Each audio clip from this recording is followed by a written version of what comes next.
Good afternoon, race fans, and welcome to Podium Esports Live flag-to-flag coverage of the third annual Podium 500.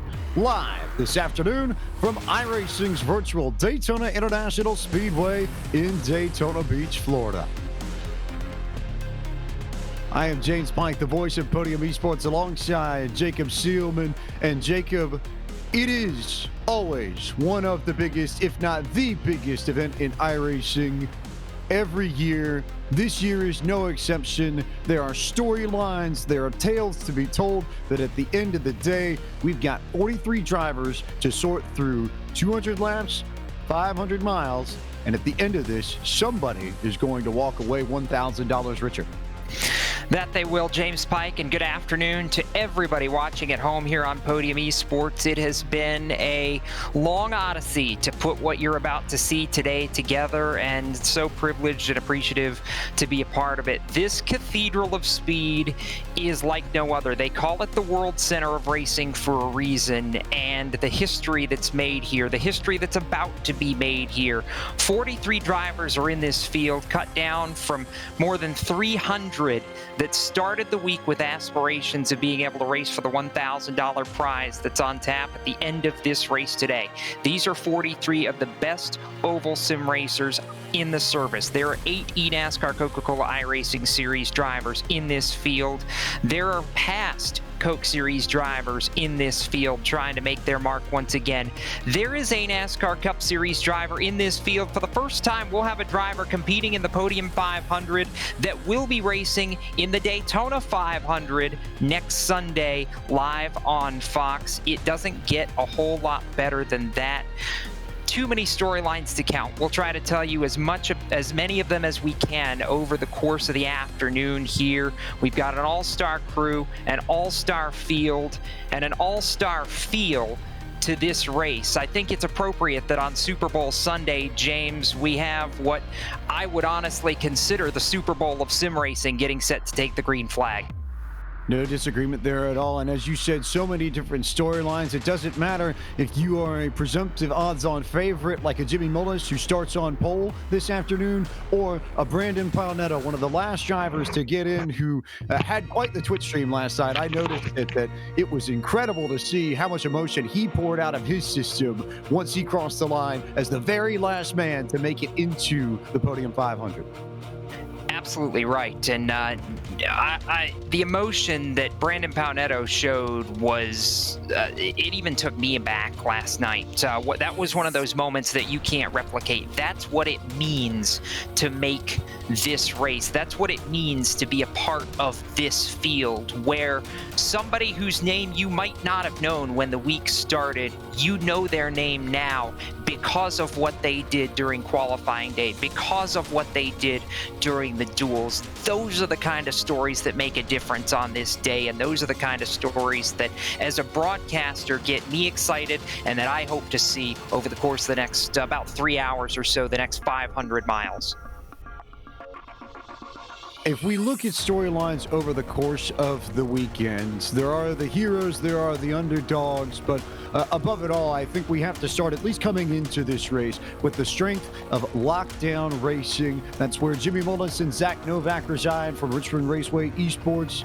They are 2 of the Coke Series drivers in today's field, and 2 of the drivers who looked about as strong as anybody. Mullis won the pole on Friday night, so he got to skip qualifying day yesterday, in which we had officially 344 drivers compete. It was 359 that started this week with aspirations of being in this spot. We whittled it down to 43 last night. Mullis got to skip all of it. Novak started on pole in his heat and won his heat, but had a very squirrely episode at the end of his duel and didn't sneak in by all that much. But he's here, and they're fast, and they've got teammates too. They've got Fryer LaPrade in the 35 machine, who won his heat race, was super strong in his duel, finished runner-up to Derek Justice in duel number 1. And that driver that's going to be starting the Daytona 500 next week, he's a Lockdown Racing teammate there as well, Anthony Alfredo. So they've got 4 drivers in this race, Jacob. And if you're looking for headline stories, teams that we need to watch coming into today, I think you have to start with Lockdown Racing first and foremost. That is the headliner, and as we get set to go, that's where it comes in, and that's where we will start as we get set to talk with a couple of the drivers who are going to be a part of today's Podium 500. And you mentioned Lockdown made a statement. Jimmy Mullis, starting on the pole, will lead this field to green this afternoon, and to me, at least at the start, that's the safest place to be, James. And Jimmy's earned that opportunity. 47.837 was the time that got Mullis onto the front row. He's joined on that front row by Brandon Half out of Wonton, New York, the Grip Motorsports marketing driver. They've got a few folks in this field too. Lucas Cram in the 44 also going to be there. But those two, by virtue of being the fastest of over 300 drivers who set time on Friday night, got to kick back, relax, and just watch everything unfold. For everyone else, it was a bit of a slog, but at the end of the night, it was Derek Justice with an impressive move on the outside to win the first duel. Casey Kirwan, who had a provisional, he was locked into this field already by virtue of being the driver registered with the highest I rating out of anybody in this field for the 2021 Podium 500. So he didn't need to win the second duel, but he went out and won the thing anyway. So Casey Kirwan going to start near the front of the field as well. We know the X-Set driver from Matthews, North Carolina in the Coke Series also going to be a threat, I think, before this day is over.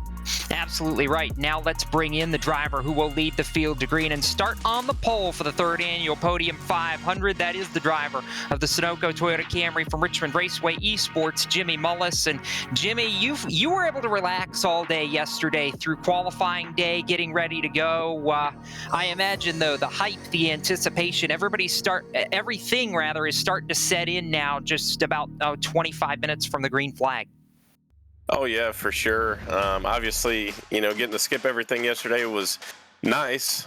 Just got to watch all the chaos unfold there at the end of the day. But I'm really excited to get this thing going. I kind of consider this as the kickoff for us oval sim racers, the kickoff to our season. So just, ready to get going, and hopefully I can keep this thing up front. For you, Jimmy, you've been a part of all three editions of the Podium 500, been in it the last 2 years and will lead the field to green today. How has the mindset changed from the first one in 19 to now? Have you learned some things from the first two editions of this race that you can kind of apply today? I think so, for sure. Just, learning where you can be patient and kind of how to sit there and let the race unfold. I know in 19, I think I ended up coming up, in the top three at the end of the day. And honestly, not sure what happened last year, if I'm completely honest with you. But hopefully I can finally get the job done today. This is a race I want to check off the list. And like I said, there's definitely some things that you can pick up on after being in this event multiple times now. And I just hope that I can transfer them here today and use them to my advantage. I shouldn't bring up this memory, but Pike kind of nudges me and says I should. You mentioned back to 19, you led on the final restart in that race, and then just the way things happened in overtime and the timing of the last caution didn't work in your favor. Are those kind of some of the things that you have to have in the back of your mind when it gets down to crunch time later today as far as potential scenarios? Oh, absolutely. I think it's going to be important to kind of hopefully be able to have my lockdown racing guys, up there at the front with me if I'm still there, and kind of use them, as I guess piggybacks in a late race situation. I didn't really have that in 2019, and that's what kind of bit me. Guys were just able to hook up together and end up getting around me. So it's all really going to come down to who's around us at the end, and trying to, I guess, find a dance partner and make it work. Before we let you go, Jimmy, what does this race mean? I mean, we've seen it grow over the last 3 years, and for you, I'm sure it's not just about racing for $1,000 today, but it's good primer for what you'll be up against Monday night when the Coke Series takes the green flag. Oh, absolutely. Like I said, this is kind of our kickoff for, the oval side of sim racing. Obviously, you've got the 24 Hours of Daytona just to kick off the year, but this is, the biggest event heading into the NASCAR season. And obviously, tomorrow night we have our Coke Series kickoff here at Daytona once again. So today is it's really important to kind of figure out how the draft works and all those things. And this is just a big event. It's not really just about the money, but I want to just add this race to my I guess virtual resume, you could say. Well, we appreciate the time, Jimmy, and wish you the best of luck here this afternoon. Thank you, buddy. That's Jimmy Mullis, who will lead the field to green, James Pike. And I know you're standing by now with the driver who will not only race in the Podium 500 this afternoon, but he'll be in the field for the real life Daytona 500 next Sunday. From Front Row Motorsports and Lockdown Racing, you're over with Anthony Alfredo.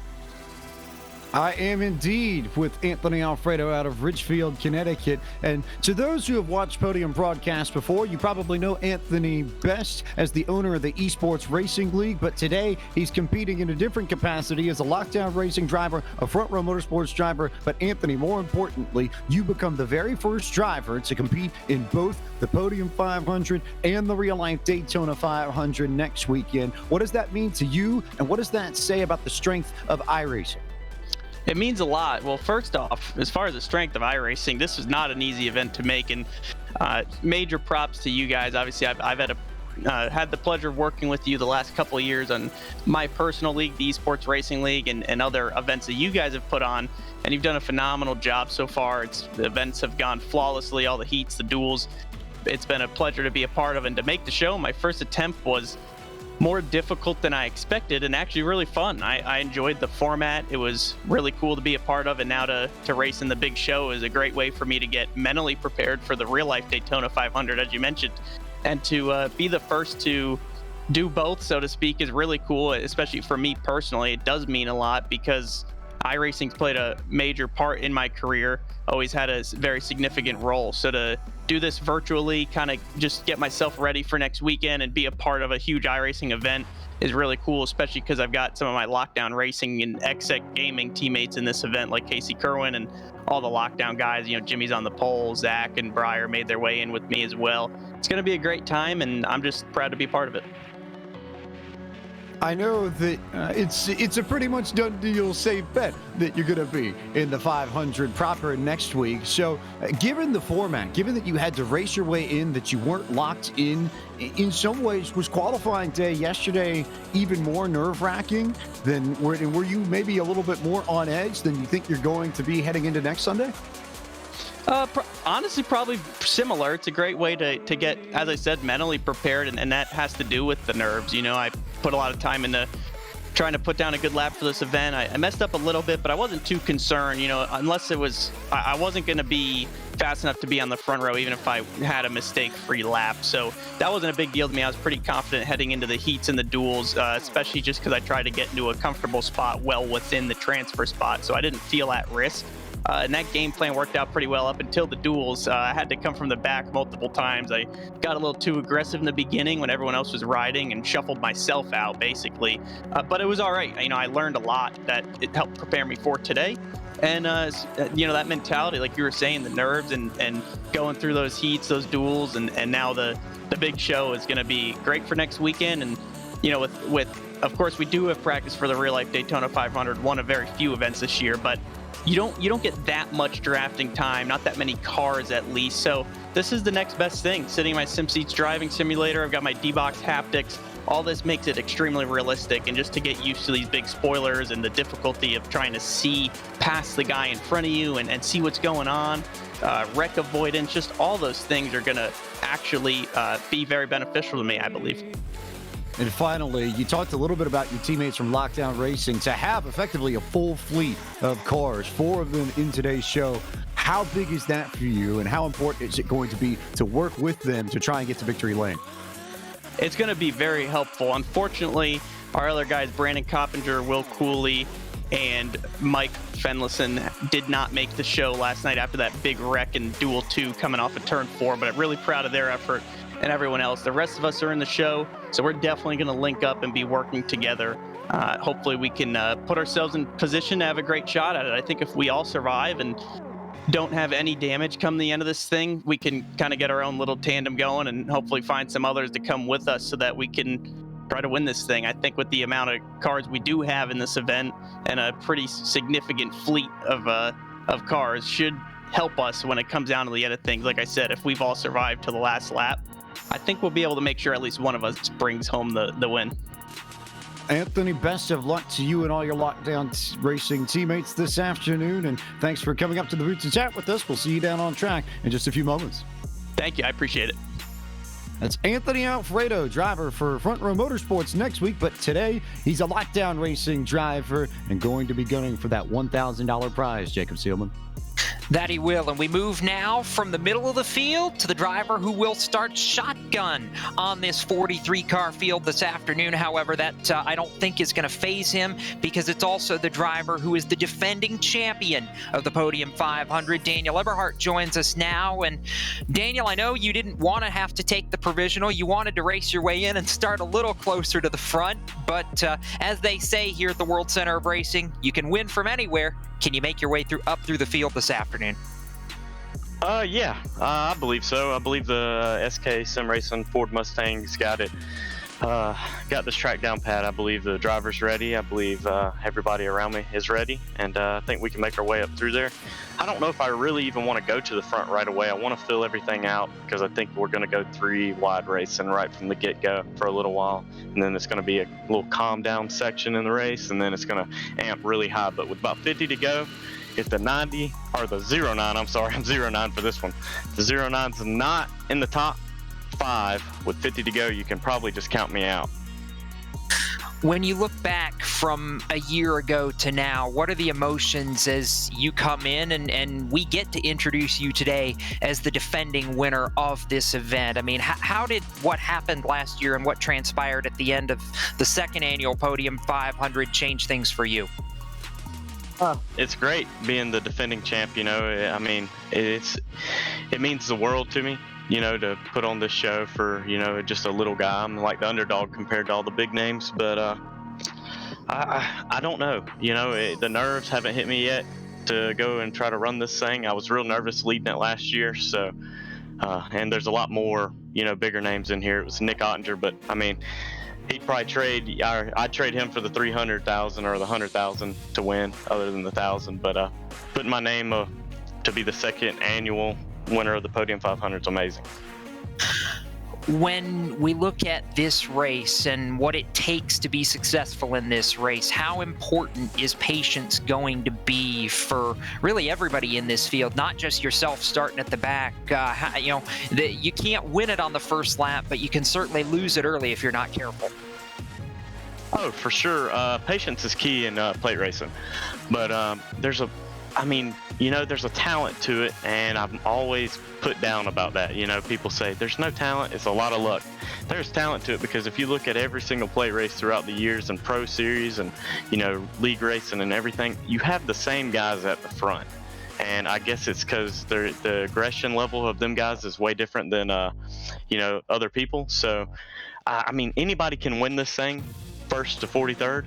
So that's the fun thing about it. But I think you're going to see a lot of guys like Malik Ray's really good at plate racing. Seth's really good to merchant. I think you're going to see guys like that who are really aggressive be at the front of this thing at the end. You mentioned DeMerchant. He's the other winner of the Podium 500, won the inaugural in 2019. Is there any chance we see you two maybe link up in the right opportunity? I think you're going to see me linking up with a lot of people. I'm a selfish plate racer there is, and I get that from my hero, Dale Jr. If you're plate racing, you got to be selfish. You create your own runs, you create your own lines, and you're going to be at the front of this thing. And I live by that motto every time I get into the sim at a plate track like Daytona and Talladega. If you don't create your own runs and you just hang around in the back, you're more than... You know, you're probably going to get caught up in a wreck, or you're going to run in the back most of this race. So you got to be aggressive to work your way to the front. Daniel, thanks for taking some time with us here before we get going, and we'll look forward to seeing you work your way up to the front. Thank you. That's Daniel Eberhardt, the defending winner of the Podium 500. He'll start shotgun 43rd on this field. James Pike, one more driver to talk to before we send it around the track and get set for green. A driver who was emotional last night when we talked to him, now has a sponsor on board for today. You're standing by with our good friend Austin Coop. Austin Coop with us, the man from Peculiar, Missouri, just outside of Kansas City, who kind of took a punt on this. It wasn't necessarily a race that he intended to really go whole hog in, and then all of a sudden, he sneaks his way through qualifying day and through the duels yesterday. And Coop, now you are here in this race. Goodness gracious, how big of a last 24 hours has it been for you?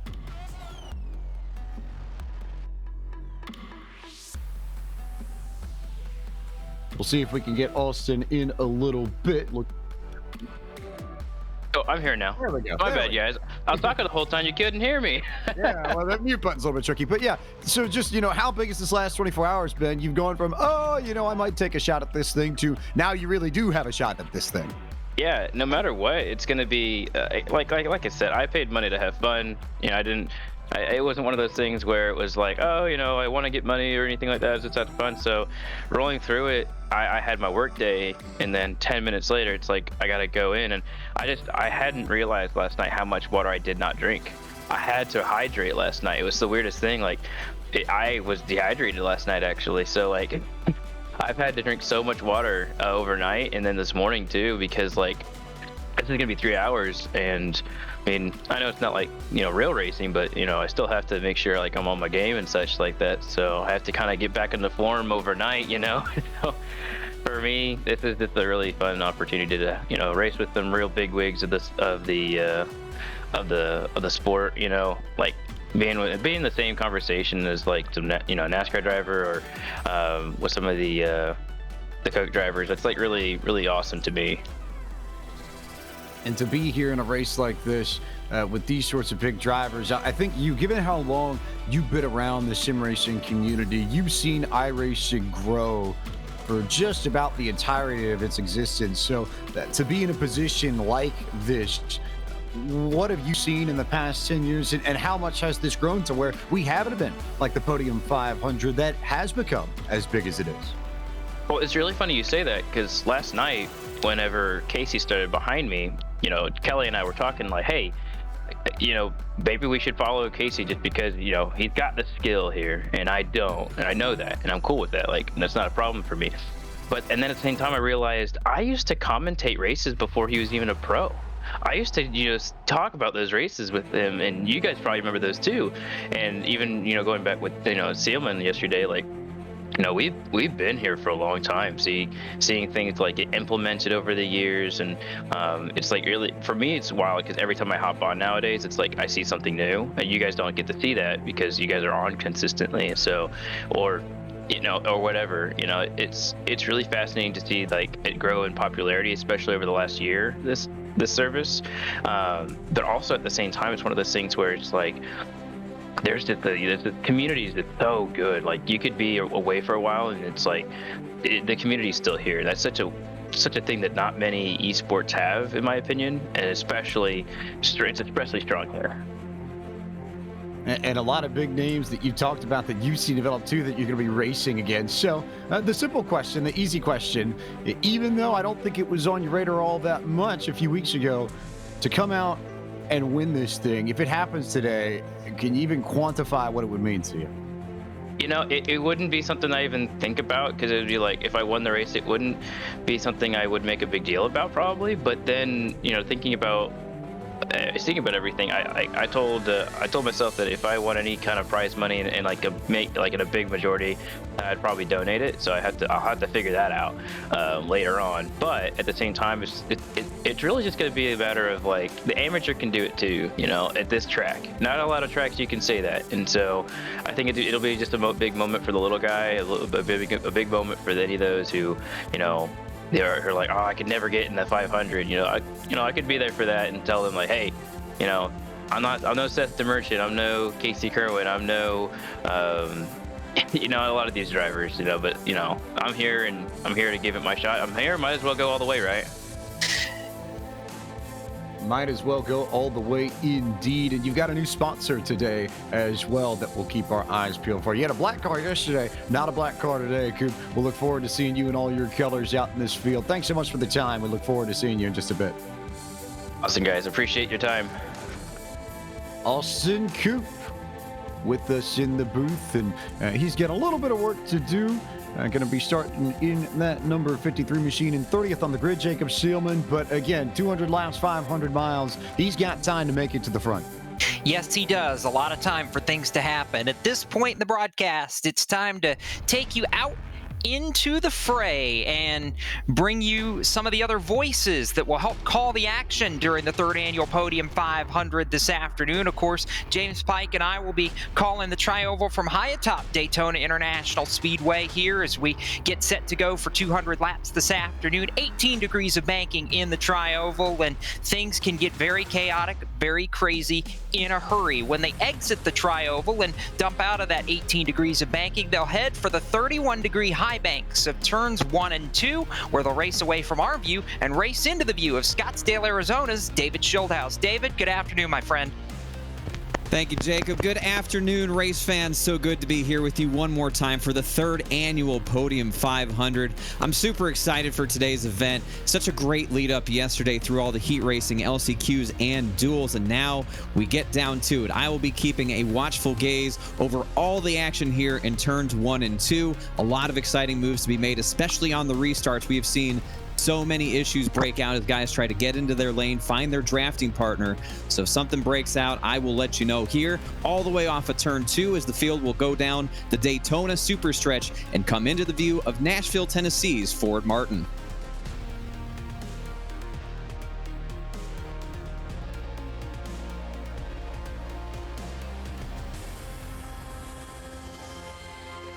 We'll try to get some of the audio issues worked out with Ford in just a moment. But good afternoon, everyone. I'll be calling the action atop of turns 3 and 4. And after reaching speeds that will eclipse nearly 200 miles per hour throughout the day down the Daytona Super Stretch, drivers will approach these high banks located at the north end of the racetrack. 31 degrees of banking await these sim racing superstars, where they will look to outthink and out-execute their competition with the plans they forged down the long back straightaway. Make no mistake, ladies and gentlemen, nearly every race-winning move, either real or virtual, has been decided at this north end of the racetrack. But when they exit off of turn 4, there is still roughly a third of a mile left down to the start-finish line, where they will work back into the view of our broadcast booth, sitting with both James Pike and Jacob Seelman. Thank you, Blake. And we've got 2 more members of our broadcast crew to bring to you as they swing off the 31-degree high banks. And occasionally this afternoon, head down pit road. We've got 2 men down trackside who will help call the action from the pit lane. First up from Ontario, Canada, we welcome in Justin Prince. Justin, I'll tell you what, pit strategy today going to be very, very crucial. Absolutely. Plenty of pit stops will be taking place throughout the day, and for many drivers, the focus is simple for the competitors. Patience, patience, and more patience. Several times throughout today, drivers will make their way throughout the section they call Calamity Corner, where drivers will be carrying speeds up as high as 200 miles an hour, trying to get down to the pit speed limit of 60 miles an hour. Drivers have talked about that importance of track position by the time they get towards that window, where they want to be up the front all day long for today's action. Those drivers, when they roll their way into pit lane, will be making their way past that commitment cone into the boxes and into the view of Edgewater, Florida's Taylor Burris. Thank you, Justin. Good afternoon, everyone. After the drivers are dropped off the jacks or released from their fuel tanks, they're going to make that slow, steady climb from 60 mile an hour off of pit road back up onto the track at 200 miles an hour, trying to get organized in order to get back up to the main drafting pack. If you're caught by yourself, it's going to be a long day for you. You have to make sure you're organized in order to keep up with the pack. Otherwise, you'll end up a lap down, or worse, multiple before the cautions come out. Now we're going to head back up here at the tower over to Winston-Salem, North Carolina's very own James Pike. Thank you, Taylor Burris, and we'll reach back out to our man on the back straightaway. We'll try him one more time to get his thoughts before today's race. Here's Nashville, Tennessee's Ford Martin. And thank you there, James. And I'm positioned at the end of the Daytona Super Stretch, 3,000 feet worth of real estate between the exit of turn 2 to the entrance of turn 3. The challenge here is the draft and the aggression that comes with that draft. And we see a lot of bump drafting over here on the back straightaway, and sometimes it works out, sometimes it doesn't. The goal is to get in the fast line that will propel you to the front. It's all about keeping your nose clean, mind your P's and Q's, and in that right drafting lane. And with that, you might just have a chance to win today's race. And Of course, I'll send it over to my buddy Blake McCandless over in turn 3 and turn 4. And back over to you guys in the booth. Glad we got this audio straight away, so we'll go ahead and get this out of the way at the beginning. Knock out all the kinks before they end up becoming big-time kinks, Jacob. But an all-star team that's going to be here to help bring us all the action from this third annual Podium 500. I would argue one of the most talented teams any sim racing broadcast has ever seen. But then again, this is also one of the most talented fields of drivers the sim has ever seen as well. A talented race and an all-star field deserves an all-star cast in the broadcast booth, James Pike. And this is, this is the realization of about 6 months of hard work, not just from those of us who are going to call the action today, but from the entire Podium Esports crew behind the scenes. Ryan Bauer down in the production trailer today. He worked with Gary Sexton a lot of the day yesterday during qualifying day. Dougie Beard on the cameras for us. We can't thank everybody's work enough that's gone into this. Of course, Zach Johnson, Cisco Scaramuza, John Theodore down in race control, Paul Sutton as well. It has been a long road to get to this point, James, but we're here.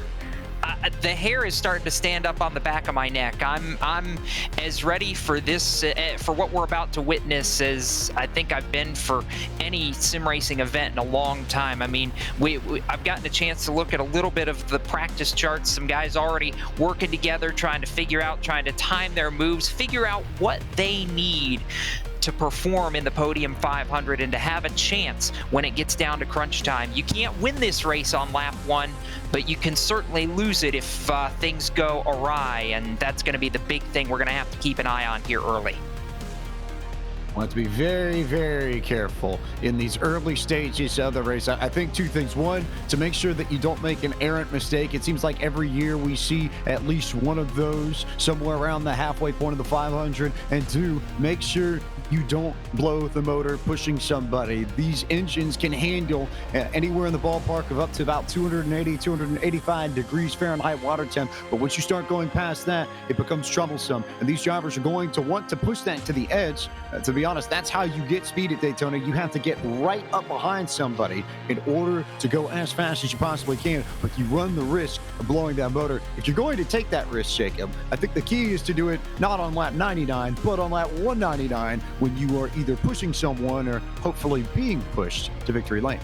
That's exactly correct, James. And when I sit back and think about this, we saw a couple of pairings yesterday work together in the draft and make that tandem style of racing, for at least for a lap or so, successful. Was there anybody that stuck out to you as far as drivers who were able to team up and go to the front? I have to believe, and I think we give them their due here, because even though Lockdown had the headlines, Space Station Gaming and Malik Ray absolutely lit it up yesterday. They too have 4 cars in today's race, with Ray and Vicente Salas, who are both going to be racing in the Coach Series season opener tomorrow night. But they've got 2 of their affiliates also racing in this show, in Colin Bowden and Justin Knobloch. They're working together already in the final minutes of practice. Don't be surprised if you see Space Station Gaming enter EI Racing with a splash. I have to believe that at least one of those cars is going to be in the mix for the 500 proper when we get down to day's end. I believe it as well, and we're now just moments away in the final vestiges of practice, James. They've got about 90 seconds left if you want to make any last-minute maneuvers or last-minute trial and error things before we get set to go. And I think the big statement here is, as far as drivers who have turned a lap in the draft, the inaugural Podium 500 champion, Seth DeMerchant, right now on top of the board. Now, granted, it's practice. It may not mean anything come lap 199, but it's at least a little bit of a statement early. Definitely a statement of strength, and Seth is someone who knows how to get it done. The inaugural champion of this race. I think it was a little bit smaller when he participated a while back. The first 500 had about 150 drivers compared to the 350 that we had this weekend. But the value is there, and the title of being inaugural Podium 500 champion, that will never leave. But he didn't get the chance to participate last year, so this is his first chance to defend his title, just as it is Daniel Eberhardt. Sort of a weird quirk there, but we'll have 2 drivers trying to defend their Podium 500 titles and 41 drivers trying to win this race for the very first time. That we will. And as we dwindle down the final 30 seconds of practice, James, I know we aren't supposed to have favorites per se, but do you have a driver that you think is going to end up in victory lane at the end of 200? Oh, I've said Jimmy Mullis and Malik Ray all weekend long, and for good reason. Mullis was so close 2 years ago and has been runner-up in the Coach Series at Daytona before. Malik Ray is the only driver who's won more than one Pro Series race here at Daytona, and he's got a NASCAR iRacing Daytona 500 to his set, or NASCAR iRacing Series Daytona 500 to his victory column, I would say. Those two arguably have the biggest trophy cabinets coming into this race. This is the biggest one that they're missing, as Jimmy talked about in his pre-race interview. So I would be inclined, all things being equal otherwise, probably one of those two end of the day. I'm looking at Eberhard. I think if there's a possibility of a repeat winner, that's where it comes from. I know he's starting last, but we'll see how it shakes up, as it's now officially time to give you the starting grid for the third annual Podium 500, 43 strong as they start to get gridded up, and of course going to be led to green by the 46 of Jimmy Mullis on the pole. He and Brandon Houff got their positions locked in during qualifying. Derek Justice, Casey Kirwan, the two duels winners, and a lot of talent in these first three rows. James Pryor LaPrat up there as well as another heavy hitter, I think. Logan Helton starting to his outside. The second page, you see Malik Ray out of Greenville, South Carolina. Lucas Cram from Mooresville, North Carolina in the mix too. Dustin Johnson, Anthony Emery, Colin Boundin, and Ravenswood, Virginia's Joey Stats in the mix too. Looking a little further back through the field, Vicente Salas, one of the space station gaming drivers today. Anthony Burrows in the 62 going to be a factor, as is, I think, the 10 of Liam Brotherton. He was extremely strong in the draft. Brotherton making his second appearance in the Podium 500. Big names on this page: Anthony Alfredo and Jabo. Justin Botello from Fort Mill, South Carolina in there with Coke Series driver Michael Guess. The rest of the starting field is going to roll across your screen as we get set to go. And man, oh man, James, about 2/3 of a lap from green now. The intensity is at fever pitch. It all comes down to this. This is what we've waited all week for. 200 laps, 500 miles, Daytona International Speedway. Daytona International Speedway, this 2.5 mile, 4.2 kilometer circuit that opened in 1959 in sim, by the way. It is February 7th, 2021, 1 p.m. Eastern. Dynamic weather all the way, so it's exactly like it would be in real life. 73 degrees Fahrenheit air temp, 91 degrees Fahrenheit track temp, winds to the north at 8 miles an hour, and humidity of 36%, which is a decrease of about 20% from what we had yesterday when it was default weather for the dual races. It's 200 laps, 500 miles, 804 kilometers that these drivers will race around Daytona for today for $1,000. They have 9 sets of tires available to them over the course of the afternoon, and 3 green-white checkers in our pocket if we need them at day's end. But it's time to stop all the talk. It's time to get racing. And for the start of the 3rd annual Podium 500, we turn it over to Lincolnton, North Carolina's Jacob Seelman. Thank you, James Pike, as the field works off the 31-degree banking of turn number 4, and the iRacing pace truck getting set to hit pit lane. Jimmy Mullis on the pole alongside Brandon Houff as they come into the tri-oval. Green flag goes in the air, and we're underway for the 3rd annual Podium 500. Up front, Jimmy Mullis with the run on the inside. He's getting a push from Derek Justice. Outside, it's Casey Kirwan pushing Brandon Houff to turn 1. Great push on the bottom lane, coming up to speed now over 175 miles an hour, slamming it into 4th gear. Jimmy Mullis leading the field. Derek Justice pushing. 2 cars break away on the bottom side. The bottom is working currently. Toyota and Chevy and Ford are rocking that bottom line, but the bow tie starting to have a little bit of a run here on the top. Here coming on the outside, Houff now has a huge run on the outside. Heavy head of steam there for the outside line as they charge into 3 and 4 for the first time. 1 car looked to go 3 wide. Further back in the pack, it's Liam Brotherton, but out front, 2-car tandems galore. How about Brandon Houff in the 95 machine for Grit Motorsports Marketing, who will lead the first lap ahead of Jimmy Mullis with the momentum on the outside, but still door to door, weaving and bobbing. I see his Grit teammate Lucas Cram just a little bit further back as well. Teamwork already coming into play here through the 2nd lap now. Still side by side, no real pushing going on. It's about 2 wide, 10 rows deep. Still 2 wide down to the back, and we're on board here with Anthony Alfredo. Obviously, we talked to him in pre-race, getting ready for his big race this Sunday, and he thought, hey, this is the best way to prepare. He's got a lot of work to do early on, Blake.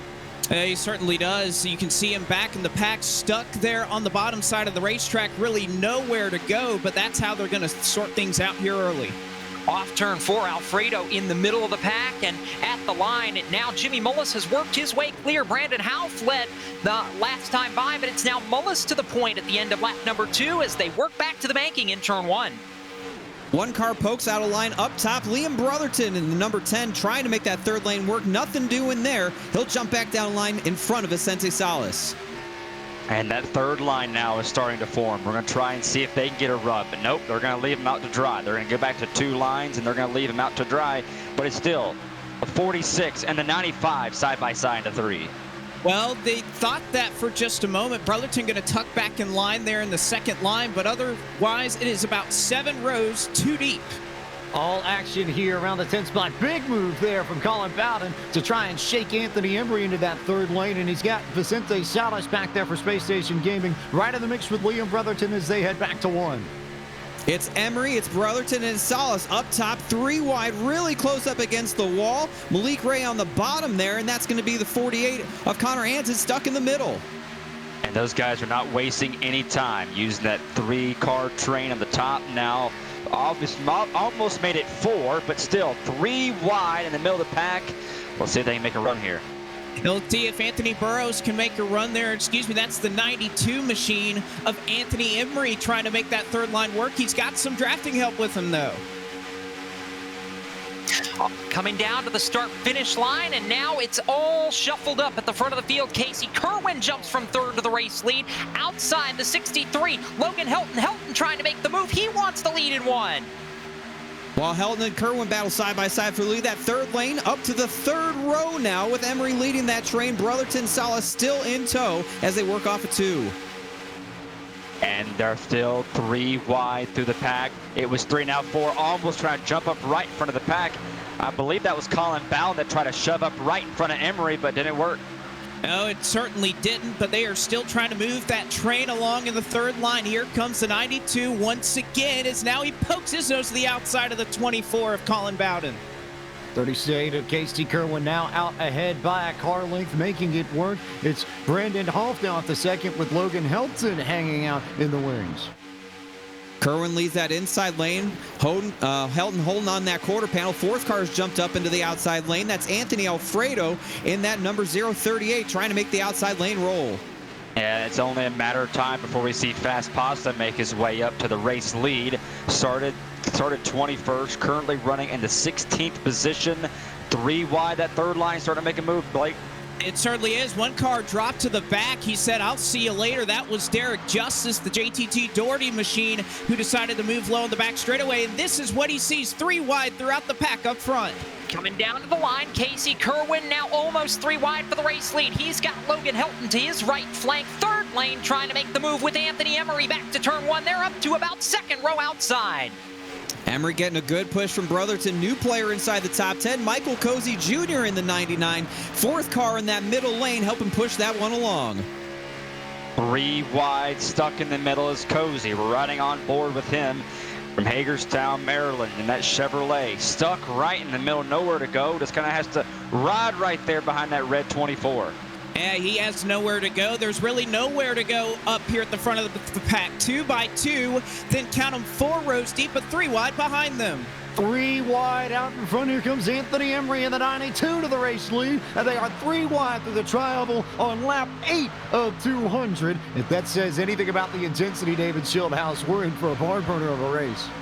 Intensity levels already bouncing off the limiters. Anthony Emery pulls that 3rd lane almost to the front of the field, loses a little bit of steam off of turn 2. Kirwan and Helton still leading.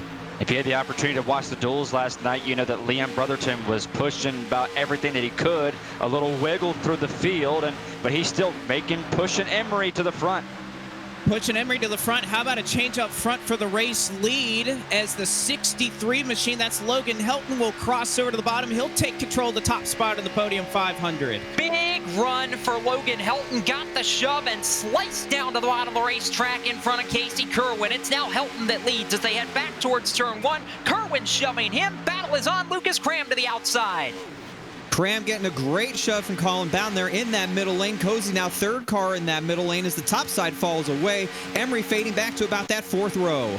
Yeah, David, that top lane is starting to fall back. They are trying to use some of that side draft, but they're not getting the momentum they once had a couple laps ago. They're starting to fade, and it's leaving a tight battle for the lead in the front. Well, speaking of fading, I know we have a battle for the lead. How about a driver who has lost the draft? He's just coming by my purview here in 3 and 4. That is Justin Botello, who is about 9 seconds off the lead pack, all by his lonesome. I have to imagine J-Bo's hoping for a yellow flag at some point. I have a feeling he's going to need that yellow to get back in track, but it's still a good battle up at the front. David Schildhaus. It is a great battle up front. That third lane will not go away. Still 4 cars strong as Bowden jumped up front in front of Emery, picked up Brotherton and Solis, as now Kirwan moves up to that middle lane. Kirwan moves to the middle lane now. He puts the block on. He has room to move to the bottom, or he can choose the top. But nope, that top's got a big run. To the outside, here comes Bowden.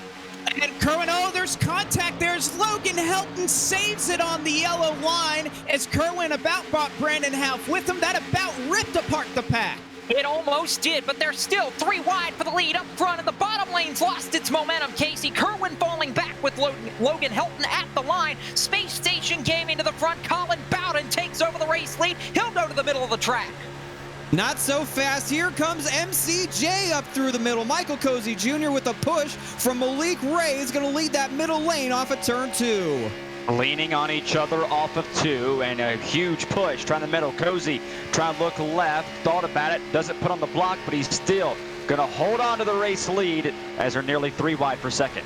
And Cozy will cross back down to the bottom. They are 3 wide directly behind him for 2 rows, but Malik Ray not content to run in line. He's going to take a shove. We'll see if Cozy throws the block. How about the pride from Hagerstown, Maryland up to the front, but only momentarily as Greenville, South Carolina's Malik Ray goes door to door for the race lead. And at the line, it was Malik who had it by 5 1/1000ths of a second, David Schildhaus.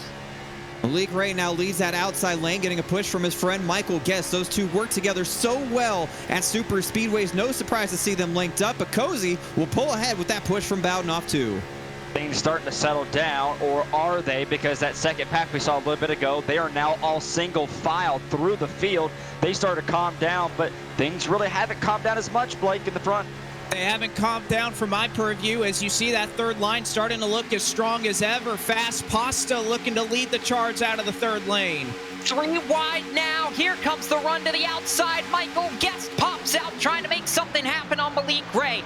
This is only lap 12, but it's Cozy on the bottom of the racetrack, and they're all over the place headed back to 1. Guest now leads that outside lane with a push from Alfredo, and then Richmond Raceway Esports representing with Jimmy Mullis and Zach Novak in tow as well. Yes, trying to use that big green egg 4 to make a big move here to the top, getting a big push from Anthony Alfredo. Here he comes to the top, but Malik Ray powers to the lead. And Ray going to jump out front by about a car length. He'll sink back to the middle line, though, as he got shoved out. He'll work it back. That allows Cozy to take the lead for a moment. Now it's just 2 up top in Guest and Alfredo. Heavy hitters at the front. Cozy, Ray, Bowden, Brotherton, Guest. Any one of them you wouldn't be surprised to see near the top of the odds list for this race. So no surprise that they jumped out front, and they jumped out front early, David Schildhaus. Couple of new players on the bottom lane. Third car down low is going to be Adam Gilliland. In tow with him, Austin Coop in the 53, who we talked to in the pre-race show. They're shoving their way, making that bottom line work. Oh, and then now Michael Guest is starting to fall back. Now no one's going with him. Anthony Alfredo was behind him originally. Now he's going to pop maybe that 4th car on the outside as he's going to lead him to blank.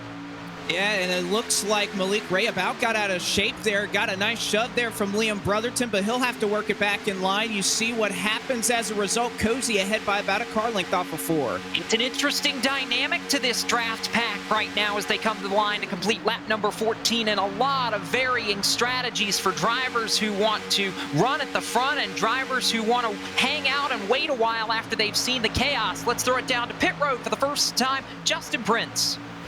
Thank you very much. And one of the main key points has been Anthony Alfredo, who's been wanting to work at the top. But the main key thing is he's been wanting to stay hooked up with Zach Novak and Jimmy Mullis. They do not want to break up that respective group in their line. That's why they're all lined up at stern and haven't been able to poke their way around. Others, such as Vicente Salas, have mentioned they felt they wanted track position. He said before today's race, I know if we can position ourselves comfortably and stay out of the messes, we'll be there at the end. A lot of positive momentum for many of these drivers right now, Taylor.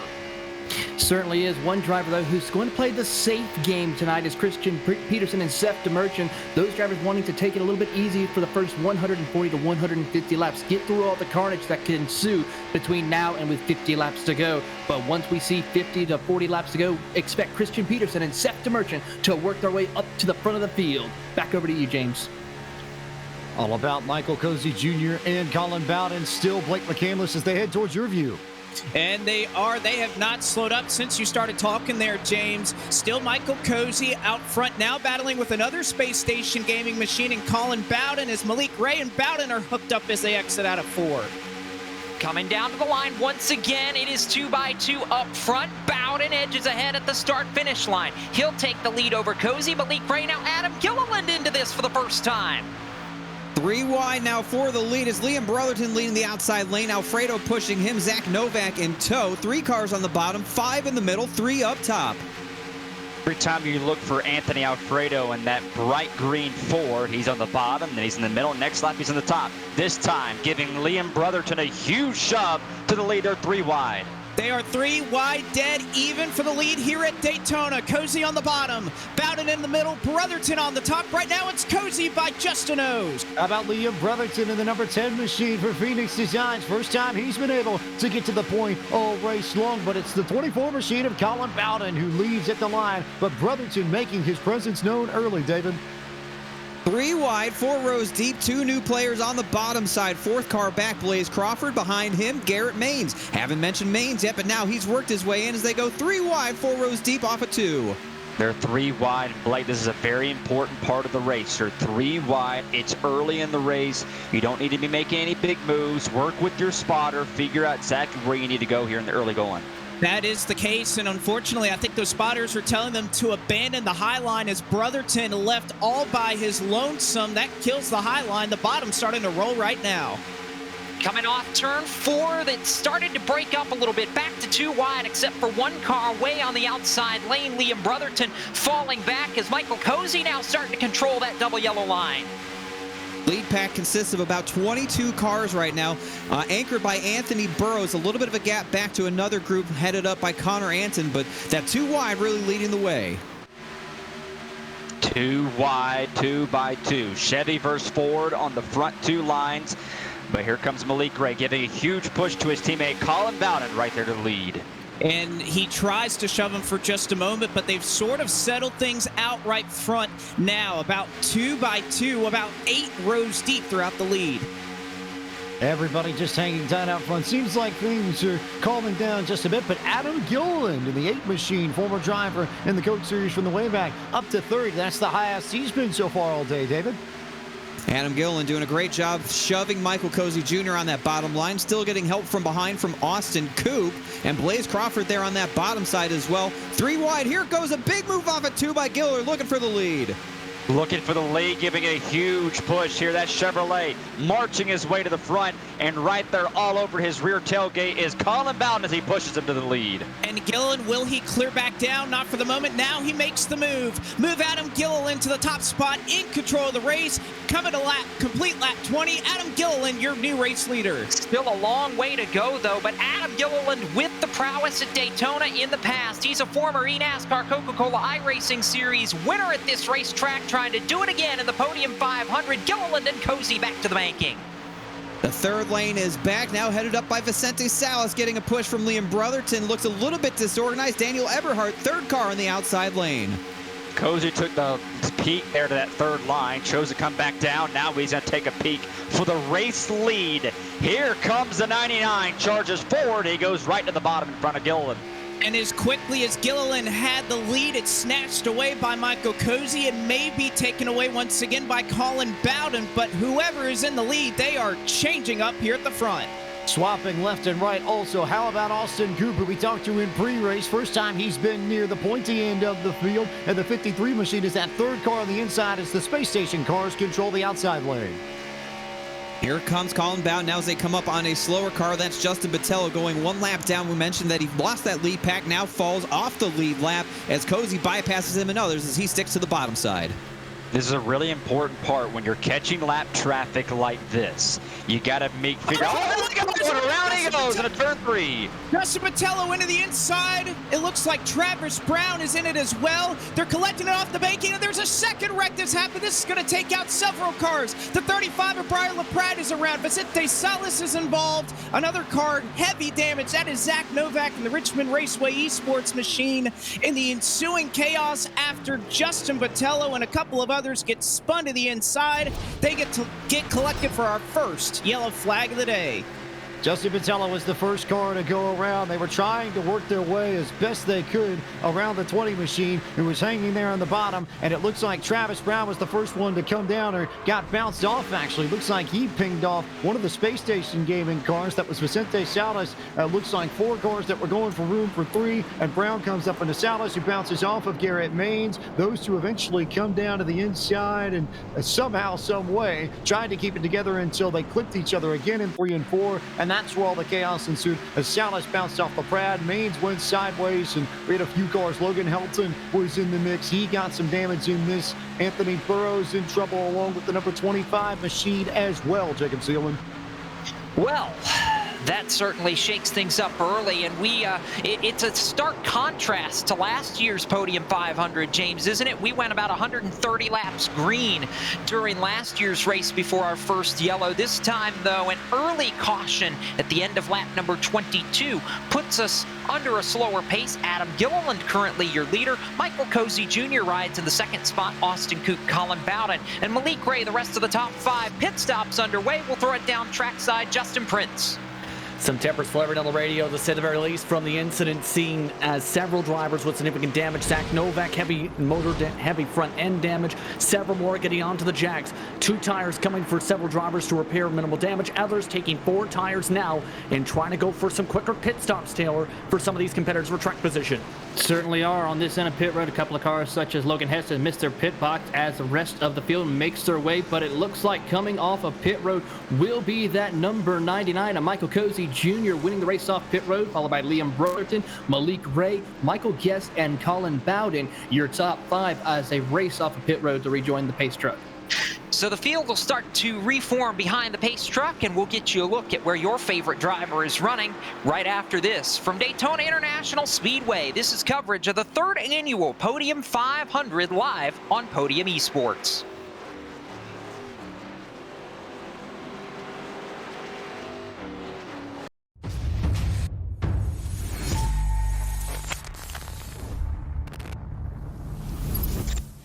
At McConey Setup Shop, we offer custom-built setups for any asphalt oval car.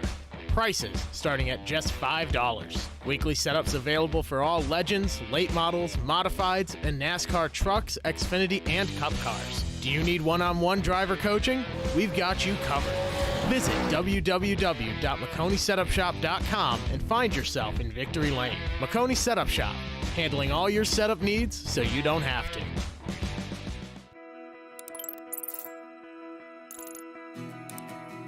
iRacing is a sim racing game that combines a true-to-life racing experience with an online community of virtual racers from all around the globe. iRacing offers a multitude of officially licensed cars and tracks, laser scanned with millimeter accuracy. Their car models and mechanical systems are based on real-world physics, engineered in cooperation with manufacturers and race teams. Their skill license system ranges from rookie to pro, ensuring members are always pitted against those with similar skill sets. Members are able to sign up for a weekly race series, compete in time trials, host a private race with friends, and participate in racing leagues created and run by the community. With over 170,000 members, iRacing works in partnership with renowned motorsports organizations like NASCAR to deliver virtual races based on the real-life NASCAR Cup Series, as well as many other series on the NASCAR ladder. iRacing also features team racing, providing a variety of options for members to create and manage their own teams. Race with friends or real-world teammates in full-length endurance events like the 24 Hours of Daytona, Spa 24, or the Bathurst 12-Hour. Additional partners include IMSA, World of Outlaws, Supercars, and IndyCar, allowing members to race in their very own. Welcome back to today's coverage of the Podium 500, which is brought to you by iRace.online. iRace.online has been racing and building simulators for over 20 years. They engineer, configure, install, and support turnkey full-motion driver simulators. They're an affiliate for iRacing, Fanatec, Rickman-Tech, and SimGear, and run a successful esports team and utilize iRacing to promote partner products and services. To learn more about iRace Online, visit iRace.online today. Jacob Shielman, alter your pure view here coming up as the lights went back on the pace car, so we're going to extend this yellow flag for a little bit and get everyone sorted before we go green flag racing. But a big storyline coming out of that incident, both Jimmy Mullis and Zach Novak, the Richmond Raceway esports drivers, heavily damaged in that incident. Their chances to win the 500 today also in big trouble now very early in this race. Yeah, very unfortunate, and I believe we can get an update from Justin Prince, but I believe Zach Novak is done, JP, if you heard that over the radio. I know Mullis is still out there going to try to keep it going, but he's lost his help now. Yes, some of the amigos with significant damage from lockdown camp, to say the very least, but Novak saying done on his car. Significant front end damage to that end. His team saying he ate the back end of another car, to say the very least, in the incident. Others like Brian LaPrade having some minor damage still in the race cars for this restart. So several different drivers having to deal with some damage at the moment. So a few drivers that are also in the back that we'll see try and work their way around. Anthony Emery picked up damage in that incident. Justin Patello was in that boat too. And a few more that have got some work to do, Jacob Shielman, when they get back to it. That they do. Field working right now in the banking in turns 3 and 4. We'll reset like this. Michael Cozy Jr. and Liam Brotherton on row 1. Michael Guest, Malik Ray on row 2. Anthony Alfredo, Colin Bowden in row 3. Justin Lisenby, Adam Gilliland in row 4. Seth DeMerchant up from 40th. And Blaze Crawford, the rest of your top 10. As the pace truck gets ready to head back to the safety of pit road, it'll be 26 laps complete here in the Podium 500 when we reach the start-finish line. Cozy, wind valve, going to bring the field down. Green flag goes back in the air, and we resume after the first caution in the third edition of the Podium 500. Cozy on the brake. He's getting help from Malik Ray, and that tandem's starting to get up to speed as they roar into the banking. Cozy leading that bottom line with help from Malik Ray. Liam Brotherton on the outside with a push from Michael Guest, Anthony Alfredo, and you mentioned the first time today, Big Dog, Justin Lisenby, fourth car in the outside lane. 4-car on the outside lane, but still it's a battle at the front. Liam Brotherton using a big push on the outside from Michael Guest. Now he's side by side with him, using a little bit of that side draft in a 3. Side by side as they finally reach 200 miles per hour, barreling off into 3 and 4, but it is pretty much locked throughout the field, 2 by 2, about 10 rows deep. The Space Station car is trying to work behind Michael Cozy Jr. You've got Malik Ray down there, and you've got Colin Bowden down there. You wonder how soon before they're going to team up. Meanwhile, it's 3 wide a little further back. That's going to be Seth DeMerchant leading that 3-wide train. He's got Casey Kirwan pushing him. Michael Frisch thinking about joining that train, hesitant to move up. Right now, just 2 cars by themselves. And that third line is starting to form. It started back mid-pack. Now it's starting to make its way right to the front. They're still 2 wide the lead, but that 31 machine of Justin Lisenby trying to make that outside work. And Lisenby nearly got involved in that last accident. He was fortunate to move the nose of his JDR Mustang clear of that wreck. As he ducks back in line, he'll think better of it for now. Still Cozy in control. It's 2 by 2 for about the first 20 cars. Brotherton and Guest leading that top side, and Anthony Alfredo down a few teammates, but he's still in the mix up at the front of this field. We've seen Alfredo be one of the first to always want to jump to that top side. No run right now to do that as Cozy pulls ahead with that great push again from Malik Ray. If Ray gets the opportunity to jump up top, I imagine he'll take it. He has the opening. Does he go? And that's the biggest question. Will he do that? But no, and not instead. He's going to work with his teammate that's right there behind him. Now powering forward here to the outside. Here comes Liam Brotherton to the lead. Liam Brotherton trying to take control of the race lead, but just as quickly as it happens, it falls away. Michael Guest about a car length off as Malik Ray slides off at turn 4. Big save from Malik Ray. Colin Bowden, his teammate, gave him a hold to get back in line, but that was near disaster through the tri-oval. Malik Ray now, though, back pushing Cozy to the corner. Nerves settled for everybody for the time being. Nobody poking out a line. No real aggressive bumps that I'm seeing at this point. Everyone content to ride. 2 wide, 2 by 2. Now that third line starting to peek out a little bit. Did they get back in line? Oh, here they jump right in front of them. It's Anthony Alfredo. Oh, what a power move to the outside. Now getting a big push right from Joey Stats. Does Alfredo have enough room from the third line? And Alfredo moving forward just as the outside line was, but here comes Alfredo. He's continuing his charge to the front, to the second row, looking for the lead off of turn 4. He will not stop Anthony Alfredo in the Speedy Cash Ford Mustang for Front Row Motorsports and Lockdown Racing. To the point, 3 wide for the race lead entering turn 1. Huge push from Joey Stats all the way into turn 1. What a ride it was for Alfredo. It's going to die off just a little bit as that middle lane surges forward. Brotherton back ahead by half a car length. Anthony Alfredo working that top. He's getting a big push from the outside. Joey Stats, can he give it to him? Anthony Alfredo, the 2-car train on the outside, 3 wide for the race lead. Trying to make it work, but a little bit of separation down the back is going to move Alfredo back a little bit. You see it on your screen, drifting back just a little bit, trying to hang on to that second row. 3 wide for second. Can he get back to the quarter panel of Liam Brotherton? Not this lap. Brotherton going to edge ahead out of the middle lane, and it's going to be the 10 of Liam Brotherton leading at the stripe. How about down to pit road? Justin Prince, Taylor Burris, what are you hearing? Well, right now, some drivers are electing at this moment, such as Casey Kirwan. You see him in the middle line right now, electing to ride for the time being and being a bit more patient this run. Other drivers are at the moment just trying to plan things out to about lap 100, specifically the drivers taking part in the eNASCAR Coca-Cola iRacing Series race coming up tomorrow, where they plan to make some moves around that mark on Ford in preparation for tomorrow's action. Lots of various strategies on how they want to approach this first half of the race right now, Taylor. Certainly is the case down here for Blaze Crawford. Talked to his crew chief Spencer Burns. They are happy about gaining 20 spots after that incident that just has happened. They're now content in riding in the position that they are at, but will definitely work their way up through the field as we get closer to the halfway point. Oh my, James Pike, Michael Cozy Jr. is playing some serious defense against that double yellow line. I don't know how he's managed to hold control of the race this long, but it is as dicey as we've seen it. They do understand it's only lap 33 of 200, right? They do, but I don't know if Anthony Alfredo cares all that much because he's got the inaugural 500 champion Seth the Merchant on the top side with help from another car just further back. That's Casey Kirwan as they come out of 4, Jacob. Here we go. They're going to be 3 wide for the lead again. Alfredo with the run from DeMerchant. Does he get there this time? Not quite. Again, it's Liam Brotherton out of the middle of the racetrack. They're 3 wide for the lead in 1. Brotherton doing a great job leading that middle lane. Alfredo committed to running the outside, not giving up the ghost just yet. DeMerchant, a great pusher to try and power him past. He just can't quite do it off of 2.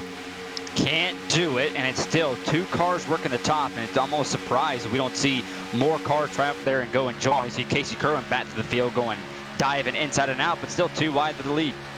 2 wide now is Alfredo and DeMerchant. They'll drop back just a little bit. Cozy noses forward for the race lead, about a car length in front of Brotherton, who in step is about a car length in front of Alfredo. Alfredo with a big run again, but Brotherton with the most momentum for Michael Guest, and Cozy still out in front. It died out right as they hit the 18 degrees of banking in the tri-oval. So now Brotherton ahead in the middle lane. In the middle lane, the 4th and 5th cars back, we got Briar LaPrade and Jimmy Mullis, both caught up in the first crash, now up inside the top 10. That damage not affecting them too badly as they can hold on in the draft. A guy I've been starting to watch slowly creep forward at the front. He made a lot of noise last night, now starting to make some noise now. It's Briar LaPrade making his way at 4th car on the outside.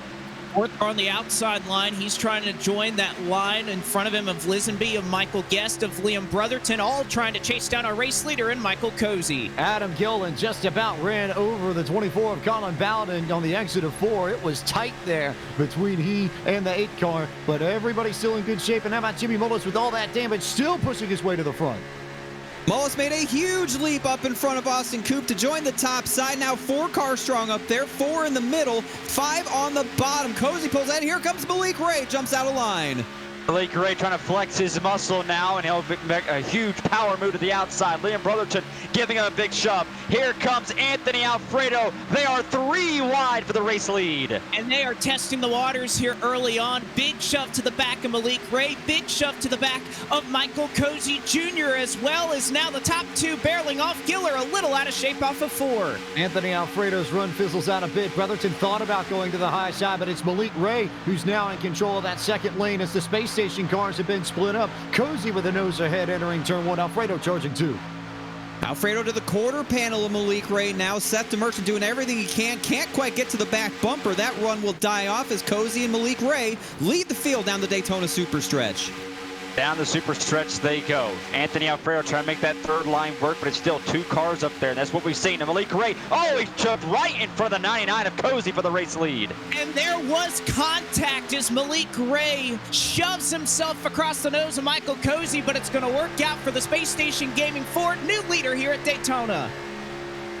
All about Malik Ray in the 11. We knew he was going to be strong in some way, shape, or form, and so it is. It is the Space Station Gaming driver in the Coke Series out in front of the Podium 500. For now, that third lane will die out as Alfredo and DeMerchant jump back down into the second lane. Now Malik Ray controls that bottom, and Liam Brotherton reassumes the lead at the top side. Malik Ray time moves last night in the dual race, and right now making a lot of noise earlier in this one. At 99, having a big shove, starting to be a little quieter now at the front. A little quieter, but Liam Brotherton's going to have something to say about that, as now he's trying to dodge and try to take the lead away from Malik Ray off of 4. It looks like he's got it. As they continue to race out in front, we've got more updates from pit road, so we'll throw it back down to Justin Prince and Taylor Burris. Justin, what do you have for us? And when it comes to that move for Malik Ray, it's understandable because he had mentioned to me earlier this week that his approach for 2021 for the NASCAR side in particular was to be more aggressive. He felt last year he was very timid and just would tiptoe around races, and felt that was what happened with some of the incidents involved in 12 of the 20 races and incidents in 2020 in the NASCAR Coca-Cola iRacing Series. His goal was to go more on the aggressive side to make sure he does better in that area, as well as qualifying to avoid to be up at the front and make aggressive moves like we've seen, Taylor. Certainly is the case, but for one driver, being too aggressive might be causing some issues for that right rear tire. Blaze Crawford struggling a little bit as the car's getting a little too free off corner exit, and saying that that right rear tire is starting to wear off a little bit too much. They've been off of pit road for about 17 laps now, so that could be something to consider. Try to take care of these Goodyear Eagles. Normally not something that we have to deal with too much at Daytona, the wear of tires, but these drivers sitting on about 16, 17 laps on this green flag run, Blake McCandless, so they'll have some time to figure it out and work it out.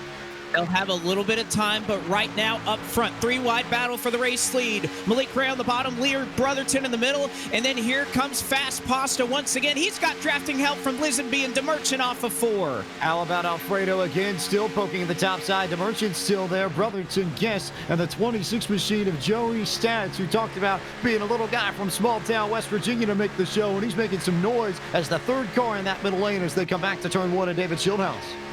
That third lane just won't go away. Alfredo heads it up. Almost a door check there from Brotherton. And the big push from Big Dog Lisenby on the outside lane is going to keep them moving forward all the way down the back straightaway.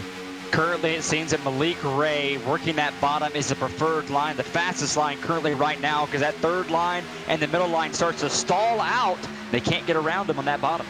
And they're certainly dead even as they work through 3 and 4 once again. However, that bottom line starting to form out and work out there. You see Michael Cozy all over the back bumper of Malik Ray. Almost 3 wide again. Alfredo with another push, with another run. Here comes Justin Lisenby behind Alfredo. They're 3 wide for the lead again, but it's Malik Ray. Short way around will lead him back to turn 1. 3 wide, 3 rows deep. Malik Ray leads that bottom lane. Brotherton doing a nice job giving a little more space to the outside lane. They're all making it work for now. Guys, I don't know how many more descriptions we can give of this battle for the lead. They have been cool as a cucumber here up at the very top. It's been super calm, but it's still Malik Ray working that preferred line on the bottom. It has, but Anthony Alfredo still trying to make it work. He'll move down within a couple of inches of Liam Brotherton, trying to pitch the lane down and make that top line work. Cucumber is for Mortensen at a casual 200 miles an hour, no less. But it's Anthony Alfredo who will get the run on the top side, and I believe officially that's the first lap that the 38 will lead today. So Alfredo, Brotherton, Ray, still your 3 off into turn 1. About 13 cars under a blanket right now, then 3 behind him. Justin Knobloch, Casey Kirwan, Briar LaPrade, single file as they watch the craziness in front of them. They're 3 wide, 3 rows deep again down the backstretch. And a couple of those guys back there behind him, just sitting back, enjoying the show. They're not trying to get involved, but even though it's been pretty calm up here for the front here, Blake. And they're definitely duking it out right now. Malik Ray once again trying to nose out in front just a bit. Brotherton and Alfredo nearly make contact as they work off the banking. Almost disaster off turn 4. They're still 3 by 3 by 3 by 3. 4 rows deep for the race lead. How about the guy in the middle row? Jimmy Mullis, he was involved in an accident. He's back in this mix, David Schulthouse. Jimmy Mullis, 4th car back in that middle lane. He's got Austin Coop pushing behind him. That middle lane a little bit nervous right now. Might be due to the tire wear as these laps wear on. A little bit more difficult to handle. That 3rd lane falls apart. That's exactly right there, David. Tire wear possibly could be playing a factor in this now. And right now, Malik Ray still charging on that bottom there, 3 wide. And Michael Guest trying to navigate that and push Liam Brotherton forward in the middle. 3 by 3, you have Ray, Brotherton, Alfredo up front, and Cozy, Guest, and Lisenby, your supporting cast. All up there as well. Joey Stats still in the mix. Adam Gillen hanging out back. And Blaze Crawford in the former. See that last car on the inside right in front of Casey Kirwan and Justin Knobloch. Looks like some drivers starting to back out of the heat, David. And he's starting to get ratcheted up here as the middle lane continues every time into the banking. Moves up just a little bit. Saw a big wiggle out of Joey Stats there. He keeps it under control for now. Yeah, big time save there. And through the middle of the pack, a couple of guys, they're just swerving in and out. Got to remember, take a look at your temperatures here. Not get too hot because it's easily to get distracted there, Blake. It is very easy, and Joey Stats right now, he's the 3rd car there in the inside, or excuse me, the middle line. He's trying to push that lane forward. That's going to help Brotherton out front try to edge forward over Malik Ray. Brotherton with the run as they come back to the tri-oval. 3 wide, still further back, but the back behind about the top 12 or 13, it's a little bit more broken up, a little harder to get those runs. It is indeed, and it looks to be drivers saving a little bit of temperature trying to build up that run so they can move up and push, although that top side's losing some of the support. The Merchants backed out of it, just 2 cars on the high side. That's kind of been the story all day long. If we get enough drivers up on the top, as you see one car make its way to the 3rd line, I believe that 3rd line can get a good enough run to grab that race lead.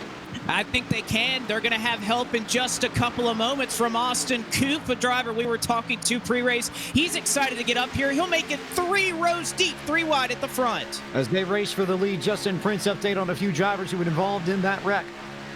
Yes, indeed, and some tempers flaring to say the very least as blown motor for Lucas Graham for drivers in the pit lane at the moment in the 44 machine. J-Bo also with significant damage to his race car. Several drivers already into the pit lane, while several more in the pack have lost the draft as a result. Taylor, what do you see on your end? Right now, we see Lucas Cram coming down on pit road trying to get the damage repaired on that engine, but it looks like it's going to be terminal. His day will probably be done here tonight at the Podium 500. A tough break for Lucas Cram, who just did not have any luck whatsoever, Jacob Seelman, but meanwhile, still 3 by 3 by 3 out front. It is as dicey as I've seen it in a while, and I mean, these guys just won't give up. There's still 153 laps to go, and we're 3 wide for the race lead. One more time through the tri-oval. Alfredo trying to make another run. Malik Gray, the super speedway master on the bottom, leads him to the banking. Couple of super speedway masters there on the bottom. Michael Cozy Jr. pushing him along. Seth the Merchants pulled the parachute. He's bailed out of this front group. Doesn't want to be a part of it anymore as Malik Ray pulls ahead. Malik Ray pulls ahead, and Anthony Alfredo still working that top. Anthony Alfredo was the guy that really worked that top side in practice, and he was comfortable up there. And right now, it seems like he's pretty comfortable here in the early going. He's putting that experience to good use. He certainly is, but also working to the top 10. Jimmy Mullis now becoming a part of the mix, and also a guy that was involved in that wreck earlier, Briar LaPrade, starting to knock on the door of the top 10. Briar LaPrade still hunting there, still pushing and figuring out when things are going to shake out, but he's just hanging behind Jimmy Mullis, the lockdown driver, still with some strength, David Schulthouse. That top lane not giving up so easily. Alfredo, Lisenby, Coop on the high side. Coop flirting with the outside wall halfway through 1 and 2. Brings it back down in line. Cozy still working the bottom, and he's been all over Malik Ray for the past, we'll say, 15 laps or so. Some wiggling back through the field, but they all hang on. It's all clear for now. Wiggling back in the pack, but at the big development on pit road, it looks like Justin Botello, Lucas Cram, and perhaps Garrett Maines got tangled up. What are you seeing down there on pit road, JP? As mentioned, those drivers in the midst of repairs and tempers, as mentioned, are flaring involving that incident we described in that situation. But several drivers trying to deal with traffic on the track, guys. Yeah, let's take a look at the replay and see what happened. We'll pull it up on your screens. This was for deep in the field. They were really struggling trying to sort things out and make it work, but all sorts of trouble that you're going to see in just a few moments that will explain why Lucas Cram is done. Yeah, so a tough break for Lucas Cram, and again, we'll get the replay queued up. Here's a good look at it, the crash in the back, and you'll see exactly what happened to end the day for the 44, and a big hit in turn 3 for several drivers. So tough break as we approach the 1/4 distance mark, James, of this Podium 500. And how about a good time as ever to take a look at your top 10 drivers at the stripe. It's Malik Ray ahead of Liam Brotherton. Michael Cozy Jr. holds the 3rd spot. 4th, Michael Guest. And 5th, Jacob Seelman to Anthony Alfredo. Yeah, Colin Bowden was 6th last time around. Adam Gilliland riding in the 7th spot. Justin Lisenby 8th. Blaze Crawford up to 9th. And pole sitter Jimmy Mullis, after being involved in that first caution, up in the 10 spot right now. I'm not sure that he can lead one of those lines, James, but he can certainly push. He can stay in the draft, and he can maybe help somebody as it gets down the stretch. A winner, I don't know with that damage, but a helper, absolutely, Jacob, no doubt about it. They work off turn number 4, and I still, it blows my mind that we're 3 by 3 at the front of the field at 51 laps into the Podium 500. This battle will not go away. Here comes Alfredo to the top side again. Lisenby giving a great shove to Alfredo back into turn 1, moves him ahead by a half a car length. That middle lane now will pull forward with Brotherton leading it. Malik Ray on the bottom still with Cozy in tow. This is an outstanding battle, evenly matched. We'll see now if that top side is going to stick together and get a couple more cars where Alfredo can inch ahead. Alfredo has the lead. That's the biggest he's had so far. Well, you can see Michael Guest. There's a lot of room between he and Liam Brotherton, but how about the 10 car? Despite that, able to hang on well. Ray, Brotherton, Alfredo all dodging for the race lead. It's been like this for about the last 20 laps, and it just does not let up at all. And I think that's a big reason why we're seeing so many drivers decide to head out back, David Shieldhouse. There are about 20, 30 drivers just sitting single file, not wanting any part of this. I think they're all holding their breath just like we are as they watch this show up front for about the first 12 cars. It does get close in these turns. That middle lane moves up just ever so slightly, but they managed to keep it all working for now. Guys, this is a very important part right now. They've been 3 wide for so long. Now it's easy to make a mistake now. You get too comfortable there, Blake, here in the early. You can get too comfortable in a big move behind this pack as they'll sort it out. Now it's just too wide at the front. That 3rd lane starting to die down just a little bit. If you're just joining us here on Podium Esports, thank you for tuning in to coverage of the 3rd annual Podium 500 from Daytona International Speedway, iRacing's Daytona International Speedway, where we are 53 laps in, James Pike, of 200. And if you were looking for action today, we Trouble, turn 1. Cars around. Jimmy Mullis is around a car. A lapper they were trying to bypass came back up onto the track from the apron and wiped out a bunch of cars from the lead pack. Big trouble in turns 1 and 2 to bring out the 2nd yellow flag of the afternoon. And just like Jacob Seelman said a little bit ago, after a full 100-plus laps of racing a year ago that went green flag racing, we've now had 2 yellows in the first 50 laps. They were trying to clear Ryan Matthews in the 51 machine, and the 3 wide leaders just didn't have enough room to get through it all. Jimmy Mullis and Austin Coop, big casualties of that incident. Looks like Justin Lisenby got the wall. Anthony Alfredo again with the horseshoe charm, maybe a little bit of damage to his machine, but he just managed to sneak away from all that. Some of the other drivers a little bit further back though, Jacob, not so lucky. I'm I'm honestly a little bit puzzled by that. It's almost like Matthews didn't realize the leaders were coming, James. He came up onto the banking at a very odd spot on the racetrack. I mean, David Schulthouse, you were on it there in turns 1 and 2. It was a little bit unusual as far as the lead pack trying to work through there. That was the number 51, the Ryan Matthews machine. Looked like he was trying to get onto the apron and get out of the way. Just didn't cut enough speed before they got to the turn. And that apron is so flat, just had too much speed, not enough grip. Back up onto the banking he came. First on the scene to hit him was Michael Cozy Jr. Then it was Colin Bowden, Jimmy Mullis, Lisenby, Austin Koop, and many others as the field tried to dodge the chaos happening there, but just a absolute head scratcher and a mistake of epic proportions here in 1 and 2.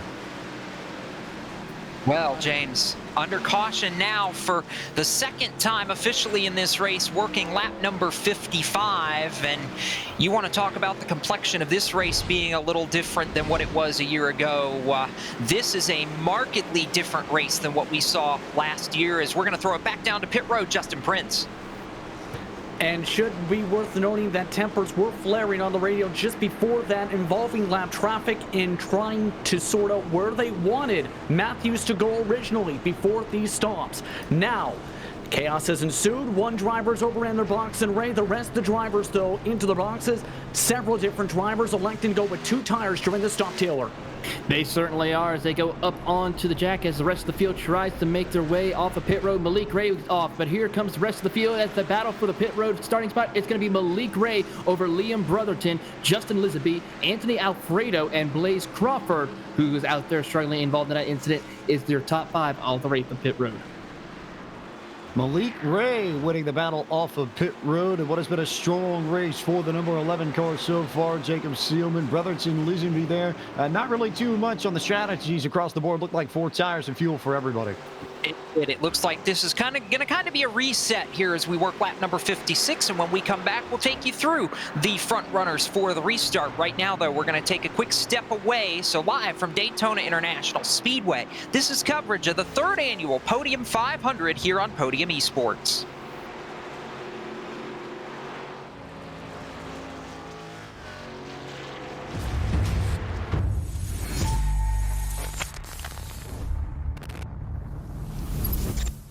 At McConey Setup Shop, we offer custom-built setups for any asphalt oval car. Prices starting at just $5. Weekly setups available for all Legends, late models, modifieds, and NASCAR trucks, Xfinity, and Cup cars. Do you need one-on-one driver coaching? We've got you covered. Visit www.McConeySetupShop.com and find yourself in Victory Lane. McConey Setup Shop, handling all your setup needs so you don't have to.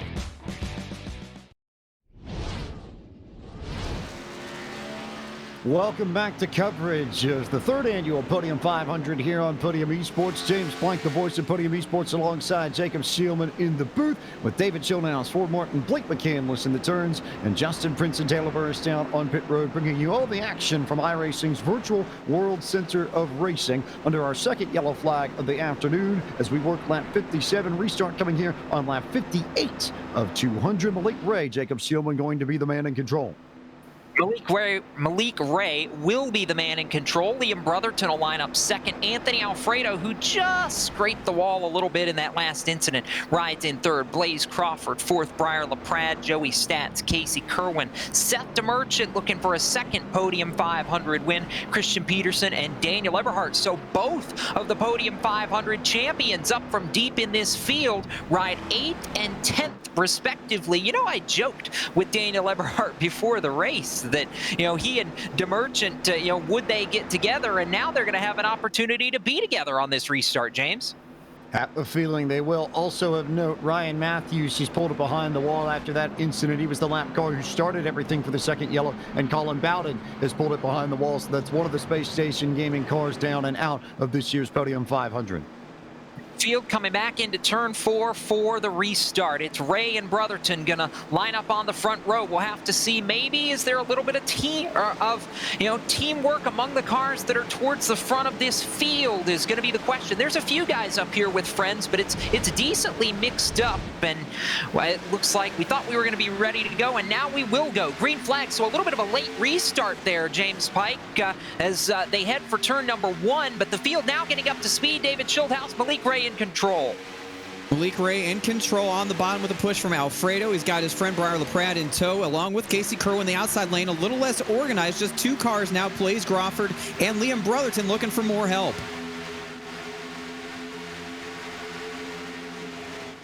And as they work down the Daytona Super Stretch here, side by side, they're going for the race lead. That middle line a little more organized between Brotherton and his counterpart, helping him through 3 and 4. That is the number 4, Blaze Crawford and Anthony Alfredo. Malik Ray not quite tandem up there on the bottom side as Brotherton and Ray. Now they'll go side by side for the race lead. They race for the lead further back. I saw Christian Peterson and Seth the Merchant, the best buds, decide to take it straight to the back, but they're working together. That's a dangerous combo, and it was part of the team that got to Merchant the inaugural 500 2 years ago. Watch for them later in the race, David Schildhouse.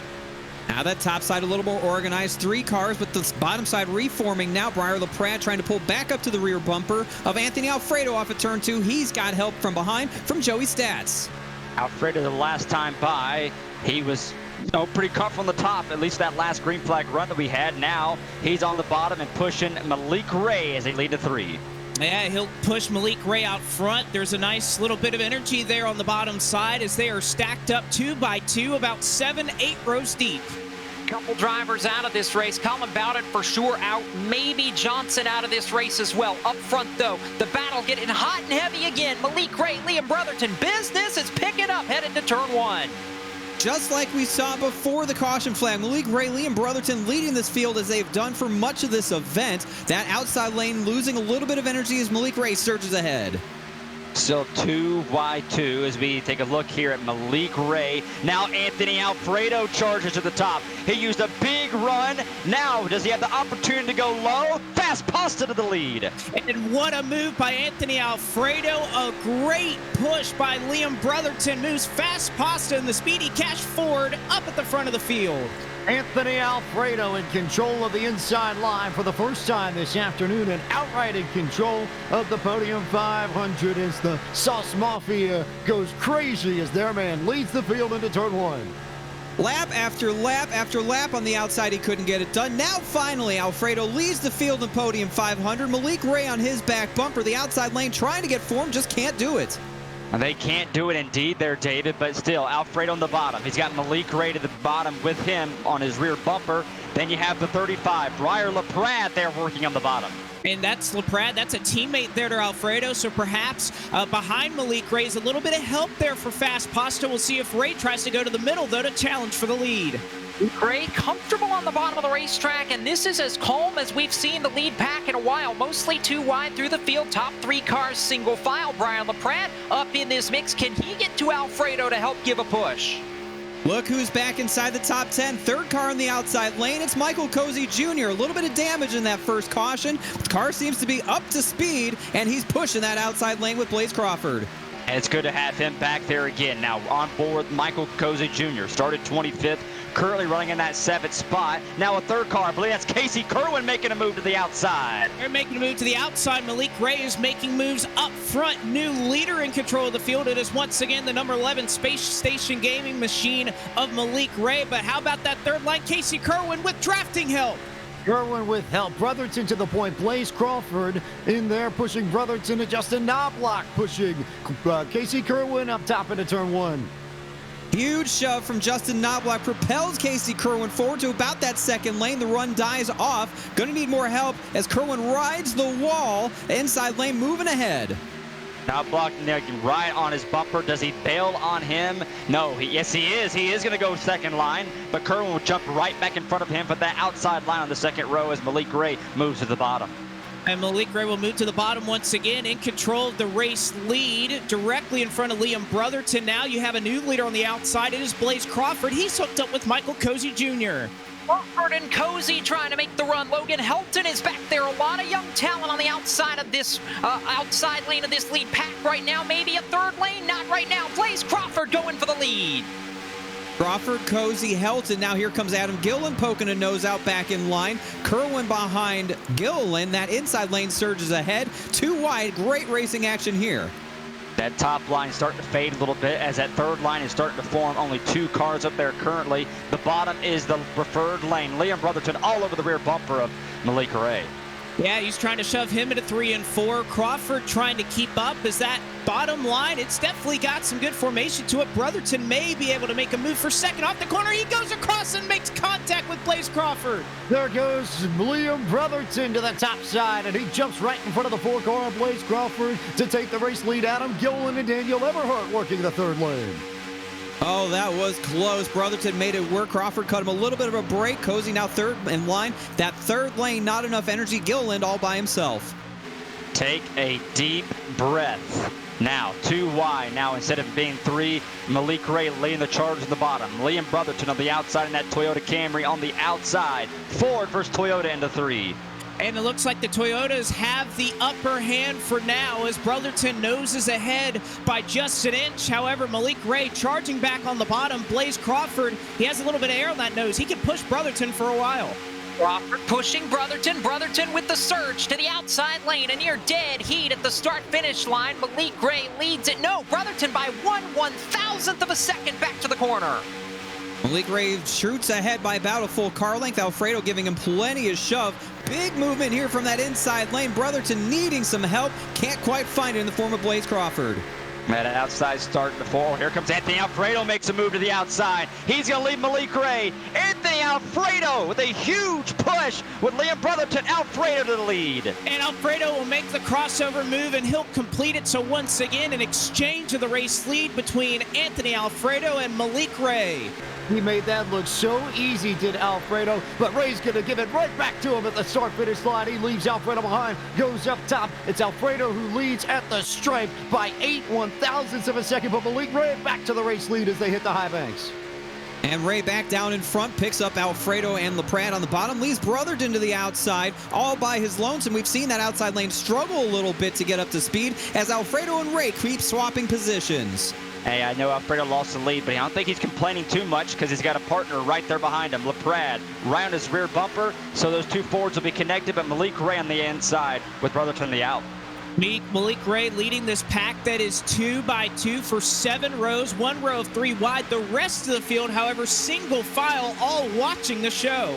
Casey Kirwan in the XZ 38 thought better of 3 wide, backs it down. He'll be in line there, back around 14th position at the stripe. Malik Ray leads it. Liam Brotherton to the outside. Brotherton wants the lead, almost got hip checked in the tri-oval.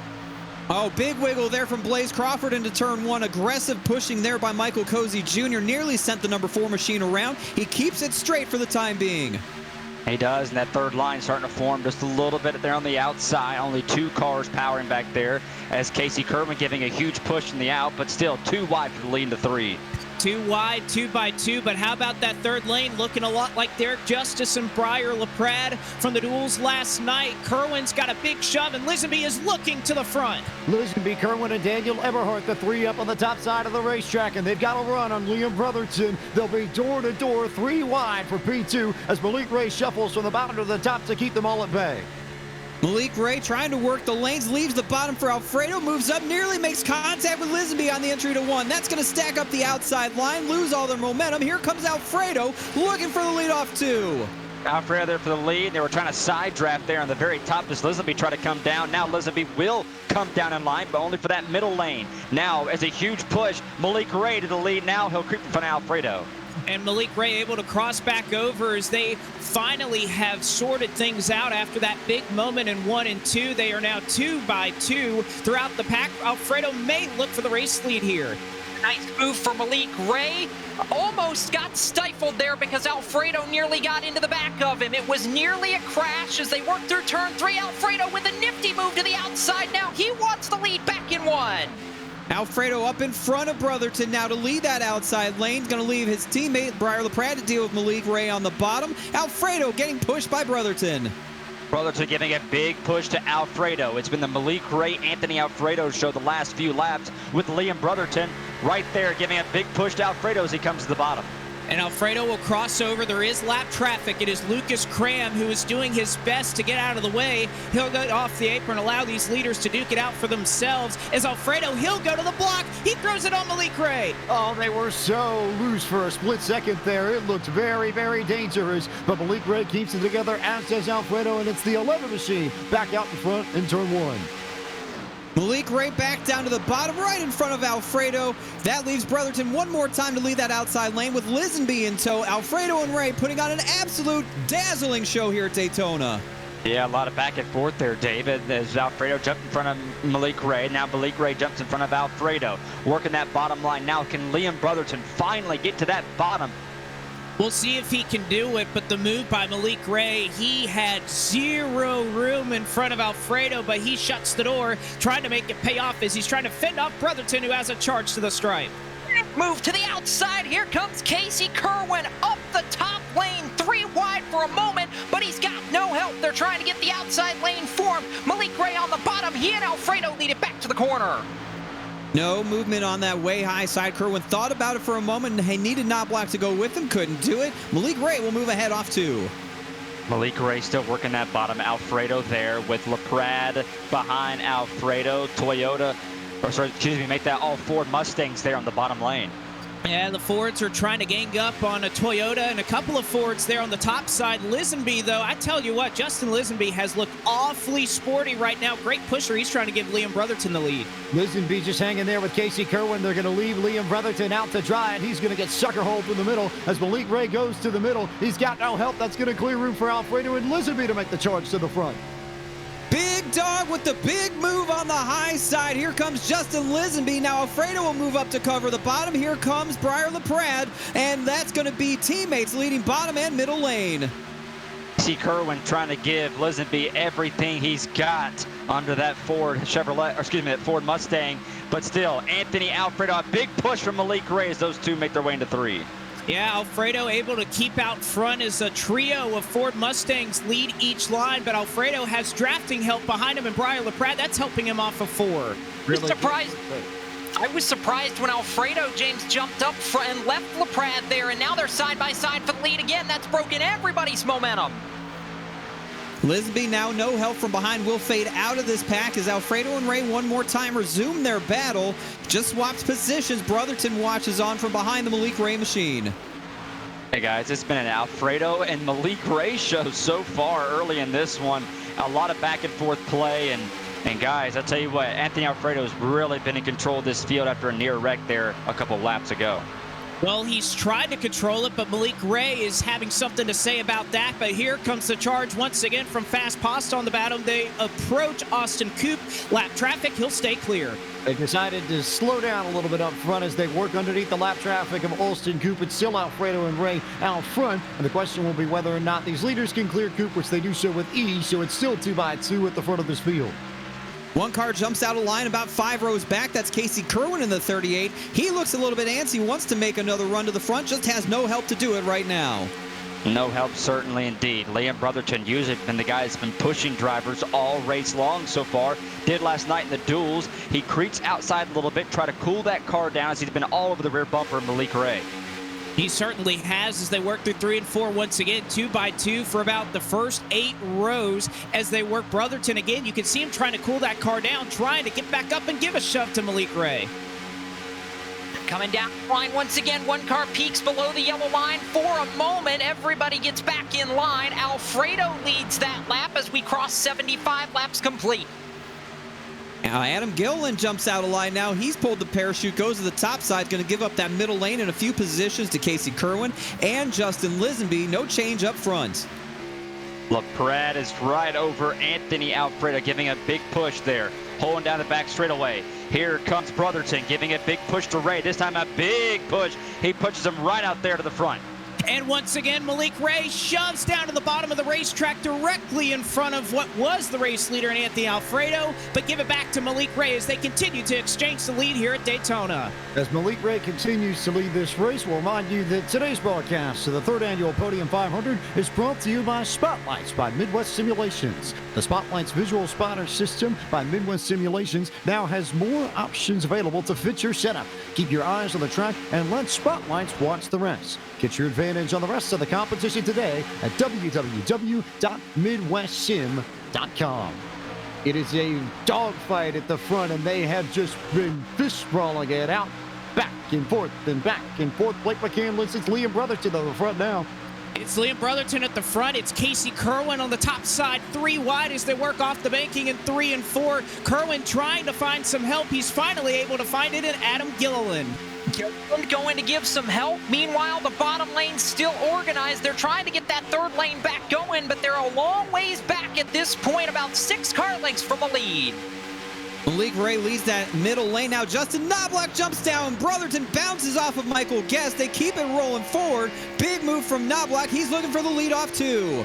Oh my goodness, what a power move to march his way right there to the bottom. Now he holds the lead pack on the bottom. But still, Malik Ray, he isn't done yet. He wants a power 4. Here comes Casey Kirwan on the outside. Here comes Casey Kirwan, a big shove from Adam Gilliland as they were all out of sorts there on the bottom. But look at how that run, just as quick as it happened, it stalls away. It stalls away, and it's a space station stranglehold at the front of this field. Knobloch on the inside with the lead. Ray in second on the outside, controlling that middle lane as Kirwan and Gilliland continue to slide back. An astronomical display of performance here from Justin Knobloch and Malik Ray as they control both lanes at Daytona International Speedway. 2 by 2 by 2, but still in that front pack. Knobloch has the lead and getting a big push from Liam Brotherton. Brotherton had the lead there for a little bit, but they got up in front of him, but still 2 by 2 for the lead. They are still side by side. They work into 3 and 4. It's been noted Malik Ray, he definitely wants to control that middle, and he has protected it with his life so far, trying to look for the lead off of 4. For the lead, but there's nothing there right now. It is Malik Ray and Justin Knobloch controlling the 2 lanes, and Casey Kirwan is a lonely man in the exit machine on the far outside of the racetrack. Now Ray thought about the 3rd lane, nothing there. Michael Guest continues to shove Malik Ray forward. It's Liam Brotherton now on the bottom side, pushing Justin Knobloch as they continue to serve over this field.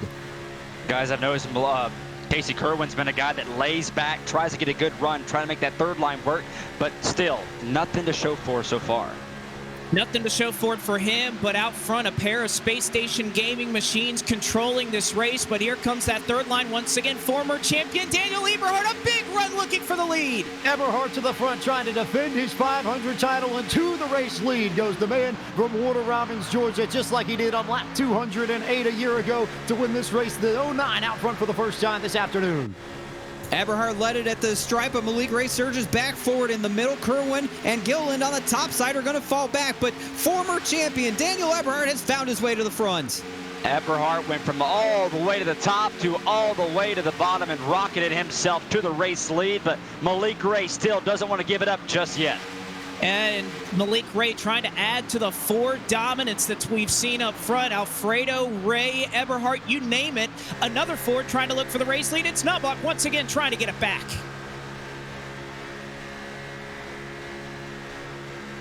Off they go into the tri-oval, they make it work. It's Eberhardt down on the bottom, but the Space Station cars have got it all lined up for a launch into turn 1, David Schildhouse. A lot of teamwork at play here as Knobloch relies on help from Malik Ray. Guest still in tow there with Lisenby on the outside. Eberhardt surges ahead with a great push from Brotherton. Knobloch still on the outside, trying to make it work, but he's got Eberhardt right there on the inside. A little side drafting, a little bit off of 2 by 2 with that Kirwan machine, trying to make that 3rd line work. They certainly are, but David, I'll throw it to you. Look at the dominance of the blue ovals here at this racetrack. It doesn't matter who it's been out front. It seems like it resembles real life almost even, that every time we look out front, you see a bunch of blue ovals, and Casey Kirwan trying to lead that outside line right now. Mustangs throughout the lead pack here. Make it 3 wide of Mustangs across the front. Kirwan coming with a push from Gilliland up to that front row. Ford Mustang dominance here at the front of the Podium 500. Eberhard surges ahead, but it's Knobloch in the middle. Kirwan up top. You guys, they must have heard you guys talking about Ford Mustangs, because Gilliland, that Chevy Camaro, wants a little piece of the action. He wants to show a little bow tie power as they make their way into 3. Into 3 and 4 once again. It is still on the bottom. Eberhard trying to make it work, and it looks like the bottom lane gonna make it happen, but here comes the surge up the middle once again. The lane is moving, and the Space Station duo is finally hooked up in the draft. Justin Knobloch slipped up a lap ago, got to Malik Ray, and they are about tandemed up as the inside lane shuffles up headed to 1. No change up front now. Eberhard with that great push. Alfredo, third car in the inside lane. Lisenby there in tow as well. Kirwan's giving up the ghost for that high side. He settles into 4th on the outside lane behind Guest. Now is the time to Reek and really take a deep breath. They're 2 by 2. Well, as I say that, here they come. Malik Ray, he wants to get back to the race lead as he makes it work. Yeah, he does, but again, that bottom line has just been so strong. It has not gone away. Ray trying to defend the middle line, but just can't get it to work right now with Michael Guest. Justin Knobloch got the run and immediately dropped down there. So there's the game plan, I think, from Space Station. Control both the bottom and the top lanes and make it Space Station all the way around as they head back to the high banks of turn 1. Kirwan back up top. Gilliland goes to his back bumper to help him out. Nearly grazes the wall, keeps it rolling in the right direction. Alfredo has now lost his help in the form of Briar LaPrade. He's at his quarter panel. Eberhard now makes his way to the outside. Now he's going for the race lead, getting a big push from Malik Ray. Do they both go to the bottom? I believe they do. Eberhard in the lead. You know what a big shuffle in the middle of the pack that was, as Anthony Alfredo looked to go 3 wide from the bottom for a moment. LaPrade gave him the room to make it happen, and again, that surged the bottom line forward. Here's the move to the outside. Justin Knobloch now slides up in front of Michael Guest. Michael Guest gonna push the 94 as they cross the stripe, but still, it's Warner Robins, Georgia's Daniel Eberhard who leads the field back to turn 1, but Knobloch is there. A lot of shuffling going on right now. Big moves being made as Knobloch reassumes control of that outside lane. It's going to be Eberhard on the inside with help from Malik Ray. Big moves being made, but a big one is about to become here in a couple laps, because now we have to start talking about green flag pit stops as they're both 3 wide now. A lot of decisions to make here soon, Blake. It certainly is, and how about Casey Kirwan once again? He's passed 4 rows of cars and just half of the back straightaway. He's now looking to make the top side work off of 4. As Casey Kirwan races to the lead, we'll head back down to pit road to Justin Prince and Taylor Burris in advance of the pit stops. JP, what are the teams saying down there? Right now, at the moment, teams are saying they're getting a little bit snappy, in particular Anthony Alfredo in the middle of the tri-oval at the moment in terms of the grip. But right now, we're looking towards an estimated window of the next 10 laps for pit stops. Taylor, what have you heard? Talk to crew chief Spencer Burns for Blaze Crawford. They're going to be coming down lap 96 right here. So that'll be about 10 laps away, like we just talked about, along with some of the rest of the field. It's going to be critical to see who they will get lined up with in order to have a pack of cars drafting together to stay on the lead lap. Field working through turns 3 and 4 now as they get ready to come back to the line. So again, we've got to prepare for green flag pit stops, but right now I think it's a preparation, or an extension rather, of that battle for the race lead. Knobloch and Eberhard still door to door through the tri-oval. Eberhard with the short way around. He wants the lead back in turn 1. This battle will not stop. Both lanes so even right now as Knobloch's doing an outstanding job leading that high side with a great push from Michael Guest. Malik Ray doing the same amount of work on the bottom for Eberhard. Guys, it's only a matter of time before Malik Ray now wants to make it 3 wide middle and get right back to that lead, because that's exactly where he feels the most comfortable as he's riding that second spot on the bottom lane. And certainly so, as you see the cloud cover starting to form in here. That's going to pick up the speeds just a little bit here on this racetrack, cool them down, but the engines are going to be hot and show that Ford power. Malik Ray to the outside. Oh, Daniel Eberhard just about get turned, and Michael Guest is sideways and nearly lost it in the middle of the tri-oval, and somehow, some way, the Jim Beaver Esports driver kept it together, but that separated everybody at the front, David. That was an unbelievable save by Michael Guest, but now the Space Station Gaming duo of Malik Ray and Justin Knobloch pull away. Just 2 cars. Eberhard will have help from Brotherton and Briar LaPrade off 2. Off of 2, they're starting to be single file, and I think this is an appropriate time to start getting single files. We mentioned a little bit ago of green flag pit stops about to hit. How about this? 2 cars at the front, the 11 and 94 into 3. and the 2 cars up front, but as you mentioned, all starting to work single file. No cars on the outside except for Kirwan and Gilliland, who are trapped up there. As calm as it's been all race long as we come to the end of lap 89. Kirwan and Gilliland still stuck to the outside. The rest of the leaders single file as we approach pit stops. And of course, as I say that, Logan Helton goes back too wide. Logan Helton trying to reform that outside lane, has help from Casey Kirwan and Adam Gilliland now, as that bottom lane's going to lose a little bit of momentum. Checked up around Michael Cozy Jr. Outside lane coming with a little bit of steam. A little bit of steam here, but it's only 3 cars at the bottom. Excuse me, 3 cars make that on the top, but still, Malik Ray leading this train into 3.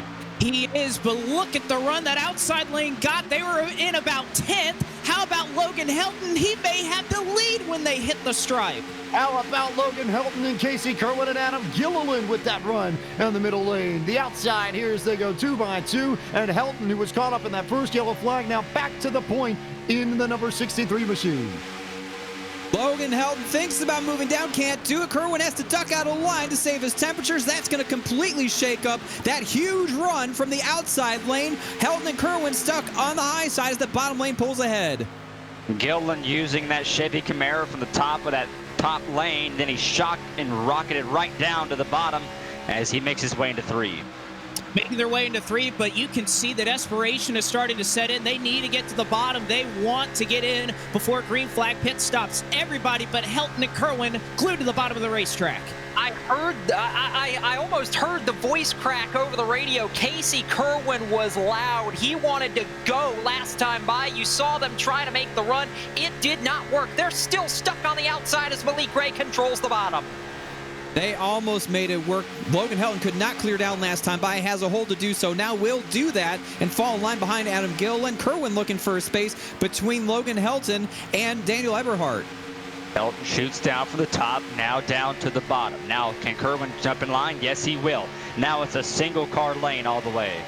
Well, it's single car, but how about these others trying to take advantage of the track position? Kevin Champagne, and how about this, a name we haven't mentioned today, Michael P. Frisch, trying to get it done on the high side, make up some track position. Michael Frisch, champion of the First in Flight 400. That's how he's in today's race, but he's making the most of it. The FTF 500 winner, trying to make his presence known on the outside with Derek Justice in tow. Derek Justice sporting a little bit of damage to the right rear of that JTG Doherty Racing number 37, but still plenty of steam under the hood as he pushes Michael Frisch up towards the top 5. Yeah, a little right rear quarter panel on back of that 73 car as we're still riding on board. Now through the backstretch they go. Malik Ray still leading that bottom charge.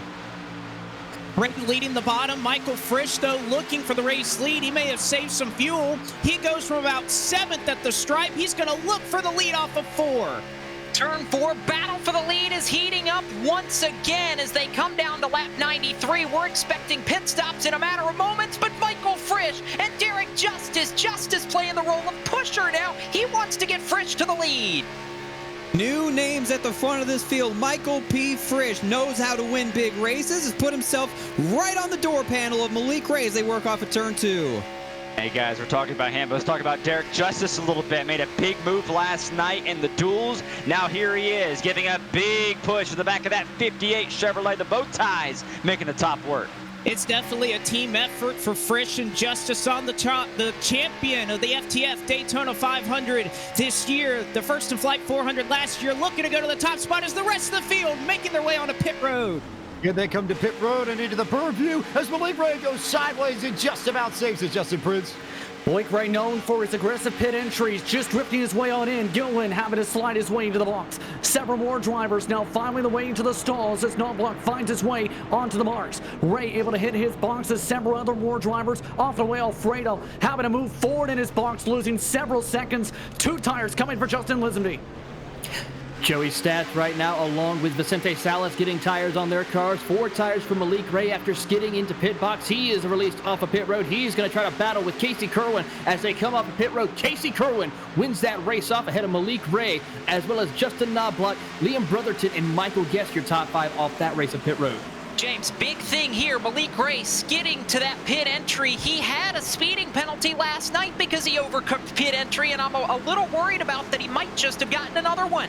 We'll see if he did, but we'll stay on pit road as the second wave of leaders come down. Justin Prince. Set to Merchant, nearly getting contact into his pit box, able to angle his way on in, just in front of the edge of Matt Cucker, but losing a bit of time for 4 tires and fuel. Gilliland's had to come down a second time. He's lost significant time from his respective pit stop entry. Michael Cozy Jr. with a clean stop, as well as Blaze Crawford. Travis Brown losing some time for his pit entry. Adam Gilliland is coming to win the race off pit road with Derek Justice, Michael Cozy, Blaze Crawford rounding out your top 4, rounding it, continuing. Derek Justice lost a lot of time, but he's going to get right back up behind Blaze Crawford to get back onto the racetrack and try to get a run going. And trouble, James Pike. Michael Frisch, who led moments ago or was battling for the lead moments ago, ran out of fuel, and that is going to be disastrous under green flag conditions. He will need a yellow flag to get himself back into contention. He will almost certainly go a lap down. And we saw that happen to Justice Botello at the very beginning of this race. It did not work out for J-Bo. He got caught up in some wrecks. So now Frisch has to consider that danger of what happens when you stick yourself that far back as well. It's going to be a big 30 laps or so for the number 58. That it is, and we're waiting for the pack to start to form back up, James. It's going to take a lap or two here before everything starts to cycle itself out. Coming to complete lap 96, so right near the halfway point of the race, and you got to figure, I know it's a lot to ask for it to stay green, but you got to figure 2 more pit stops roughly from here. You would think that sounds about right. These drivers going about 37, 38 laps or so, but there's also the possibility that little green-white checker as well. So, that could make things entertaining too. Justin Prince, several speeding penalties. Not the one we expected from Malik Ray, but Adam Gilliland, one of the other notables. Yes, mentioned he was in the pit box for a long time, 55 seconds total for the penalty, 40 seconds stop and hold if you speed here at Daytona International Speedway for today. Also being booked for speeding, Will Norton, who ended up sliding into the grass on his entry. Travis Brown, as mentioned, also losing time on his stop. That's due to speeding as well. So several drivers booked for speeding as well. Hearing with Michael Frisch that he not only ran out of fuel, had to take a tow to get to his pit box. That lost him significant amount of time. The lead pack starting to form up in turn 2. We'll pick the leaders up in the back straightaway. Casey Kirwan and Malik Ray up there. Ford Martin.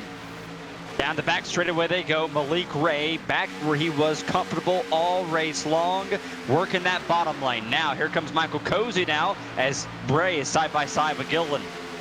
Side by side with Gilliland, but remember for Gilliland, he's now scored a lap down. He's trying to lead this back pack and be on the tail end of the lead lap. They work around lap traffic here, and it's going to be a tight squeeze. 3 wide to get around some of the damaged cars. It was tight there for Malik Ray, and it could be very treacherous over the next few laps. David Schildhouse. Bottom line of leaders now, Malik Ray, Michael Cozy Jr., Justin Knobloch, Liam Brotherton, 4 cars on the bottom. Adam Gilliland, a lap down, leads the outside lane with Casey Kirwan and Blaze Crawford in tow. You see Malik Ray now there on the bottom and trying to poke out a line. I believe it was no block trying to get to the outside as Cozy now gets the right, the back bumper from Ray. How about this 2 Fords right at the front? Justin Knobloch, a great shove from Adam Gilliland, the lap car, as he now edges his Space Station Gaming Ford up into the front of the field. He and Ray go side by side to the stripe. They're side by side now as we come to a lap before halfway. They had worked together earlier in this race. I think Knobloch's trying to get back down and be the leader again, but he can't do it. They're side by side to turn 1. The field continues to orbit around Daytona International Speedway, and it is the astronaut pairing of Malik Ray and Justin Knobloch who control these lanes like they were before the green flag pit stops. Truly team tactics at work here.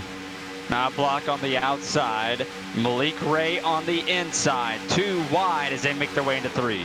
Making their way into 3 and 4 for the 100th time already this afternoon. Malik Ray looks like he's going to have it off of 4 as they go to the stripe. Space Station Gaming out front. And it'll be Space Station Gaming 1-2 and Malik Ray, your leader at the halfway point. And as we pick up the cross flags, it's time to bring you the iRacing Midway Race Break, which is brought to you by iRacing, the world's premier online racing game. iRacing puts you in the driver's seat to experience today's newest form of competitive motorsport, virtual racing, all from your home PC. Race virtually on Australian supercars, IndyCar, IMSA, NASCAR, the World of Outlaws, and more. It is Malik Ray and Justin Knobloch who led at the stripe. Michael Cozy Jr. rides in the third spot. Fourth belongs to Liam Brotherton, and Casey Kirwan holds the final spot in the top 5. Sixth, last time by, was Blaze Crawford. Derek Justice rides in 7th. 8th belongs to Michael Guest. Briar LaPrade in 9th, and Logan Helton completes the top 10, Jacob. Dylan Alt was 11th, Connor Anton 12th, David Brown 13th, Anthony Emery and Justin Lisenby through 15th, then Matt Forcapa, Vicente Salas, Joey Stats, Kevin Champagne, and Christian Peterson. Guthrie Merchant rides to the 21st spot, 22nd now to Joey Stats as they slide through. Daniel Everhart 23rd, 24th to Anthony Alfredo. Presley Sora holds the 25th spot, 26 belongs to Brandon Howe. Brent Harris runs in 27th, 28th to Anthony Burrows. Jonathan Wall in 29th, and Michael Frisch after that penalty, the last car on the lead lap after running out of fuel. He's 30th. 31st is Adam Yolen, first car 1 lap down. Will Norton is 32nd. Travis Brown, Brandon Paonetto 34th. Austin Coop 35th. He is multiple laps down, and the rest of these drivers out of the race early. Lucas Cram, Justin Botello, Dustin Johnson, Colin Bowden, Jimmy Mullis, Ryan Matthews, Garrett Maines, and Zach Novak, the dubious distinction of being the first car out of this year's Podium 500, James. And that concludes this afternoon's iRacing Midway Breaks Break. And with over 170,000 drivers on the service and over 90 laser scan tracks and cars to choose from, iRacing is your portal to the racing world. Get on track today at iRacing.com. It is still the Space Station Gaming drivers in first and second, but Adam Gill in the lap car making a run up on the outside as we pick up the action with Blake McCandless in turn 3. Adam Gilliland trying again to be the tail end of the lead lap. That could be big implications for Will Norton, who could get the lucky dog should a caution come out, but he doesn't have it at the moment. Justin Knobloch now noses ahead for the race lead. Oh, big wiggle off turn 4. Gilliland got a bad shove coming into the tri-oval, and that was almost disastrous. Blaze Crawford laid the bumper to the 8, and somehow they all keep it going. Great save from Giller. Leads that outside lane with Crawford, Michael Guest, and Logan Helton in tow. Another lap car on the high side. Will Norton in that 25. Don't forget about Derek Justice, 6th car on the bottom lane. On the right side of your screen, Derek Justice riding with him. Had a big night last night in the duels. On the left side of your screen, still the 2 top forwards working that bottom lane in the lead. Still working the bottom line that has become much more formed up than we have seen previously in this race. Top side, only about 6 or 7 cars willing to dance up there, but Malik Ray is as well. Space Station Gaming back out front. Blaze Crawford, the next car in line on the outside that's on the lead lap. Adam Gilliland had a speeding penalty, so he's a lap down, but he's in the mix trying to help out these leaders as best he can. Ray dumps. Gilliland jumps back down in front of his teammates. Reassume control of that bottom lane. Big moves being made by Ray as he tries to work both lanes. And we're both lanes. Here comes Gilliland to the outside. Gilliland with a big push from Blaze Crawford, trying to blaze them right to the lead. Here comes Gilliland to the outside. Gilliland with a big run from Blaze Crawford, but behind Blaze Crawford, Michael Guest is hanging off just enough. That's going to cost that second lane a little bit of momentum as Malik Ray out front once again. Great, back out front here in the 3rd annual Podium 500. Justin Knobloch rides second. Michael Cozy Jr., Blaze Crawford, Liam Brotherton, and Michael Guest in the front 6 positions. Logan Helton, Casey Kirwan, Derek Justice, and Justin Lisenby complete the top 10. From Daytona International Speedway, you're watching coverage of the 3rd annual Podium 500 here on Podium Esports. We'll be right back.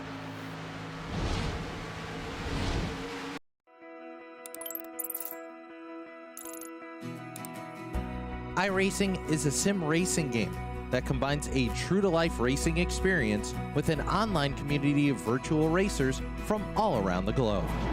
iRacing offers a multitude of officially licensed cars and tracks, laser scanned with millimeter accuracy. Their car models and mechanical systems are based on real-world physics, engineered in cooperation with manufacturers and race teams. Their skill license system ranges from rookie to pro, ensuring members are always pitted against those with similar skill sets. Members are able to sign up for a weekly race series, compete in time trials, host a private race with friends, and participate in racing leagues created and run by the community. With over 170,000 members, iRacing works in partnership with renowned motorsports organizations like NASCAR to deliver virtual races based on the real-life NASCAR Cup Series, as well as many other series on the NASCAR ladder. iRacing also features team racing, providing a variety of options for members to create and manage their own teams. Race with friends or real-world teammates in full-length endurance events like the 24 Hours of Daytona, Spa 24, or the Bathurst 12-Hour. Additional partners include IMSA, World of Outlaws, Supercars, and IndyCar, allowing members to race in their very own Indianapolis 500, Bathurst 1000, Chili Bowl, and many more iconic events. This is iRacing, delivering the most authentic racing experience short of getting into a real race car. Sign up today at iRacing.com.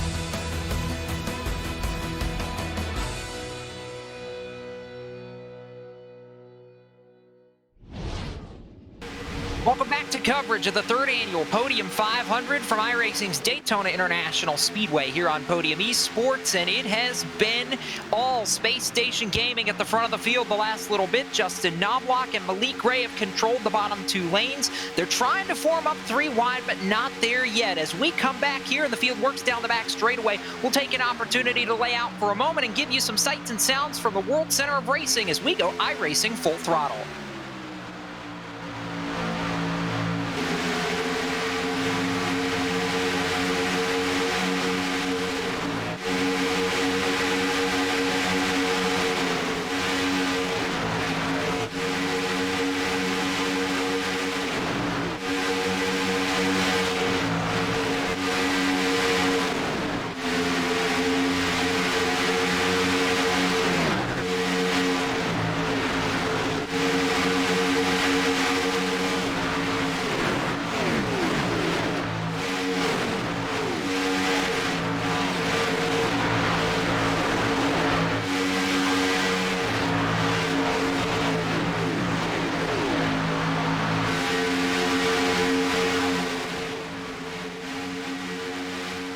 Casey Kirwan trying to roll the outside. You wanted the best. You've got them three abreast through the tri-oval. Battle for the race lead is on. Kirwan trying to pull that third lane up. Malik Ray, Justin Knobloch side by side to turn one.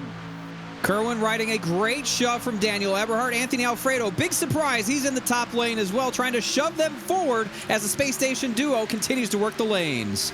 You mentioned Anthony Alfredo.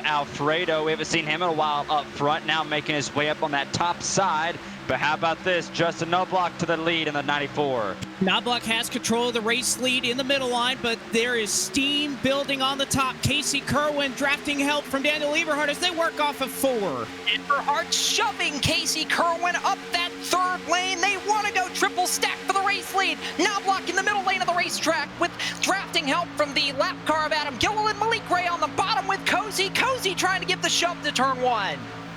I see trouble ahead. There's three cars by themselves as lappers right in front of this group. They will encounter, if they're still three wide by the time they get there, could be problematic. That two lane on the bottom continues to pull away.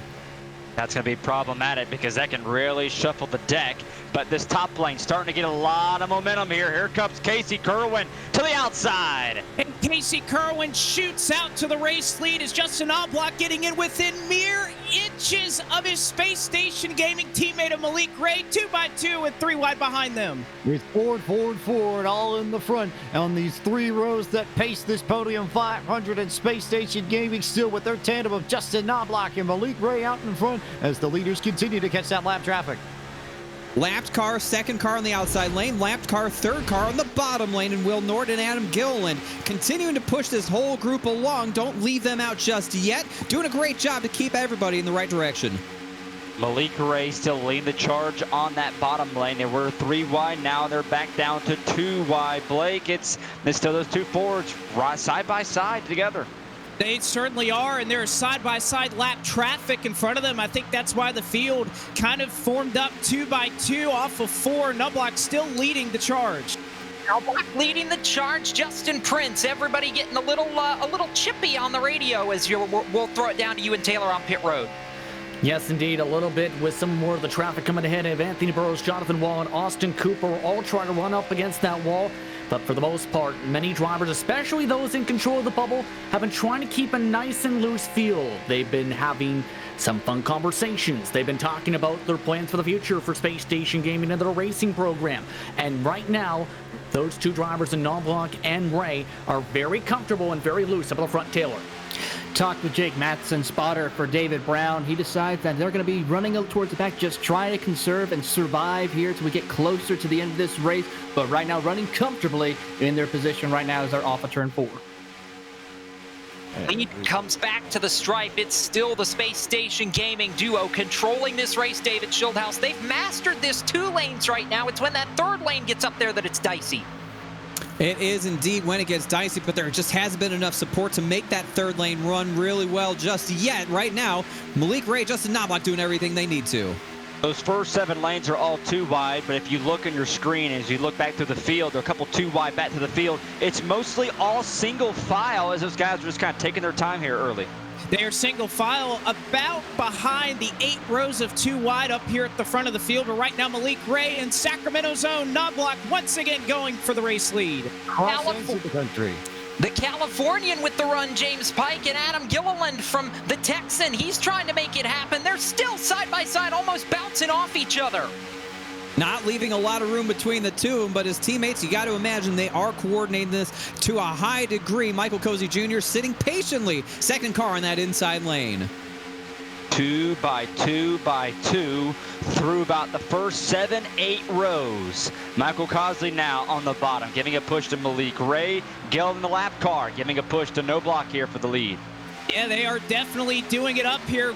Adam Gilliland lap traffic trying to get to the tail end of the lead lap, but Michael Cozy once again flexing his muscles at the front of the field. Casey Kirwan not afraid to go to the outside, though. How about the Matthews, North Carolina driver from just outside of Charlotte with Daniel Eberhardt? Those 2 Ford Mustangs going to the front. It looks like Kevin Champagne and a Mustang will go with them 2 into 1. Kirwan's been trying to get that 3rd lane rolling much of this afternoon. Got another run at it coming now with help from Daniel Eberhardt. How far up the stack will they go? They're up to the 3rd lane right now. Making that 3rd lane work on the outside. Now the question is, can they finally, that top line, finally get some momentum to grab that lead and stay up there? Kirwan 3 wide in the lead. Fire the cannons. Here comes Casey Kirwan looking for the race lead on the top side. They're looking to fire him a little somewhere different in Florida right now, but Kirwan looking for the lead off of 4. Could be a lot of cannons fired in Florida, Jacob. Yeah, there will be. Kirwan was looking for the lead. He got the lead as they crossed the stripe. Casey Kirwan with help from Daniel Eberhardt, I believe, going at it again. They're 3 wide back to 1.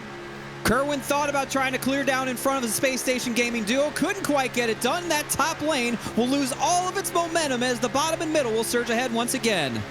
And Blake, that's kind of what we've seen so far through this first half of the race. That top finally gets a lot of momentum. They get it right to the lead, and then it starts to fade and fan out, and they make their way back to 2 wide.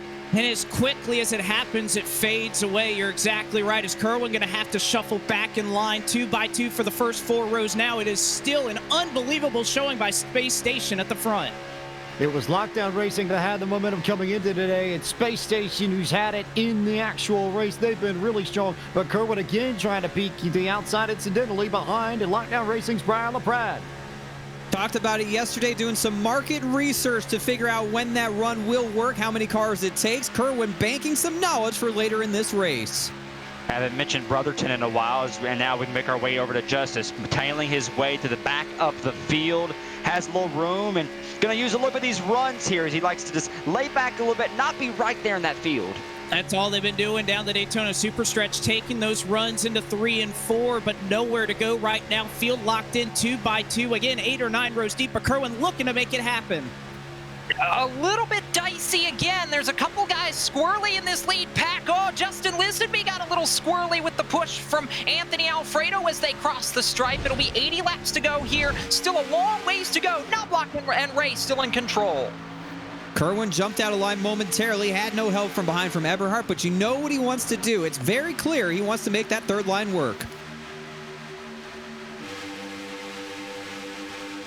Trying to make that 3rd line work, but here comes Knobloch as he shoves across the nose of Malik Ray down the back straightaway. He'll take control of the race lead, and this will change things up. It was 2 by 2 for a moment, but now Adam Gilliland, the lap car, trying to move back. Here comes Way on the high side. It looks like Malik Ray's got the run. These Space Station Gaming cars can move around and fly around at will as Ray goes back to the point on the inside of Gilliland. The lap car leads the outside lane with Blaze Crawford in tow. Nifty little move there to reassemble themselves on the bottom lane. Ray and Knobloch 1-2. Cozy third car on the inside lane. The lapped car of Gilliland now leads the outside. Gillen leading the outside for now as we see No Block in the bottom lane. Trying to use that momentum, but here comes Gillen. He really wants to get back on that lead lap. He does, and again, as mentioned earlier, this would affect who would be the lucky dog if the caution flag were to fly. Right now, it would be Adam Gilliland who has control. Now Knobloch looking to the outside of his teammate for the lead. Knobloch wants the lead as they come back to the line. He's got the run. I think he'll have the lead with the push from the aid of Adam Gilliland. Gilliland a lap car, but he's trying to be in position to get the lucky dog should we get a caution, and he's been a brilliant pusher right now. A lot of disorganization there as they made it work a little bit wonky, but Malik Ray with the push from Michael Cozy Jr. will surge ahead off at 2. Got to give these guys a lot of props for the way they have raced all race long. Beside that one mistake by a lap car getting off a pit road, it's been clean, but it's also been good racing so far. It certainly has, and that's why we've had one cycle of green flag pit stops during this run. We may have another shortly on the horizon, but still nobody thinking about that. They're trying to go to the lead. How about Casey Kirwan and Anthony Alfredo back up the mix towards the front? He wants to try and get back to the front of this group before we get green flag pit stops once again. Big run from the 38 pair going into turn 1. Yet again, Casey Kirwan leading that third lane with a push from Anthony Alfredo as Ray and Knobloch get close together in the oh my goodness, really close through the corners here. Here comes Kirwan to the quarter panel of Knobloch. Alfredo fires to the outside, now giving a huge push to Kirwan. Now Kirwan, big push from Fast Pasta, Kirwan to the race lead. A pair of 38s making it happen on the high side as Kirwan and Anthony Alfredo, two-car tandem, as Knobloch goes down to pitch Malik Ray once again. They're 3x3 off of 4. Bring you wide back into the triangle. It's Kirwan, it's Knobloch, it's Ray. Top, middle, bottom now. Alfredo and Kirwan's run falls back, stalls out a little bit. It's the space station's pair back to the point. Without more help, that third lane really struggling to move forward. They can get as high as that front row, but Kirwan unable to clear down if that's what he wanted to do. They'll fall back to the 4th row. And falling back that top side, starting to lose that momentum. Once again, only 3 cars up there, and it's most of the majority of the race been the bottom as Gilliland try to peek at a line, try to cool that Chevy Camaro down a little bit into the 3. They're cooling it down, and speaking of cooling down, that top side has all but disappeared as once again, we've seen it multiple times. You get about 2 laps, and that's all you can really hope to hold out there. As we cross lap 125, we'll remind you that today's coverage of the Podium 500 is brought to you by McConey Setup Shop, the home for iRacing setups and the official setup shop of Richmond Raceway Esports. From asphalt to dirt, McConey Setup Shop's team of professional setup builders has it all. It's simple. You can't beat the best, so don't settle for the rest. For more information, visit www.mcconeysetupshop.com and get all of your iRacing setups that you need today. It is Malik Ray, Justin Knobloch continuing to control this field at the front for Space Station Gaming, who has had a whale of a Podium 500 so far. Jacob Seelman, they come back to you in turn 4. Gilliland still trying to be the car in the lead lap. Well, trying to get the lucky dog position, but Casey Kirwan's now switched places with Anthony Alfredo. They are steamrolling up the outside lane. Alfredo with the look for the lead in turn 1. A new look to that third lane, same 2 cars, different orders. Alfredo now surges ahead with the push from Kirwan one more time, but the run dies off as he gets even with Knobloch and Ray off of 2. On board with Kirwan now, working that top, giving a huge push to the Speedy Cash Ford of Anthony Alfredo. It's just a 2-car train right on the rear bumper, as you can see. He's all over Alfredo. Alfredo to the lead. Same number, same manufacturer, different order is exactly what the doctor ordered. Moved Anthony Alfredo once again in control of the Podium 500. It's the man racing the 38 in the Coke Series, pushing the man who is fired the 38 as Malik Ray gets turned in the triangle, and he goes down into the grass. He'll save it and come back on the racetrack, I think, just in case. But that was a big moment for the number 11, David. A lot of blocking at play there. Malik Ray saves it through the grass. I don't know how he did it, but he moves back up into the field. No harm done. Just a little bit of track position lost. Oh, what a save. Let's take another look here. Malik Ray, what a save. You thought it was going to happen before you knew it. Those guys were going at it earlier in the race. Alfredo puts on a huge block, and then Malik Ray makes a huge save to the grass. Ray made the save. Michael Cozy was certainly there, but what a job to collect it. How about the rest of the field allowing Malik Ray to collect that race car and merge back into the pack? You'd think he'd be somewhere at about the 25th position. He's just back there racing with those guys looking to get back to the front, David. Shows you what he's capable of behind the wheel. That'll put Alfredo out front on the bottom lane with help from Cozy one more time. Knobloch lost his teammate. That really shuffles the order here for the Podium 500. Anthony Alfredo, the Cup Series driver for Front Row Motorsports this season, has made his way right to the race lead, but here comes Knobloch to the outside. Knobloch trying to mount a charge, but Michael Cozy, a pair of green racing machines, working strong in lockstep with Anthony Alfredo, your race leader on the bottom. Alfredo will control it off four. Cozy with a big slide. And as we get set for pit stops, we'll throw it down to Justin Prince to see if we can get an update before the leaders come down pit road. And in regards to what just happened with Malik Ray, the mindset as soon as he hit the grass and the words being repeated, don't wreck the field, don't wreck the field, don't wreck the field 10 times. Simply said, he feels he's going to be able to get up to the front. His car is good. He actually also apologized on the radio for the incident where he thought it was clear in that situation. You can already tell he's trying to get back to that front right now. Taking a look at some other issues that are happening on pit road as well. Vicente Salas coming down in anywhere between the next 6 to 7 laps while learning some information as well for Blaze Crawford. He should be pitting anywhere around lap after lap 130 in order to have one more pit stop as they continue on their way. Jacob. Battle for race lead now. Blaze Crawford pops out of line, gets the push for the 9 of Michael Guest, the big green egg car. It's a new challenge for the race lead in turn 1. Blaze Crawford now assumes control of that top lane, pinches down onto Knobloch. Great push from behind from Michael Guest in the big green egg machine. Briar LaPrade, third car on the top side. That big green egg machine, we saw him earlier in the race, but now he is back. Oh, Anthony Alfredo maybe got a little out of line there with Knobloch, but he still keeps under control. And Knobloch, he got a big shove from Alfredo. It got him all out of sorts. That's going to allow Blaze Crawford to perhaps take control of the race lead as they're side by side off the banking. Nobody coming down for pit road yet, but within the next handful of laps, we should see all these leaders come in for another round of green flag pit stops as Blaze Crawford and his Toyota Camry leading at the stripe by 1/1000th of a second, David Schildhouse. The margins between these race cars as they go through the turn are decreasing. That bottom lane not getting a lot of room from up top. They're just trying so hard right now. It's keeping it close off 2.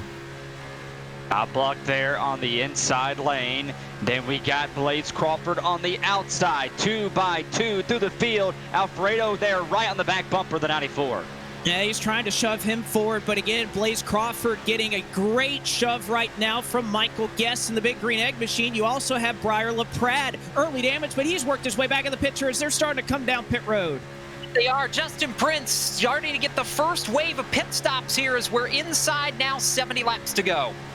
And real quickly, you just seen Malik Ray with that deep set, able to find his way back into the draft of his teammate. Now he's off into the stalls, Knobloch into his respective stall. Going for 4 tires and fuel, also dunking in Ben Horst and Presley Sora. They've already completed service. Daniel Everhart at the back end of the pit lane. 4 tires as well, off and away with a quick stop, Taylor. Certainly is. Brandon Hoff was able to get Alpha on pit road completely fine, but he had a little bit of help in front of them from Presley Sora and Ben Horst to help him stay in a draft to catch up as the rest of the field should be pitting this time by. Take a look and see whether or not we have more takers out of turn 4 this time, and indeed we do. Here comes Alfredo, Kirwan and company back to Justin Prince. Diving their way on in into the inside, locking it up as Anthony Alfredo trying to send it as deep as he can. Right now, no drivers this cycle with pit lane speed limits, but already Justin Lisenby with the major slide. Salas has had trouble at the back end of the pit lane with Champlain.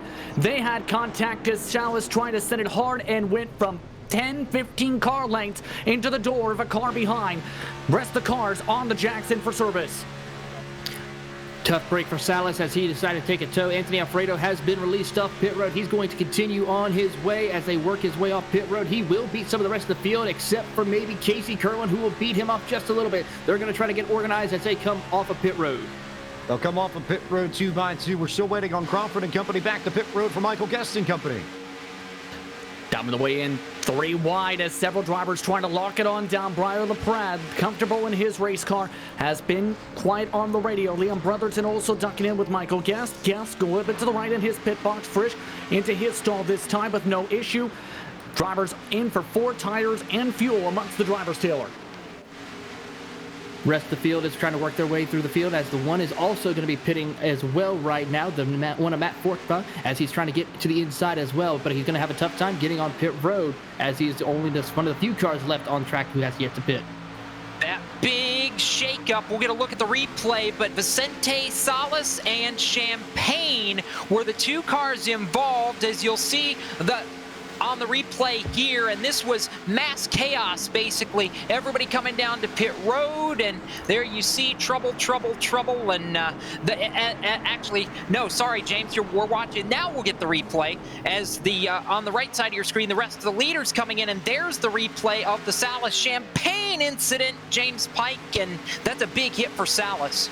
He's been the only space station driver that hasn't had the same kind of luck his teammates has had today, so it's upgrade for Salas, who I think will just try and survive at this point. But the leaders now coming out of turn 4 and making good work. Here comes the 38 pair. Casey Kirwan pushing the man who inspired his car number straight up past Liam Brotherton for a spot on the racetrack, and it'll be Alfredo trying to charge. I think this is the front of the people who have already come down pit road, David.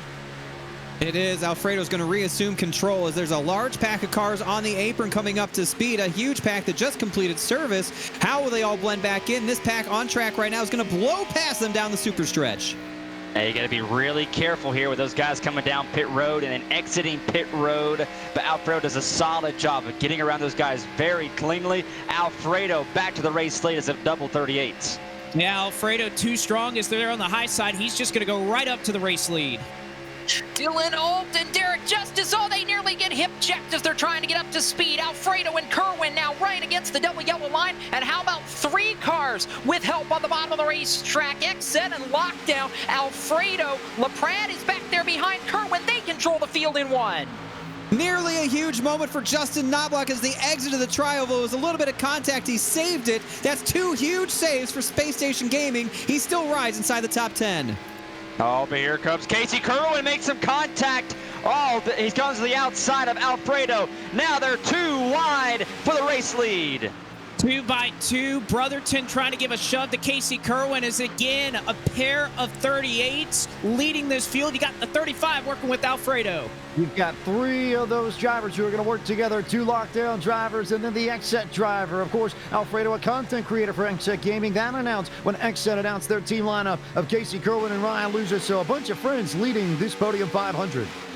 Kirwan drops back down to the bottom side to pick up Alfredo. That'll leave Brotherton to lead that outside lane one more time with help from behind from Gilliland. Give a call to Derek Justice, Dylan Alt, 4th and 5th on the inside lane. Kirwan jumps right now in front of Anthony Alfredo when he's also got LaPrade right behind Alfredo. Ford's dominating the bottom lane, but here comes Liam Brotherton. Brotherton on the high side with Adam Gilliland working with him. Again, he is still trying to work his way back on the lead lap. He's going to have to battle a couple more cars. There's some slow traffic in front of them. Traffic and a couple of packs broken up here, but it's Casey Kirwan, Anthony Alfredo, Briar LaPrade leading that inside lane as we complete lap 137, and we'll give you a quick look at the top 10 as they run. It's Kirwan, Alfredo, Brotherton up there on the outside rides 3rd, LaPrade scored 4th, Derek Justice in 5th, Michael Guest sits 6th, Dylan Alt in 7th, Malik Ray in 8th. Despite all the pit road stops and chaos and everything, he is still in this mix, and his off-road excursion no less. Justin Lisenby in 9th, Justin Knobloch still inside the top 10. We've got 20 cars in the lead pack as they work through turns 3 and 4. 20 cars within 2 seconds. It's almost 1 lead pack. It's about maybe 10 cars here, but the Space Station Gaming cars are right back to the front. That's exactly where they want to be. Here comes Malik Ray with a run from Justin Knobloch, and the 2 teammates go to work on the high line to try and wrest the race lead back away from Brotherton and Kirwan. Wasn't a long time ago, Malik Ray was driving through the grass, making a great save. Now it's back in front, controlling this field of the Podium 500.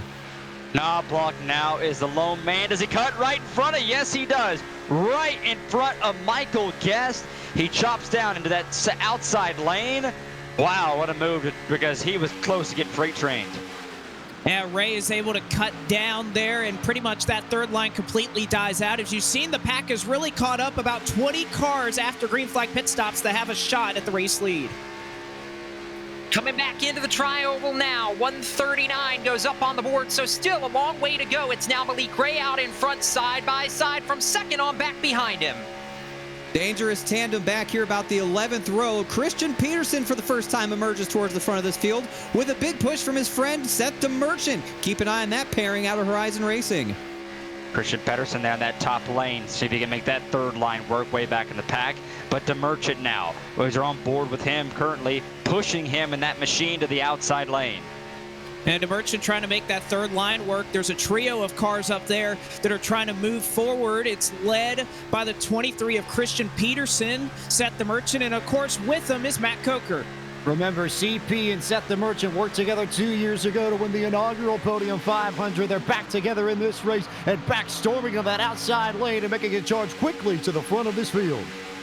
Three drivers really comfortable working together. Matt Coker, Seth DeMerchant, and Christian Peterson trying to make that high side work. They need a little more help. They're slowly gaining a little bit of ground. Slowly but slowly. They can't get up there. They still just can't get that momentum that they need. And that's been the problem with the high lane. But hey, hold on, they're making that side draft work a little bit. Maybe they can work it another time. Yeah, they'll try to get that side draft to work. You have to pinch down if you're going to get that third lane to work, but you can see not a whole lot of formation up there. They're probably going to die down pretty quickly here. Back to the line again. Still 60 laps to go. It'll be 59 laps to go when we come back to the stripe. And Casey Kirwan, Anthony Alfredo, Briar LaPrade, that trio has been shuffled back. Derek Justice on the bottom lane trying to move forward.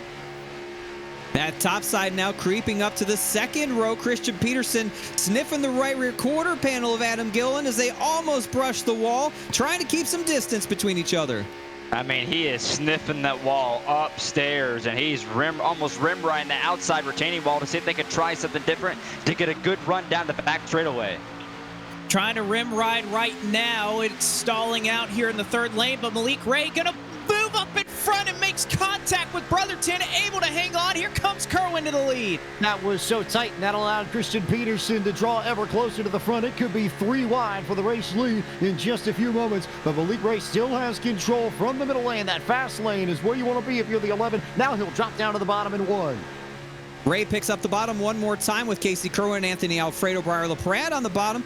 Liam Brotherton leading that middle lane with the lapped car of Adam Gillen. Justin Knobloch in the middle as well. Got to be careful here as you look on the left side of your screen. Go around that lap car. He stays at the bottom. Good move by him to get out of the way of the leaders. But still, Malik Ray leading the charge in the bottom. Ray leading this pack on the inside. Again, working about 5 or 6 rows deep in the second lane. You still have DeMerchant and Peterson trying to make that third line work. Coming to the line once again, and it's really getting dicey now as one car on the apron. That's the 87 of Champagne that gets out of the way, but that really shuffles things up, goes 2 wide, maybe 3 wide for a moment in 1. It worked for a moment, but then it didn't. Malik Ray continues to lead that bottom lane. Brotherton with help from Gillen, Knobloch, and Michael Guess on the outside. The third lane is gone.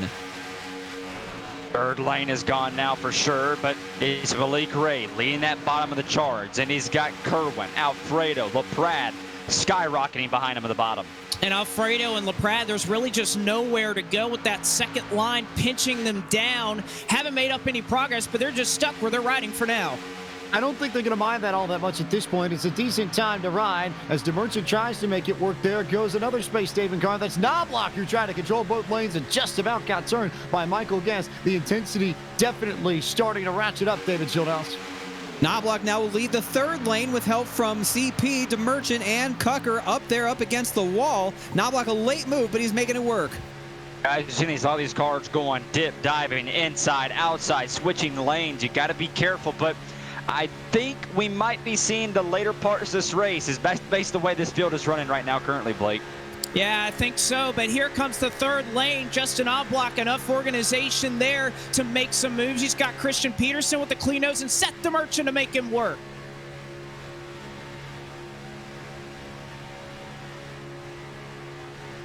Everybody working their way around the bottom of the racetrack, and it's Malik Ray in control of the bottom, and Liam Brotherton making the charge to the middle, David. That top side now pulls even with Brotherton and Ray. Knobloch doing a good job. Space Station Gaming inside and outside now. Brotherton in the middle trying to keep everyone at bay. We'll see if they can skyrocket to the front here as the Space Station car leading the bottom and one on the top, and right in the middle it's Liam Brotherton. Brotherton really been the guy that has been pushing all day. Now can he get to the lead? And we'll see if he can do it. Brotherton goes to the race lead. The Space Station Gaming Machines dies out in the third line. Michael Guest nearly made contact off of two, but they sorted out. Ray's still up front. Bit of a mess in the back. I see Derek Justice and Kevin Champagne working the top line, but a little bit of 2 wide and 3 wide action in the middle of this pack, but it's still Malik Ray in control, one of the favorites in this race for Space Station Gaming out in front. Interesting to note, Alfredo leaving a nice big gap between he and Casey Kirwan, not up on the back bumper of that XZ Ford Mustang. So Alfredo and Briar LaPrade working together, possibly saving up for a run. Saving it up, or also trying to take it easy here, not be around the rear bumper, try to cool the engine just a little bit, because it's easy to get distracted and let that engine get too hot. It is, and I think that's why you see a lack of formation there on the bottom behind Casey Kirwan. It's about a car length back to Anthony Alfredo, who'll come charging back. They work past lap traffic on the top. Couple of lap cars on the outside lane that the leaders go 2 by 2 to get around. So that'll shuffle things up here for a moment. At the line still, Malik Ray and Liam Brotherton out in front. Malik trying to control both lanes. Ray out in front now drops down to the bottom one more time to pick up that lane as the field bypasses the 2 slower cars without further incident. Malik Ray working that bottom right in front of Brotherton. Then you have Gillen there leading that middle lane, but although if you haven't been watching, it's Gillen. He is a lap down car trying to get back on that lead lap, so it's still Ray in the lead. That's what they're trying to do, is Gillen again trying to nose out front, get the tail end of the lead lap and get a wave around, essentially should the caution flag wave, but we haven't seen a situation like that arise in quite some time. He's been waiting for his moment where the yellow flag comes out, but Giller just hasn't gotten the luck, and the man out of Texas is still waiting for his moment to try and get a little bit of love for the yellow flag. That trio back up on that high side. CP, Seth DeMerchant, Matt Cucker up against the wall as the middle lane dies out a little bit. Gillen drops down low in front of Alfredo. And you see Kirwan now. Kirwan on the left side of your screen. He jumped up to the middle lane. Now he's got a big run. Gillen giving it right to him into 3. And Casey Kirwan almost nudges out in front. Nearly contact between Liam Brotherton and Adam Gillen, but right now XZ trying to overtake another gaming giant in Space Station. Race for the lead is 5 rows of 2, trying to be a couple rows of 3 behind them. Side by side, it's Space Station versus XZ at the front. Casey Kirwan edges ahead on the middle lane. That lap, they head back to turn 1 one more time. Swapping positions here. Now Kirwan back to the bottom side in front of Malik Ray with Liam Brotherton in tow. That outside lane headed up by Adam Gillen, the lap machine. Malik Ray pushing Kirwan on the bottom. Gillen leading that middle lane. Still nowhere to go currently as that top lane on that third line is not going anywhere now. It's definitely not. They'll have to sort it out here, but for now, Casey Kirwan, Malik Ray up front. They are single file. Ray might make a move to the outside off of 4. And as they come to the stripe, it'll be 3/4 of the way home in the 3rd annual Podium 500. We'll take a look at the top 10 quickly as they work their way around the high banks of the World Center of Racing. Casey Kirwan for XZ, leading Malik Ray of Space Station Gaming. There you 1-2. Liam Brotherton rides in the 3rd spot with Front Row Motorsports and Lockdown Racing's Anthony Alfredo in 4th. Justin Lisenby holds the 5th spot. 6 belongs to Ray's teammate for Space Station Gaming, Justin Knobloch. Michael Guest for Jim Beaver Esports is 7th. Briar LaPrade, the Ledford Billiard Supply Lockdown Racing driver, in 8th. Christian Peterson for Horizon Racing Team and Peterson Irrigation 9th, and Seth DeMerchant, his teammate and the inaugural Podium 500 champion, is in 10th. Jacob Seelman. We are set for a fantastic final quarter of the show. The finish begins here as we come to the line to complete lap 151. Still a lot of racing left, but you want to start positioning yourself here. The leaders are beginning to do that. Kirwan and Ray and Brotherton have all started to, I think, find some places that they feel comfortable here as we work into the final corner of this race. Meanwhile, the outside lane, DeMerchant and Peterson, they're trying to make it work, but they're only 2 men strong on the outside. Those teammates not doing a whole lot right now. We'll pick up the battle for the lead in turn 3, Blake McCandless. Picking up the battle right now, Malik Ray has changed for the race lead over Casey Kirwan. But right now, Liam Brotherton, he finally gets a crack at it as that third lane we were mentioning starting to build up some steam with Christian Peterson. All set to rock and roll down to the front straight. It's still Malik Ray. Liam Brotherton on the outside is Phoenix Designs Machine Racing. He's one of the few Camrys making it work for Elliott Sadler Esports, but he's been up there all day long, David. It has been a very similar sight at the front of the field. Malik Ray, Liam Brotherton in this exact arrangement. Malik Ray on the bottom, Brotherton in the middle. The same thing we have been talking about all day long is that third lane as they get a little squirrely up there on the top. If they can make it work and get to that race lead. We'll see if they can make it work. Right now, Ray out front. Still Brotherton trying to pitch Kirwan off as they exit off of turn 4. On turn 4, coming back to the line. It'll be 47 laps to go here, and now a little bit of a different dynamic as Malik Ray and Casey Kirwan are nose to tail at the front of the field. Things getting squirrely in the middle pack as they head to turn 1. That third lane trying to come together, a little bit shaky now as it's 3 cars up against the wall. The same 2 we've seen before in Christian Peterson and Seth the Merchant. Had Ben Hurst at the tail end of that.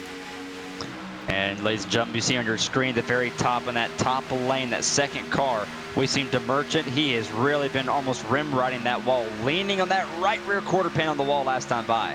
He has been very, very close, but right now Peterson's starting to build up steam. They've made it all the way up to the second row.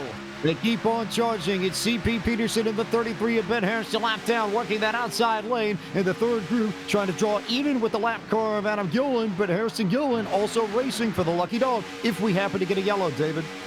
A lot of movement between these lanes. One more time, that middle lane really close up to the top. The bottom lane shoves up a little bit as there's nearly contact between Alfredo and Knobloch. Block now up there, but we see Malik Ray. He goes from the middle. Now, what a big move he made as we had Brotherton had a huge run. Does he go right back down to the bottom in 3? We'll see as he tries to stall that lane out.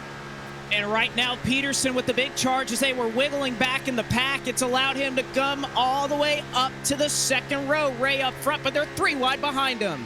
3 wide as they come back to the stripe. 45 laps to go here, and the run Seth DeMerchant had, he's almost got Christian Peterson there now. They're starting to build a little steam on the very outside of this Daytona International Speedway. Like we've seen before, it's going to take a few more cars to make it work, and they just aren't there. The numbers aren't there as Malik Ray moves up now to cover the middle in front of Brotherton. I tell you what, guys, Malik Ray, the way he's been managing both these lines, it's like shades of Brad Keselowski, moving from the bottom to the middle to the top, trying to stall these lanes out and trying to hold on to the race lead. Well, he's doing a pretty good job of it as he shuts the door on Liam Brotherton once again, allows that third lane with Peterson starting to pinch down a little bit, running inches off of each other off of 4. Really tight there that last time by as CP and DeMerchant, the 2 friends from the Northeast, continuing to marshal that outside lane as Ray controls the bottom and Liam Brotherton still has the middle. The Merchant hanging off that right rear quarter panel, shoving Christian Peterson along, loses a little bit of steam on the entry as they were disorganized, now gets back to the back bumper, setting up for another big run down the Daytona Superstretch. Can Brotherton now get to that right rear quarter panel of Malik Ray, use that side draft, and get the race lead. He's using it a little bit, but still got a little more. And DeMerchant, one of the best in the business, trying to give a big-time shove to Christian Peterson as they work through 3 and 4. He's awfully strong at keeping that high lane competitive. High lane is really coming in now, and Christian Peterson with a big head of steam as they come to the line. He's all the way there now, 3 by 3 for the race lead in turn 1. Christian Peterson right on the quarter panel now of Liam Brotherton. One more good shove down the Daytona Superstretch might just get him there. Will they get it? It's Christian Peterson, Seth DeMerchant, Ben Hurst on the high side. Can DeMerchant give the push that Peterson needs to skyrocket himself to the lead? It's 3 cars on the top, a 4th one there trying to join back. It was big of a champagne, but he's too far behind. And DeMerchant trying to get some air on the nose while he shoves out Peterson, but now he's got some drafting help behind him as Ben Horst has joined the 3rd lane. Impressive work for DeMerchant and Peterson to continually get air onto the nose at the 57 and still stay up here as Peterson nearly bounced off of Adam Gilliland, but they can manage this lane on the outside all by themselves. It says just how strong those 2 drivers are. Really good pairing there, know exactly what they're doing, and they're holding on for dear life as those bottom two lanes continue to get closer and closer together in the banking. Peterson now on the outside, trying to make that work as Malik Ray thought about it for a second. Was Brotherton try to think high, try to think low? He's all over the rear bumper of Ray. He doesn't know exactly where to go, but right now Malik Ray, as mentioned, trying to control this race. He's going to go wherever the momentum is. Right now it's on the bottom line in front of Casey Kirwan. Last time by, though, down the back straightaway, Malik Ray tried to throw a block that almost got him turned in front of the field. I don't know how he made it work. Now he's back on the bottom lane in front of Casey Kirwan. Liam Brotherton trying to lead the charge through the middle.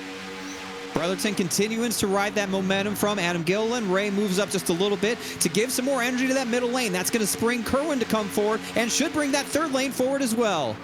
Oh, Ray got a little loose there as he holds on to it. Now here comes Kirwan powering forward from thanks to fast pasta. Here comes Kirwan to the lead. You would think that there's almost 3 laps to go in the Podium 500, but yet we're going to come up on 40 to go this time. A proverbial hornet's nest off of 4. Kirwan to the bottom, Ray in the middle. Malik Ray on contact in the middle, and there goes Justin now back into the fence. And go, my goodness, Christian Peterson with an incredible save. Justin Lisenby back up on the banking, and somehow, some way, they bounce off the fence again. One car spinning to the inside. No yellow flag yet, David.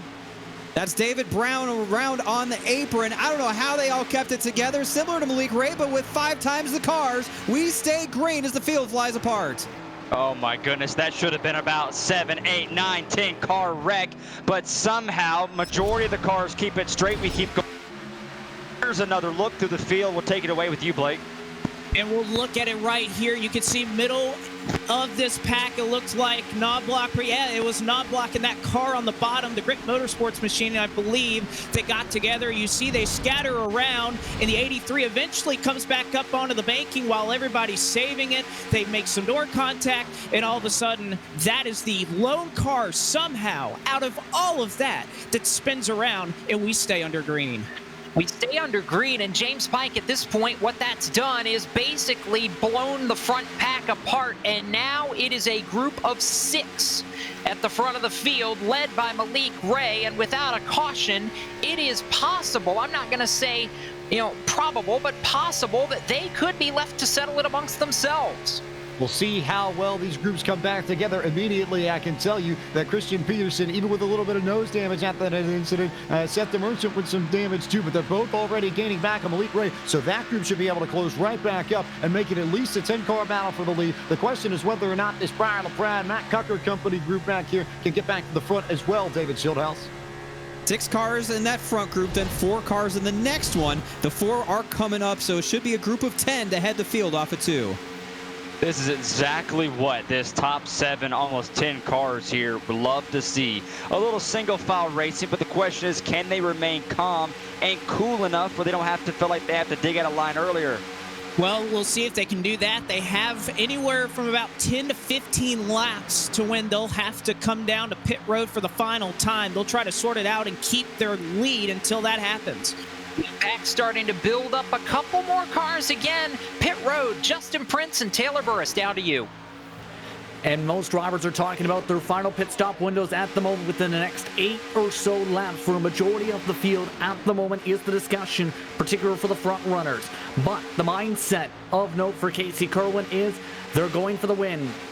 That is obvious, yes, but he was, for periods of this race, trying to ride around and get to the point occasionally. Now, he's up towards that front, trying to negotiate with Ray and trying to negotiate the lines at the moment up towards the front. Taylor. We should be seeing drivers such as Blaze Crawford coming down pit road in the next few laps as well, trying to keep up with the rest of the field in order to try and see if he can go for it to the end here. This should be his final pit stop unless we have a caution late in the race. Should be so tight, I think, as we get down to it, David Schildhouse. But that second group is back. It is a 10-car group for the lead after all. One more time, the lap car, Adam Gilliland, leads that outside lane now with help from Christian Peterson. A little bit of damage to the left rear of the Horizon Racing machine. He's got Lisenby in tow, along with Presley Sora, also a lap down. Now, as this front pack starts to double up here, now the biggest thing you got to think about is on the back part of your screen is they're all single file for that one. Here's another look at the Merchant now as he's way behind. The Merchant is way behind, but they are way faster. 0.6 of a second is what that second pack caught up to this front pack, so I don't think it'll be very long before we're all grouped up once again. Not going to be long at all. It'll be an 18-car lead pack in a matter of minutes as we are 35 laps from the end. Malik Ray to the lead. Adam Gilliland leading the outside lane a lap down. Ray with the push from behind from Casey Kirwan. Alfredo once again leaving that buffer zone between he and the back of the number 38 XZ Ford Mustang. A lot of space given. And now the second pack back there now is an opportunity. They're all single file. Now they can use that run where they can catch that front pack that's all double file. And they are certainly using that to their advantage. As you can see, just a couple of car lengths now separates Blaze Crawford from Seth the Merchant. Got the Merchant there, and Adam Gilliland still in control. He still has not found the lucky dog that he needs to get back into contention in this. So they're all just sort of riding for the moment. I think they'll be okay with this David Schildhouse because we do have pit stops coming in the next handful of laps. With pit stops on the horizon, you got to imagine we'll see that migration towards the bottom of the racetrack. That should be your key indicator. They're ready to come down for service. You've heard it multiple times on TV and radio. This is where it comes down to the money stop potentially. By the way this race is gone, no speeding on pit road for green flag stops. Very important pit stop coming up for all these drivers. Very important, and also grouping up. You got to think we've broken up the pack so much. There are 13 cars right now running in the lead pack. You cannot afford to make a mistake or leave pit road on your own. We work back into the tri-oval, and you have to be mistake-free at this point. Blake McCandless is absolutely right, because any mistakes now, there won't be enough time to make up for it. Lead pack 13 strong within a second in turn one. When it comes to pit stops, your friends are where you find them, trying to cut some deals to make sure you have help as you get on and off of pit road. Riding on board with Anthony Alfredo on the right side of your screen. Staying single file, tucked up right in line behind that Casey Kirwan machine. Malik Ray leading that pack, and as they get ready for green flag pit stops here any moment. All content, at least for the moment, to run double file for about the first 10 rows as they work together. They are blazing past that other pack that's about 3.5 seconds behind. Here come the leaders down pit road. It's Malik Ray all by himself. Whoa, just about stopped it, Justin Prince, but the first of the leaders down for what should be the final pit stops of the day. Major tire slide once again from one of the top drivers on pit entries in the eNASCAR Coca-Cola iRacing Series. Keep an eye on how many tires he takes, because there has been discussion potentially on how much fuel will go in to try and save time at the stop. 2 tires coming in for Malik Ray. He's up on the Jack Taylor. He certainly is. As he gets lowered down off the jacks, he's still waiting to get fuel needed to come on back off pit road. He's got to watch his pit road exit as he finally is released off pit road. Working through turns 3 and 4, Casey Kirwan and Adam Gilliland still leading those 2 lines. The question now, when do cars bail out? A few more headed to pit road, Justin Prince. Right now, drivers are talking towards potentially, once again, in the next 5 laps or so, within potentially for a majority of the field within the next 3.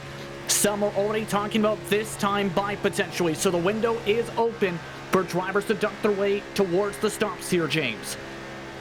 Waiting for this next group here, Casey Kirwan and company. It's about maybe 10 or 11, 12 cars tops in this lead group, but it's CP, it's DeMerchant, it's Kirwan, it's Alfredo. It's pretty much all the big names who have been up front outside of Malik Ray, who came down by himself and is going to need to find drafting help when he comes back onto the racetrack in order to get back into contention in this. A little bit dangerous, I think, for him to come down. Will they make the stop this time? Yes, here come the 38 cars and Adam Gilliland, just about everybody besides CP and DeMerchant, Justin Prince.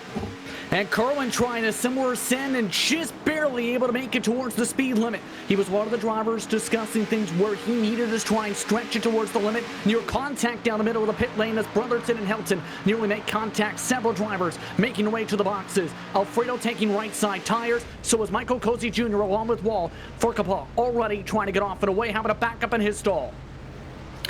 Anthony Alfredo taking 4 tires. He's just been released to go off pit road. He's going to race with Justin Lisby in the 31 as the rest of the field comes off. Casey Kirwan's going to win the race off pit road from this group, followed by Anthony Alfredo, Justin Lisenby, and then Helton as they come off of pit road, getting themselves single file to get back out onto the track. But we'll have to keep an eye and see if Malik Ray, who can catch up now.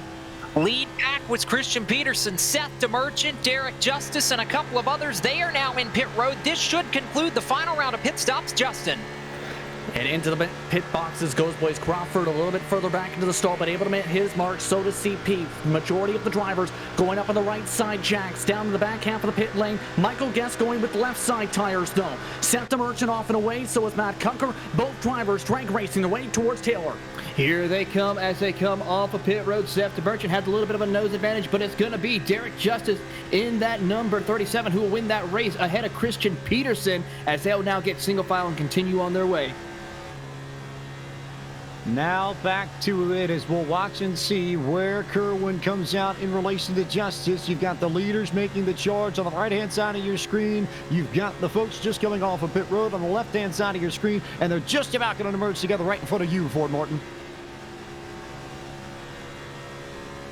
They're going to merge onto the racetrack as Derek Justice looks to have the lead here for just a moment, but here comes that pack formed up 4 cars strong, and Casey Kirwan going to be able to merge out of the race lead. The rest of this pack, they'll be able to kind of tag along, but for now, Casey Kirwan, Anthony Alfredo, your top 2. All about Casey Kirwan and Anthony Alfredo, who come out of that round of pit stops as the leaders, but Derek Justice and company not too far back. It was a really good pit stop for that group that included CP and Emerge. David Schildhouse. It was an excellent round of green flag pit stops. The money stop, as Ford Martin had alluded to. Now Christian Peterson with help from behind from Matt Cucker, forming up with Derek Justice, along with Christian Peterson, Seth the Merchant there off of 2, and Joey Stats. Yeah, guys, that's incredibly important to have as we take a look for the battle for the lead. Those top 4 drivers, Kirwan, Alfredo, Lisenby, Brotherton, all single file into 3. Oh, they're all single file. They're getting formed up behind them, and I don't think it's going to take too much longer before this pack is just waiting at their fingertips to run them down. Was exceptionally well orchestrated, though, for Kirwan, Alfredo, Lisenby, and Brotherton. They looked like they had a plan. They stuck to it, and now they control this race as a 4-car group. But everybody getting formed up single file behind them in turn 1. Won't be 4 cars for long. Here comes Joey Stats, pulling Derek Justice forward with him. Stats 1 lap off the pace, but here comes Cucker as well. He's lost his help from behind. On board with Derek Justice now. They go around the lap car, and we'll see if he makes his way right back down to the bottom and get clear in time. No, he's going to stay up top. He's going to stay up top as the top 10, it looks like, are all that we're going to have to write home about. Is contact in the back of the pack. Ben Horst made contact with Presley Sora. He saves it. They keep it together off of 4. It's the top 10 here, and look at Derek Justice and Matt Cucker, the late model stock car store champion, who got a provisional into the 500, making his appearance known at the front for the first time today with 25 laps to go. Don't let the short track credentials fool you. Matt Cucker is here to race at Daytona, now in that 6th position on the high side. Guys, if you're wondering where Malik Ray is at, he is in that second pack. Well, now that second pack is transformed into one big pack. Oh, there's Ray! Oh, Ray with a huge save in the middle. Does he keep it straight? Yes, he does. Malik Ray with a huge save. Nearly taking the backstretch chicane, but once again, Malik Ray saving his race car. Can he hang on to the pack? That's the question. Come to 25 laps to go. We remind you that today's coverage of the 3rd annual Podium 500 here on Podium Esports is brought to you by iWraps.shop. For nearly 5 years, iWraps has been home to the best quality digital wraps for your cars on iRacing, and now iWraps has launched iWraps.shop, an all-new website where you can get high-quality wraps, change their colors, add your logos, and be racing in no time. Prices start as low as $10 per wrap. Use the promo code PODIUM for the rest of February to receive 10% off of your purchase. Visit iWraps.shop today to purchase your next iRacing wrap. iWraps, look good, going fast. Inside 25 laps to go. Podium 500, and they're crashing off turn 4. Derek Justice got turned. The 26 was involved. The lead pack comes flying apart as we cross the line. Caution flag waves on lap 176. Blake McCandless, you had a good view of it as well in turn 4. I certainly did. They were exiting, just getting onto the front straightaway, and it looks like Matt Cucker and Derek Justice, a little disagreement over real estate, somehow gets the 37 JTG Doherty racing machine turned around here, and that is exactly what caused that. And as you said, the 26 gets spun around. He lifts the rear end off the ground. That's Joey Stats. He gets tagged by Adam Gilliland, again, who had hung on with this pack, and you see it right there unfold. 37 and Matt Coker, and oh, that is going to be catastrophic damage for the 37 Chevrolet. Under caution now as we close in on the finish of the third annual Podium 500. That is going to shake the leaderboard up in a big way as we get another look at it. Big damage, that inside pit wall, and you see multiple cars, and their dreams, James Pike, of a Podium 500 victory are now dashed. Theirs are dashed, but I think Malik Ray just got a big gift there because he was in danger of losing that lead pack, and all of a sudden the number 11 for Space Station Gaming is back in the fray, and he will be back amongst the lead pack, as will about 30 other cars when we go back green flag racing. Also of note, I believe it might be Presley Sora who ends up getting his lap back, so he was able to get around Adam Gillen as some of the cars come down to pit road. Let's head down to Justin Prince. Malik Ray upset with himself, to say the very least, after what happened down the back straightaway. He's already discussed coming down for damage repair on his race car. Several other drivers coming down with significant damage repair to the back bumpers in particular. They move into their stalls, so Pryor LaPrade amongst those drivers. Logan Helton also ducking in, along with Derek Justice in the sequence. Lucas Graham, Anthony Emery, along with Stats also coming in, Taylor. Yeah, Derek Justice just hit his pit box. Severe damage to the rear end of that car as they go to work on that, as well as the rest of the field starts to come down. Briar LaPrade also some damage to the nose of his race car as Logan Helton and the rest of the field come off pit road. See if there's anyone else as well who has some severe damage to the 25 of Will Norton getting some damage repair on pit road. Meanwhile, 5 cars on the lead lap stayed out here with 23 laps to go. Anthony Alfredo, your leader. Casey Kirwan, second. Liam Brotherton, Justin Lisenby, and Daniel Eberhardt, the defending Podium 500 champion, among the 5 cars in that lead pack that stay on the racetrack here at lap 178. We're going to step aside one more time and then bring you to the finish of the third annual Podium 500 from Daytona International Speedway. This is Podium Esports, and we'll be back right after this.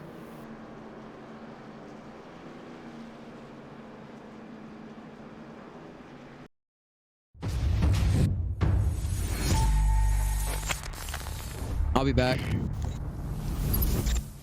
At McConey Setup Shop, we offer custom-built setups for any asphalt oval car.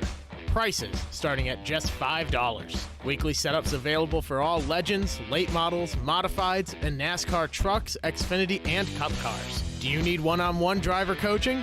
We've got you covered. Visit www.McConeySetupShop.com and find yourself in Victory Lane. McConey Setup Shop, handling all your setup needs so you don't have to.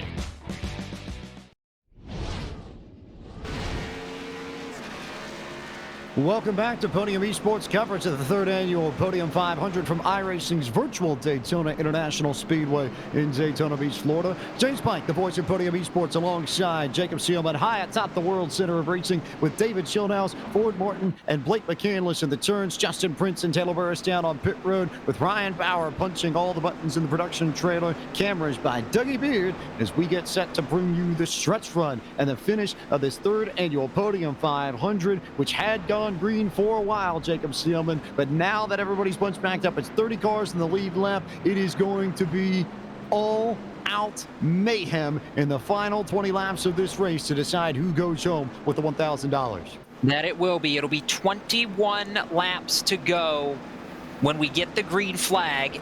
And keep in mind, there is the potential for overtime should it be necessary. So that's something we'll have to monitor when it gets into the home stretch here.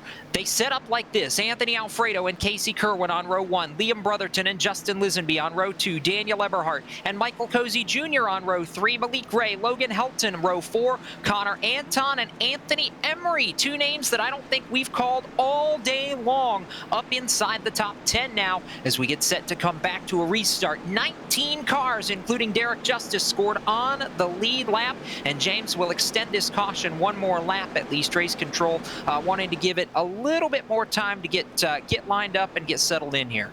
So we'll take one more lap to get everybody lined up, but that's also one less lap that the drivers a little bit further back in this pack have to get back up to the front. Derek Justice is officially the last car scored on the lead lap, but he's got a badly damaged machine, as does Matt Gucker, as does Seth DeMerchant and Christian Peterson there. So Michael Guest, maybe Matt Forcapa, I think, in 12th. The last car here with some sort of clean race machine, but only really a handful of drivers, Jacob Seelman, that don't have too much damage on the race cars. But then again, last year's 500, we had about a similar number. There were a decent amount of wrecks that changed everything. That there were. They just happened a lot later in the race as opposed to being a little bit more spread out. They're coming to you on the back straightaway, Ford. Martin, what are we setting up for? Right now, it's just all about just trying to find out your lanes, trying to figure out who's around you. One of the good things about iRacing is where you can talk to the drivers. You don't have to communicate through your spotter to talk to the driver. You can talk to them right there. You can kind of figure out, hey, this is what I'm going to do. I want you to drop down in front of me. Maybe we have something where Alfredo's talking to Kirwan. Well, those two work together. They've been pretty well together, so I think we're in a very exciting last couple laps here, Blake. I think we are as well, but you think of all the clean racing that we've seen, I feel like all of that is out the window. Side drafting, 3 wide, you name it. We're about to see it, and we're going to see it for about 20 full laps. And Jacob Seelman, maybe even more than that. Maybe, just maybe, we'll go green the rest of the way. But I wouldn't bet on it all that much, as Anthony Alfredo is going to try and enter the Daytona 500 next Sunday with a victory in the Podium 500. He leads us back to green with his ex-set partner, Casey Kirwan, controlling the outside lane. Pace truck is young. Green flag is back out. Alfredo brings that green. Speedy Cast 4 Mustang back onto the gas as the green flag drops, and we are down into the final 20 laps or so at the World Center of Racing as they head back to David Sherrill House in turn 1. Alfredo on the bottom, Kirwan up top. Lisenby giving a shove to Kirwan. Alfredo almost moved up too much there. He'll pull away with the push from Brotherton. Anthony Alfredo with the car length ahead thanks to Brotherton. Brotherton giving him a big push down the back. Straight away they go. Alfredo on the bottom in that Ford. Kirwan on the top in that black Ford as well. Side by side, 2 by 2 as they make their way into 3. I'm sure Anthony Alfredo would love this view in the Daytona 500 next week, but before he gets to that, he's got to do it for 20 more laps here. Alfredo, your leader off of 4. Anthony Alfredo, could he convert a Podium 500 win a week before the Daytona 500? He's 19 laps away from that, but he's going to have to fend off one of his friends all race long. Casey Kirwan wants the lead, back to 1.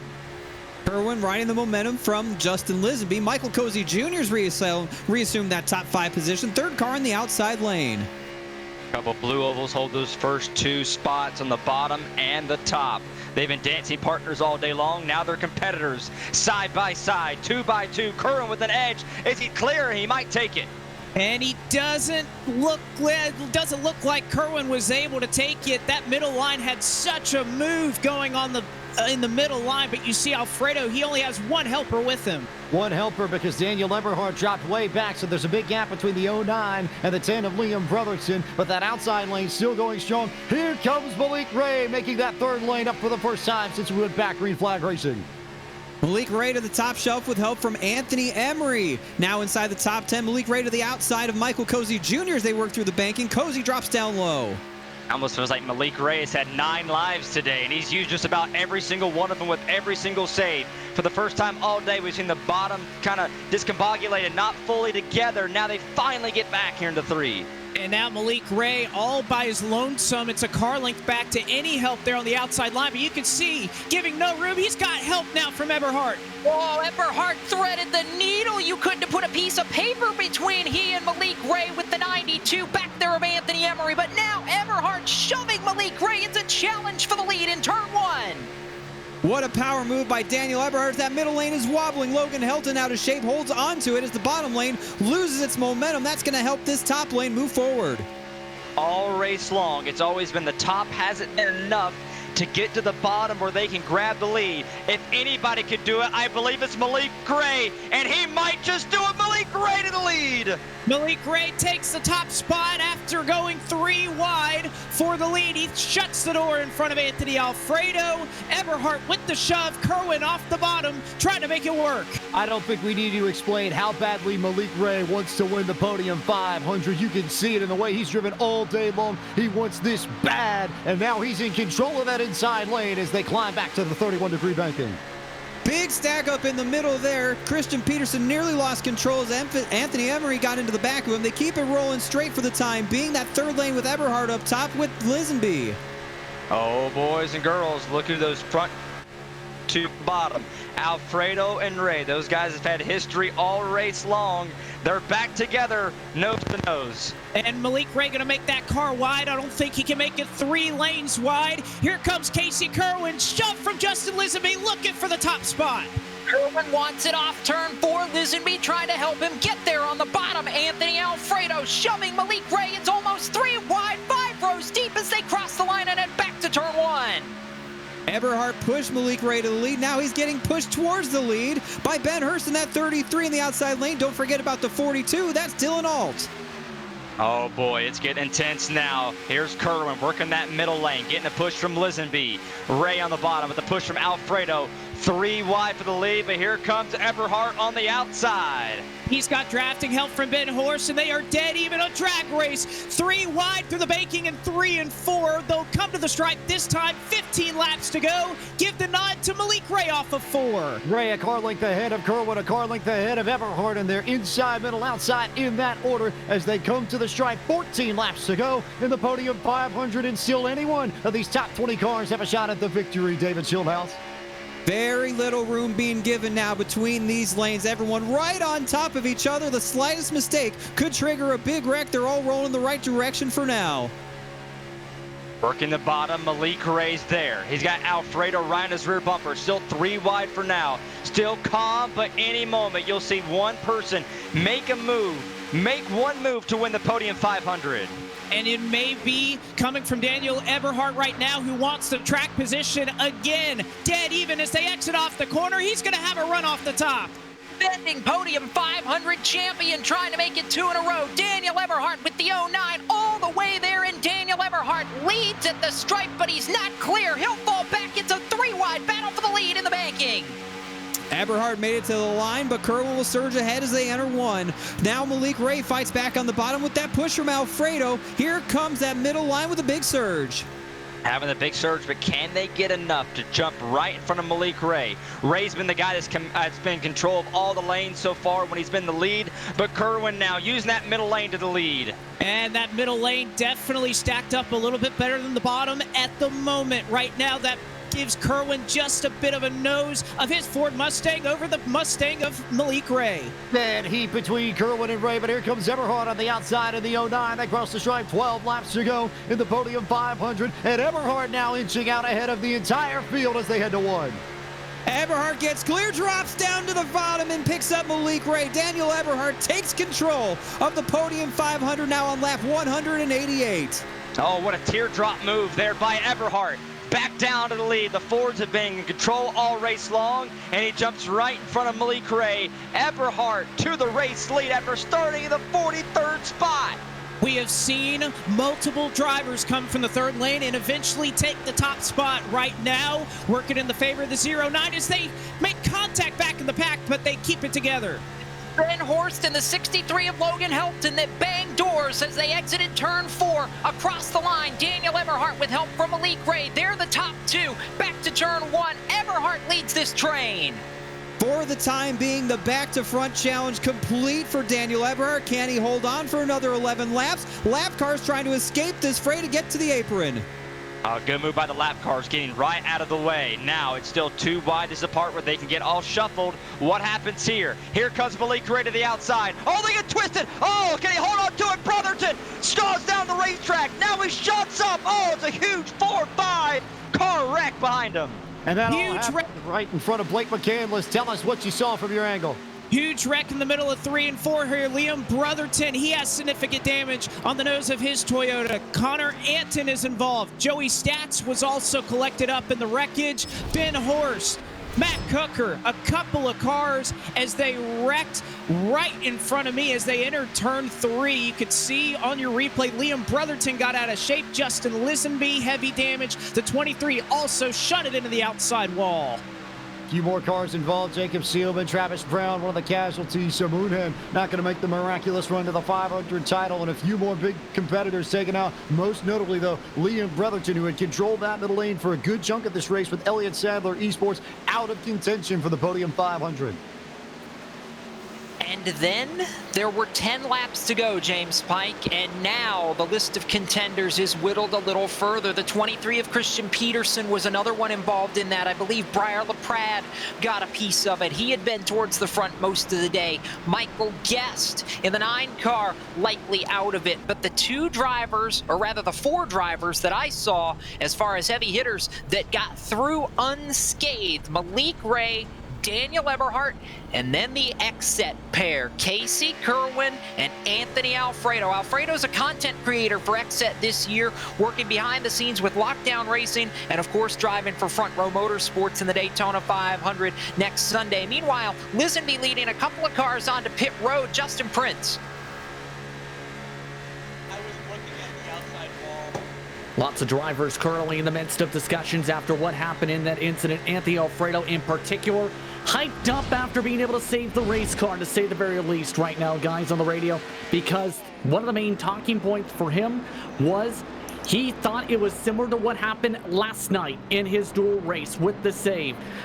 For Malik Ray, trying to also keep calm on the radio up towards the front. Right now, his team trying to keep him towards that mark for the closing stages. Taylor? Looking down pit road, Christian Peterson in the number 23 comes down pit road to get some damage repair. Heavy damage for the number 10 of Liam Brotherton. No nose clip, no rear end. He is in big trouble. Also, Seth DeMerchant had a little bit of damage to his race car as well. As Briar LaPrade comes off pit road, he is going to be able to continue on his way, but for Derek Justice, more damage to the rear end.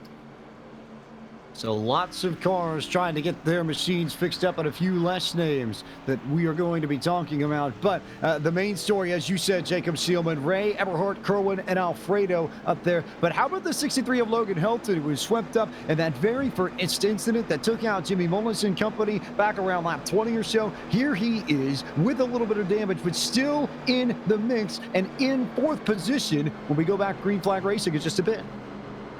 I know this is one of those that has really shook up the players rather. And you're right, Logan Helton is not a name that we've necessarily talked about as a heavy hitter today, James, but sitting in 4th right now. That 63 was very, very strong during the dual races last night, and somebody that I think we probably might have considered a dark horse driver if Logan was around at the end of this race earlier on, and now sits outside row 2. Daniel Eberhardt hasn't had a whole lot of friends up front in this race. Perhaps Logan Helton can be the friend that he needs on this restart that's coming with 7 laps to go.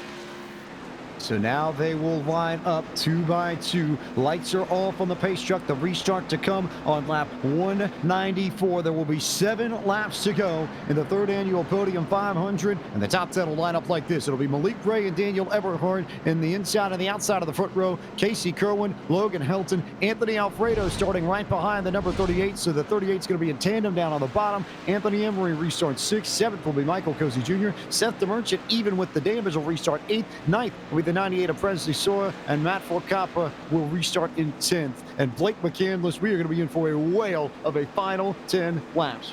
We certainly are. I think all your friends that you've been making throughout the race, you have to trust to make those moves. And the other thing we have to think about, James, is the lack of cars that are on the lead lap. Right now, only 18 at the moment are scored on the lead lap. And I think that's going to affect a lot of what you see out front. We're not going to be able to see 3 wide, 6 rows deep and have it play that much of an effect on this race. If you're one of those cars that are a lap down, you need wrecks to happen, but you don't need to be in them to try and give yourself a chance. The field works through turns 3 and 4, and we are going to come back to green with 7 laps to go, less than 20 miles to the finish of the 3rd annual Podium 500. Malik Ray and Daniel Eberhardt controlling a reduced pack. It heads to pit road. Malik Ray brings them down at a slow pace. Green flag goes back in the air. It's Ray on the jump with the shove from Kirwan and Alfredo on the bottom lane. Outside, it's Daniel Eberhardt trying to get wound up with help from Logan Helton and Anthony Emery. Victory lane or catch, friends. That was what Malik Ray said last night. He was going to be in one of them here before this race was over. And hopefully, well, we'll see it get to the checkered flag. Malik Ray surges ahead with the push from Casey Kirwan. On board with Anthony Alfredo giving a big push. Now we see Casey Kirwan all over the front bumper of Malik Ray. Anthony Alfredo, can he get that big push to push that bottom lane to the lead? He's trying to do so right now, but Daniel Eberhard says, I've done this a time or two. He wants a second Podium 500 win to his resume. Where is the run going to come for that third lane? It's going to show up at some point, but for the moment, it's still Malik Ray, still Daniel Eberhard coming in 6 laps to go as they cross the start finish line. A dead heat between those two as they head back to turn 1 of the purview of David Schildhouse. 2 by 2 all the way through the top 12. That is your lead pack right now. No separation, but Anthony Alfredo again giving that bubble between he and Kirwan on the bottom side. Laying back there a little bit indeed there, David. We'll see if he tries to use that to get a big run to Kirwan. Now he's still about a half a car length back, but it's still Ray side by side with Eberhard as he tries to go for the lead. Side by side is Logan Helton. A great shove to the back of Daniel Eberhard. It'll shove him in front as they enter turn 3, but off the corner. Here comes Malik Ray back on the bottom. One hand outstretched from the flag stand. 5 laps to go in the Podium 500. This time by at the line. It's Helton pushing Daniel Eberhard out in front by a nose. They're trying to get Eberhard clear in turn 1.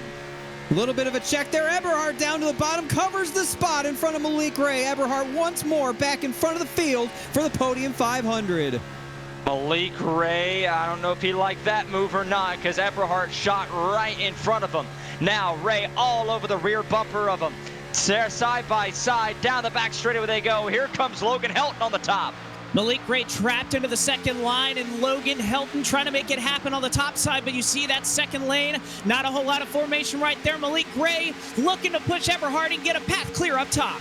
He's got room to the outside. Will he take it here as they come to 4 laps to go? Not yet for Malik Ray, but there goes Casey Kirwan, and Ray will shade up top, and then Eberhard goes up top, and then goes Kirwan to the bottom. They're everywhere going to 1. Eberhard still on the bottom now with help from Kirwan. Malik Ray takes control of that middle lane with Logan Helton pushing him along. Here comes Matt Forcappa. Helton now jumps up in front of Forcappa for the third lane. Oh, Ray doesn't have much help. He shoots right in front of Helton now. Ray gets a little loose. He holds on to it. They're all split. They're all shuffled side by side. 3 wide into 3. Logan Helton to the middle. Kirwan looked to go to the bottom line, but didn't want to drop below the yellow. Eberhard out front. Malik Ray has some help, though, on the top side. Here comes Kirwan looking low. Kirwan trying to hang Eberhard out to dry Eberhard to the middle of the racetrack. Now with Logan Helton, we're 3 by 3 for the race lead with 3 to go in the Podium 500. Eberhard in the middle, Malik Ray up top. Malik Ray wants the lead in turn 1. Inches between Eberhard and Ray. Ray now moves down to the bottom in front of Helton. Barely room for him to do it. Eberhard on the bottom now with the push from Kirwan. Ray squeezes right in front of the 63 of Helton. Now, here comes Eberhard, controlling the bottom lane. Ray controlling the middle lane. Can that third lane make a move? It's Ray, Eberhard, side by side. This is for all the marbles here, folks. Eberhard on the bottom, Malik Ray in the middle, trying to get a third line to work, but right now Malik Ray has the momentum off of 4. 2 laps to go. Here comes Logan Helton to the outside. Malik Ray trying to block. He'll get pinned to the middle as Helton goes sideways. The wreck of the tri-oval. Yellow flag will come out. Green, white, checkered coming in the Podium 500. And we will re-rack and stack them up once again. But they all wrecked. I think it was Matt Forcappa who went sideways right underneath the flag stand, and Anthony Emery as well, as they wrecked for about 10th on back. And we are going to go green, white, checkered in the Podium 500. Jacob Seelman. You knew it was coming, didn't you? Nobody really thought we were going to get all the way back to the white flag before that pack exploded. At least I didn't. And it was right about in the eye of the storm, James, coming into the tri-oval. And there are only 4 or 5 cars, I think, that got through that without any damage. Eberhard and Kirwan were 2 of them, and I believe Malik Ray as well has a pretty clean race car. So those 3 that were scrapping at the front of the field a few moments ago may be the few players left that are about to settle it amongst themselves. Another driver that I think is worth noting that we really have not talked a lot about today, but has just sort of been lurking at the back of these packs and now might actually be in a position to where he would get charged. How about Michael Guest in the number 9, the big green egg Ford Mustang for Jim Beaver Esports, was right there on the edge and managed to get down to the grass. We might be able to get an onboard from him in just a little bit, but he just snuck underneath all of it. And now when we get back going, he'll restart in 8, so he'll be on the outside with Jacob Seelman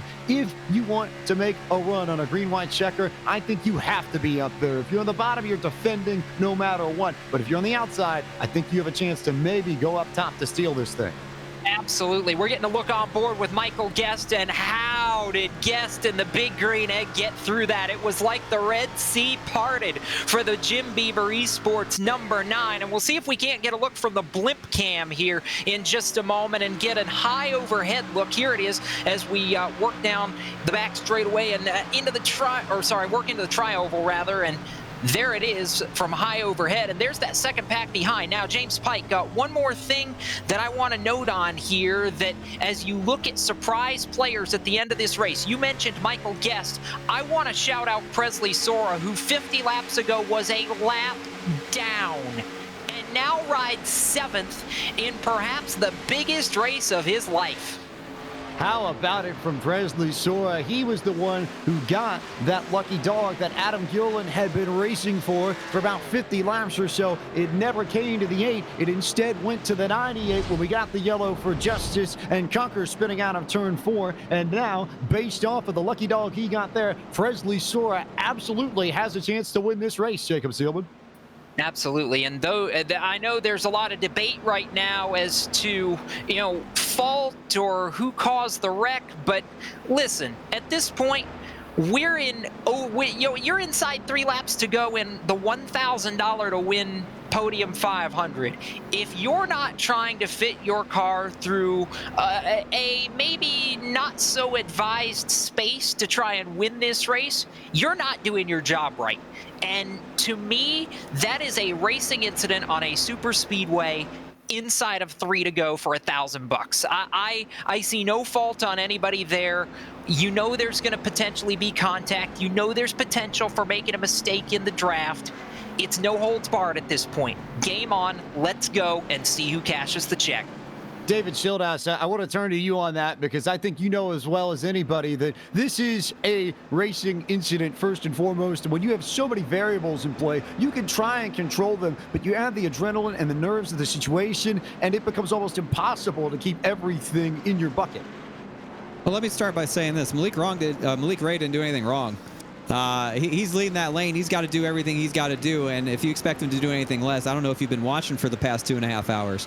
So I don't see anything wrong with the move that Malik Ray made to cover that spot. The problem came in the middle, and that's where it all broke loose from there. It was just Malik Ray didn't do anything wrong. $1,000 on the line. If you expect non-aggressive driving, then you don't understand what we're trying to accomplish here today, unfortunately. But if Malik Ray has anything to say about this, you haven't seen aggressive yet. He's just getting warmed up.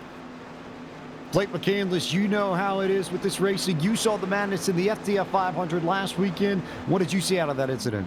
Now, I think I am going to echo exactly what David just laid out for everybody there. If you're not willing to make the moves to win this race, then why would you even sign up? Why would you go through all the heats, all the LCQs, all the duels just to get here and just think about, have to sit an entire year and think about what you could have done?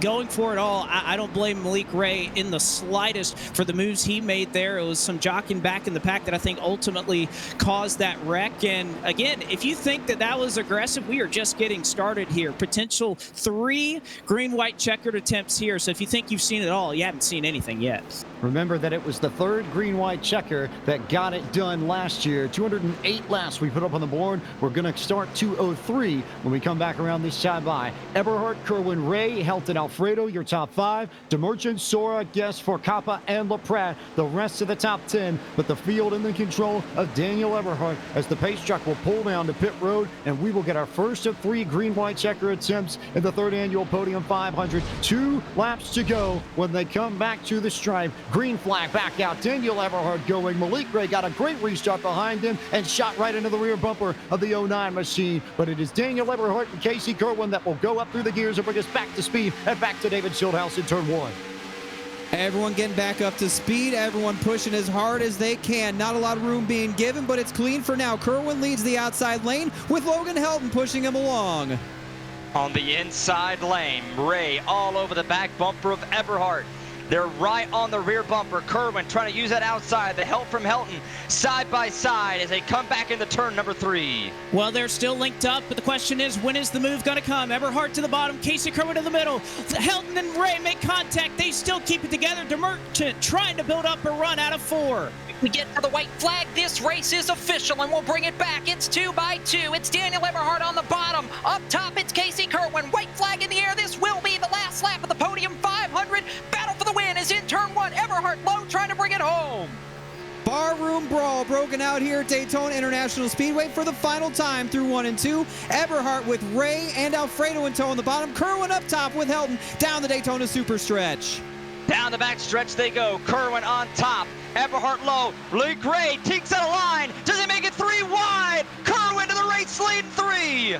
And Ray ducked beneath the yellow line. That's going to give the momentum to Casey Kirwan. Seth DeMerchant shut up. Casey Kirwan can see the checkered flag from here. It's the 38 from Accent Gaming of Casey Kirwan, who's going to come down to the line. And as they fan out, they go down to the bottom. Daniel Eberhardt gets to the bottom. And as they come to the line, it is Casey Kirwan, the 38 from Accent Gaming, who wrecks at the line to win the 3rd annual Podium 500. And after last year, it was so tight, it was so close, he just missed his place here. But it is Casey Kirwan's time. The man out of Matthews, North Carolina, is a Podium 500 champion.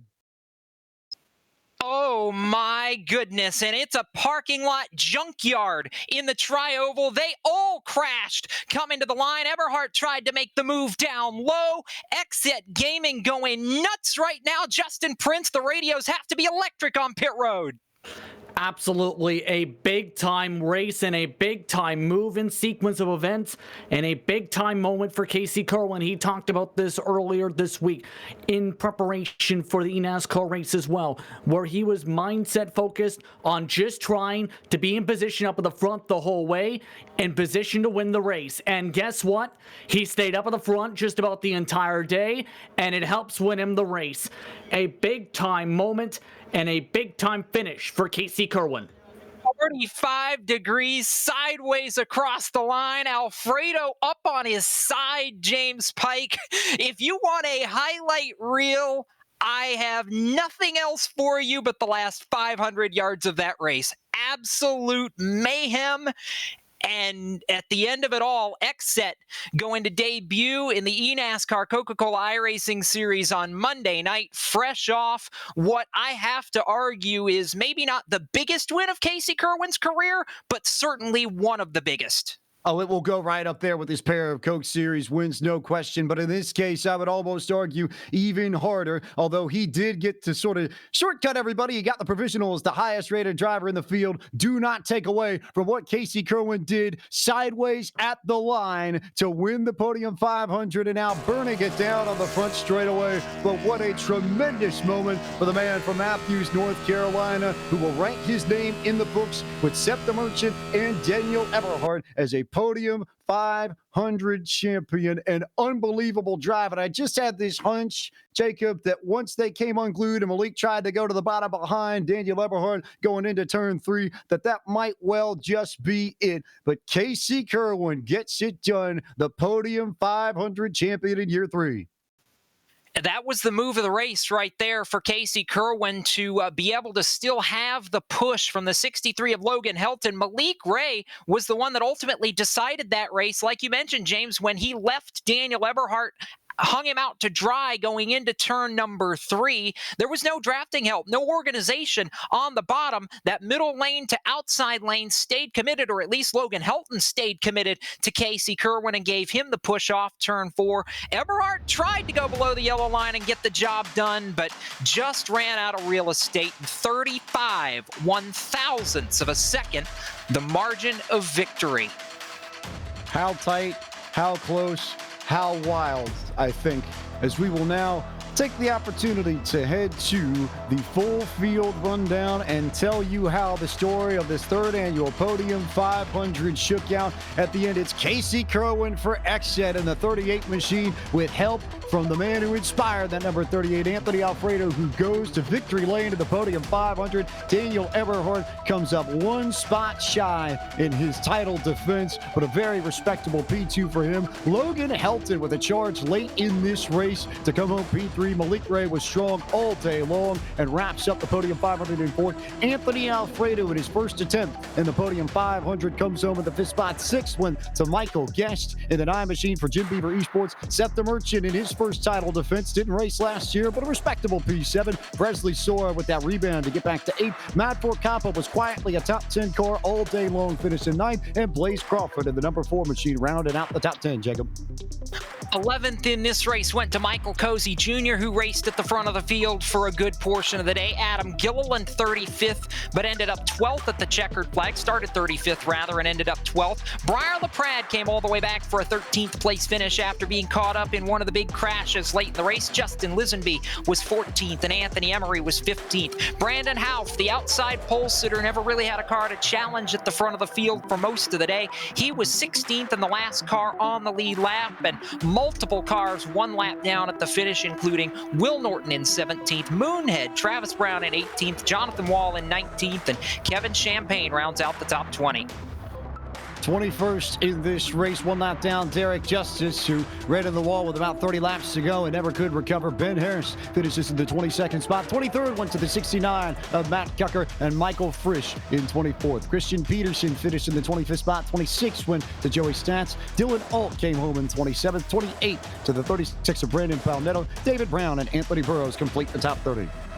The rest of the field, many laps down. Liam Brotherton 31st, Connor Anton 32nd, and all the drivers from 33rd on back, early retirements. Justin Knobloch 33rd, Lucas Cram 34th, Vicente Salas 35th, that pit lane incident stifling his day. Austin Coop 36th, Justin Botello 37th, Dustin Johnson 38th, Colin Bowden 39th, Jimmy Mullis, the pole sitter 40th, 41st Ryan Matthews, Garrett Maines 42nd, and Zach Novak, the first man out of the race, in 43rd. That is a look at how they finished in the 3rd annual Podium 500. And the man on top of that order, now celebrating in Daytona International Speedway victory lane, will throw it down. Justin Prince standing by with a victorious Casey Kirwan.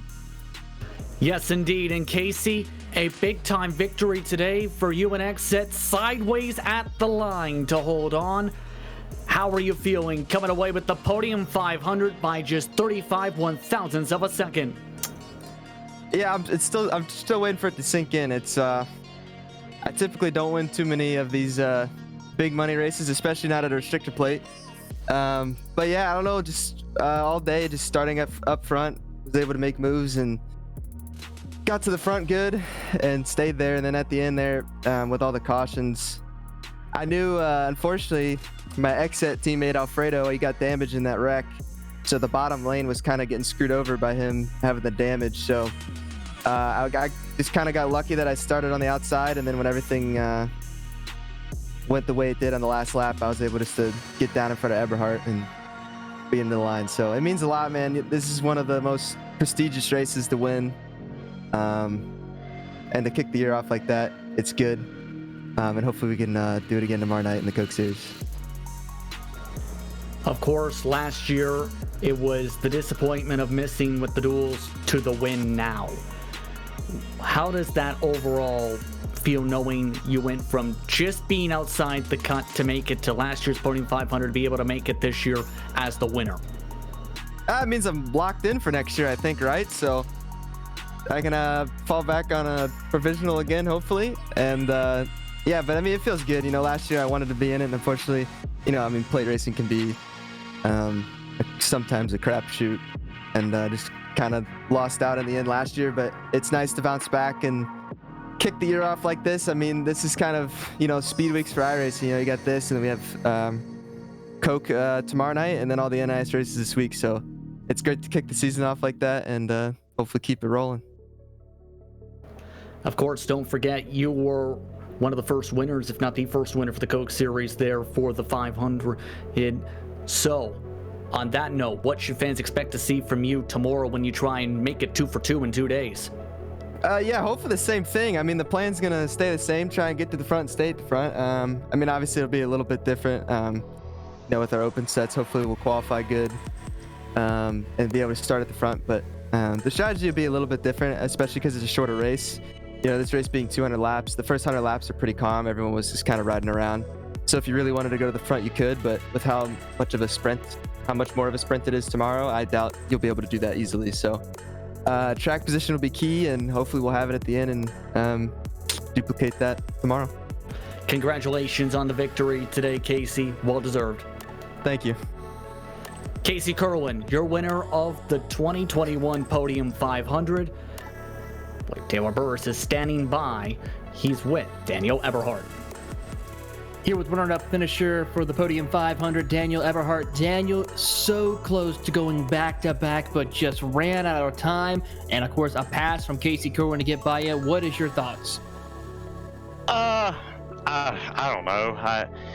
You like the exciting finish at the end, but you don't like the yellow line not being there sometimes. I mean, definitely down the back straightaway. Malik was doing what he had to do to try to win, but leaving me out down the back straightaway really cost him and me, because he could have came out of 4 maybe and had a better shot. I don't know. I don't know what to really say or think.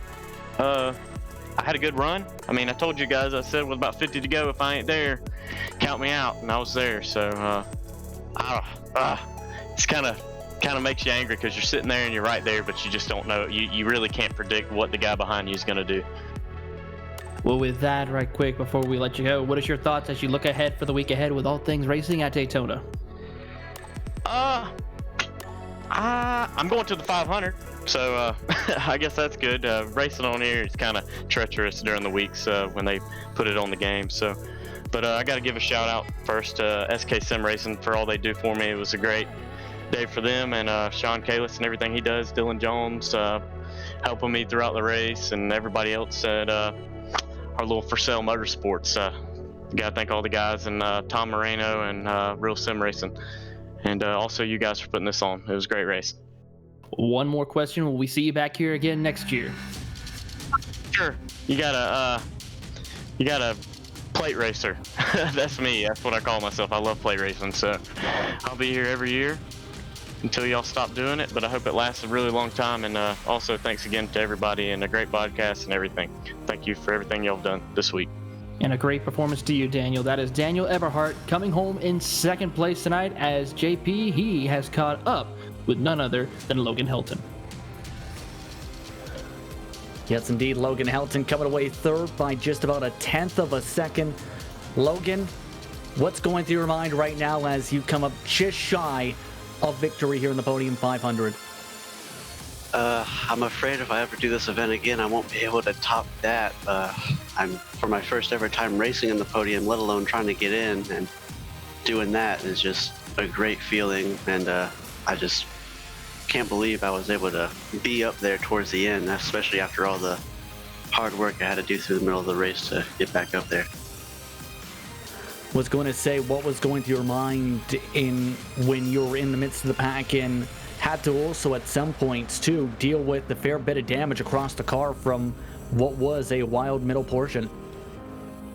Yeah, the damage wasn't ideal, but I knew that if I was grumpy about it the whole time, it wasn't going to get better. So I just tried to imagine if I had a clean car, and it was as if it was an open setup race, and I just didn't have the best setup there was out of the super fast guys. So I was trying to just have that mentality, and it worked pretty good, because I was going as hard as I could there at the end, and I just really excited that I could be up here. Now, you mentioned there is a little bit of fear about the future, about running again, but tell us through why you feel fans should drive in, compete in an event such as this, and in turn, will we overall, once everything settles in, see you back in the car here for the Podium 500, you feel, in 2022? Oh, for sure. I think I'm going to try for this event anytime I can, and anytime I'm not busy with anything else. And I feel like people should just come do this event, because it taught me so much. I had a lot of fun, and I got to race with some of the people I watched before I even had iRacing. it's been like 2 years now since I've had iRacing, and it's just been a great time ever since then. And racing with the Coke Series drivers and NASCAR drivers, and it's just super cool to race with people you've known for a while. Thank you very much for your time. Congratulations on the run, Logan. Thank you very much. Logan Helton, third tonight for the Podium 500. And what a throw for those top three. Back up to you, Jacob. Thank you, Justin Prince, as we'll continue our run through the top 5 finishers. And the driver who, as I said right after the race, ultimately stirred the drink on the back straightaway coming to the finish, Malik Ray. You made the move, and sometimes in super speedway racing it works, sometimes it doesn't. This one, you ended up 4th, but I imagine that was a case of just doing what you had to do and being selfish at the end to try and win the Podium 500. At the end of it, coming off turn 2, I knew that I wasn't gonna have a shot unless I went to the apron, and I was hoping that Anthony was gonna go with me, but I mean he didn't. He stayed on track, so Daniel had to let me back up before turn 3, and it actually worked out pretty good for everyone considering we all didn't wreck. Everyone was easy with each other. No one really hit each other until the start finish line. So, but that was a very eventful race for me to say the least. For you were competitive, and really all of Space Station Gaming was competitive throughout this race. You guys controlled it for a lot. Where did you feel like the team started to lose control of this race in the latter stages? When Knob Block got wrecked, and then I think the lap before I want to say the last green flag pit stop, I had to pit 2 laps just earlier than everybody else because I didn't have enough gas, because I had been in the lead the whole time. And then once I did that, I lost the track position that I had to work so hard for, and then I got back up to the lead. But then also Eberhard got up there, and he's really good at plate track racing. So me and him swapped the lead a handful of times, and then he just happened to have the lead when the yellow flag came out, and then that was that. I know for you it's not a win, but it's certainly a good tune-up, Malik, as Space Station prepares to welcome itself to the eNASCAR Coca-Cola iRacing Series, and you guys take back to the high banks of Daytona Monday night. Do you feel like this at least got you warmed up for the big show tomorrow? Oh yes, I am I'm just ready for tomorrow. I'm ready to get that race up and underway. I know we're gonna have a fast car. All I gotta do is just make sure that I have a good pit stop under green, and then I'll be good to go. That's Malik Ray, who comes up 4th in the Space Station Gaming number 11 James Pike, and he mentioned the driver he was hoping to get a push from at the end of that race, the driver who will race for Front Row Motorsports in next Sunday's 63rd Daytona 500, a top 5 in the Podium 500 for Anthony Alfredo. It is Richfield, Connecticut's Anthony Alfredo that comes home in P5. And Anthony, maybe not quite the finish that you wanted, but for your first go-around, I think whether or not it's this 500 or the real-life one next week, I think you'll take a top 5 at the end of the day. Yeah, definitely. That was a great first run in the Podium 500. I'm just happy I was able to finish. Thrilled to be a part of the event and be able to have a pretty solid run. We were so close. I wish we were able to win. We were really close to 3rd there at the line, and then we just got everyone was kind of door slamming each other, trying to get all they could get coming to the line, but we weren't going to be able to win it anyways. We didn't have that much momentum. Needed more help out back. I saw Malik try to go below the yellow line and get inside of Eberhard going into 3, and I knew I wouldn't have a shot if I was on the bottom, especially behind someone, so I just went middle. I had a little bit of damage that 100% I think slowed me down. I had one of those wild right rear saves again. I was going head on the outside wall and kept it going straight, but unfortunately I think that added a little bit of drag into the car and slowed me down some. So I think if I had someone behind me, probably could have had a better shot at it, especially if we restarted on the top. But I think for the cards we were dealt and the situation we were in, we definitely made the most of it. So it was a pleasure to be a part of it. It was a lot of fun, a lot of great drivers in this event. I hate a lot of my lockdown racing teammates got taken out early or even at the end, and I was kind of by myself there trying to do all I could. I know Casey's my Exit Gaming teammate though, and I'm glad he was able to get the win. So all in all, a fun day, and I feel like I got myself mentally prepared to go do the real thing next weekend. I was about to say that the lockdown folks sort of fell by the wayside, but remember that your 38 is the inspiration for the 38 on the car that won this event. And I know, especially given how much you two worked together and how key that was in the final 50 laps, just to keeping you in contention, it's got to be big for you to see Casey go out and win this thing. Absolutely, and he's done a great job. He's done it a whole lot more than I have too, so to even be that close was cool. And like I said, since I didn't have any lockdown racing teammates around me to still have my Exit Gaming teammate get it done was really neat. It's been cool to be a part of that team forming up in the eNASCAR Coca-Cola iRacing Series.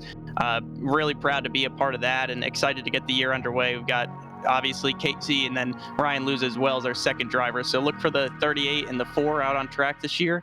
Hopefully we can have a shot at winning some races and ultimately a championship at the end of it. But I think Casey got off on the right foot. And you said that this was going to be great preparation for the Relive Daytona 500 next week. What did you learn in this race that you can apply to the real thing Valentine's Day?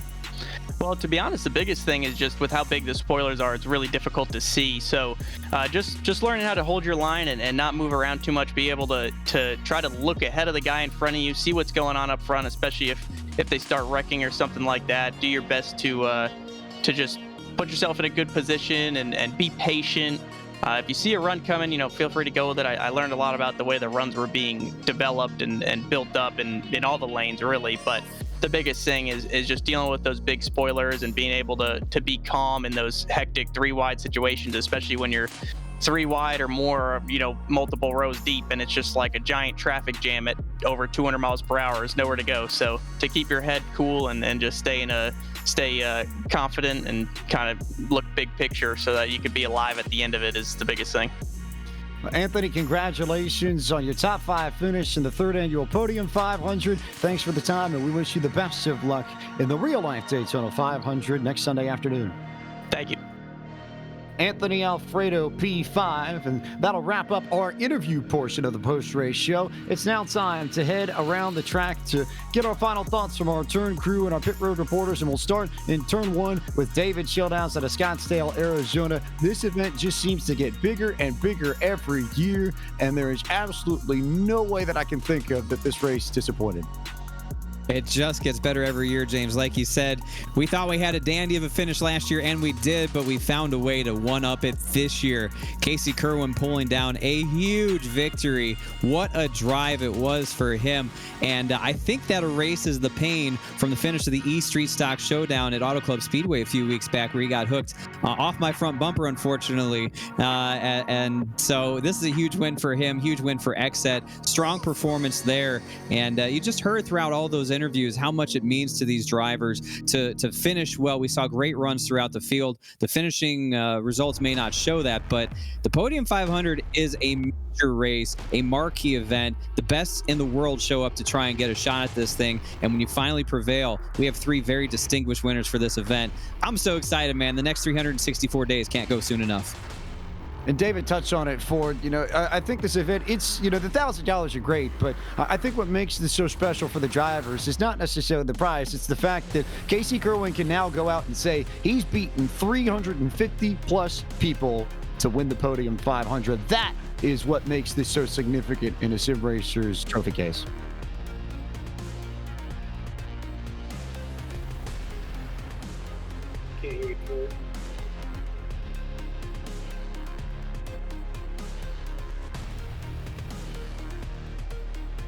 We'll see if we can get forward in just a little bit, but let's go to Blake McCandless, who knows how wild it was and saw everything develop out of turn 4. A great way to cap off another week of racing.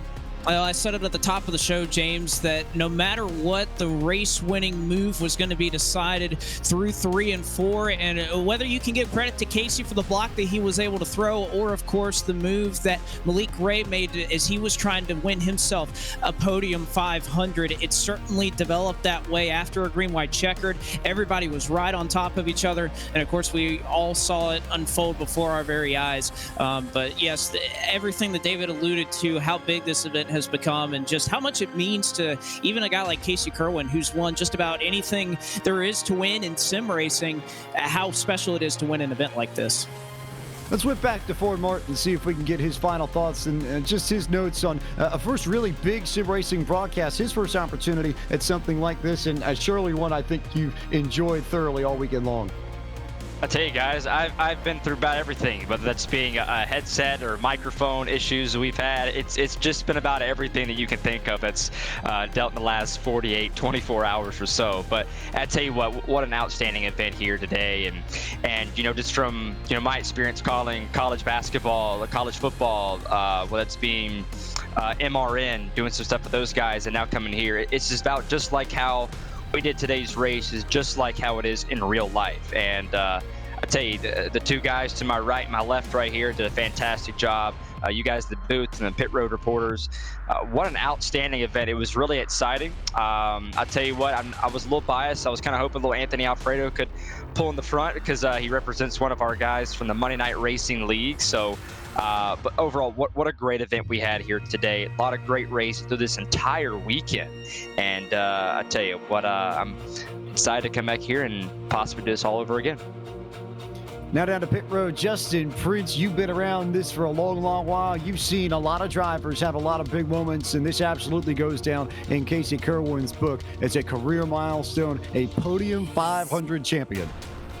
Absolutely a huge victory for Casey Kirwan, to say the very least, especially with some momentum going towards his direction. He had talked with me earlier in the week about being happy about the partnership with Accent for this season for the NASCAR Coca-Cola iRacing Series. And I think it's a big statement to find himself in victory lane to begin that partnership.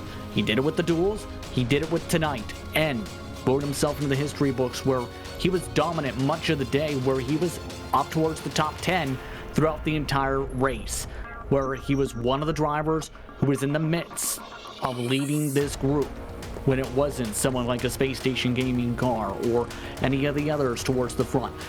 That being said, I think it's going to be a big-time victory when you look at things for Casey Kirwan and how he performed in this race. He did really well. He kept his car mostly going throughout the day, and in turn was able to get the right moves at the right time to take home the checker flag. Whether it was sideways or not, of course, is the big thing too, where he had to drift his way to the checker flag tonight, James. I don't think it necessarily matters, Taylor Brothers, whether or not Kirwan was sideways or upside down or spinning around. To win here is still big, and especially you being a native of Central Florida, you know how big it is to win at the World Center of Racing. So you may be better than anybody else on our team understand what it means to Casey to win at this track in that sense. When you win at the World Center of Racing, you go down in the history books. No matter what type of car you're in, you always will be remembered as winning at Daytona International Speedway. And for Casey Kirwan, he will go down in Podium 500 history as winning the third annual Podium 500. But also, it's a great shot in the arm to get ready for his season for the eNASCAR iRacing Coca-Cola Series, along with several other contenders who are about to make their run this season. Of course, we will see some great racing action, a lot of new up-and-coming stars who also made their stand and mark, and of course, drivers who were regulars and fan favorites so close to victory, but unfortunately, only one can be crowned a Podium 500 champion. So Casey Kirwan wins the Podium 500, and it will start off an electric week of racing across the board between iRacing and Podium. Jacob Seelman. And now we can start actually looking past the Podium 500 to all the events that we're going to see in the sim as real-life racing kicks back up once again. But a big night continuing tomorrow night, too. And it will. Tomorrow night, actually, a double dip in the iRacing service, if you will. Monday Night Racing, presented by Toughco Flooring, has its playoff opener, the NASCAR Xfinity Series cars at Richmond Raceway. That's Monday night, February 8th at 8 p.m. Eastern on the Podium Twitch, Facebook, YouTube, and Twitter channels. And then at 9 p.m. Eastern, the eNASCAR Coca-Cola iRacing Series season opener back here at the World Center of Racing, Daytona International Speedway on the iRacing Twitch, YouTube, and Twitter platforms. Then Wednesday night, February 10th at 9 p.m. Eastern, it's the Dirt Sprint Car Championship Series season opener from Cedar Lake Speedway, one of the famed dirt tracks in the Midwest, on the Podium Twitch, Facebook, YouTube, and Twitter channels. And then the Midwest Sim Racing Association Premier Series has its Canterbury RV 500 from the World Center of Racing Saturday night, February 13th at 8 p.m. Eastern Eastern, back here on Podium Esports. But James, beyond next week, I know we at Podium Esports have a couple of big announcements that we want to make before this broadcast goes off the air, including one pertaining to this Podium 500. Maybe not necessarily this Podium 500, but another Podium 500. But before we even get to that Podium 500, if you're wondering what the next big special event is going to be for Podium Esports, we have your answer.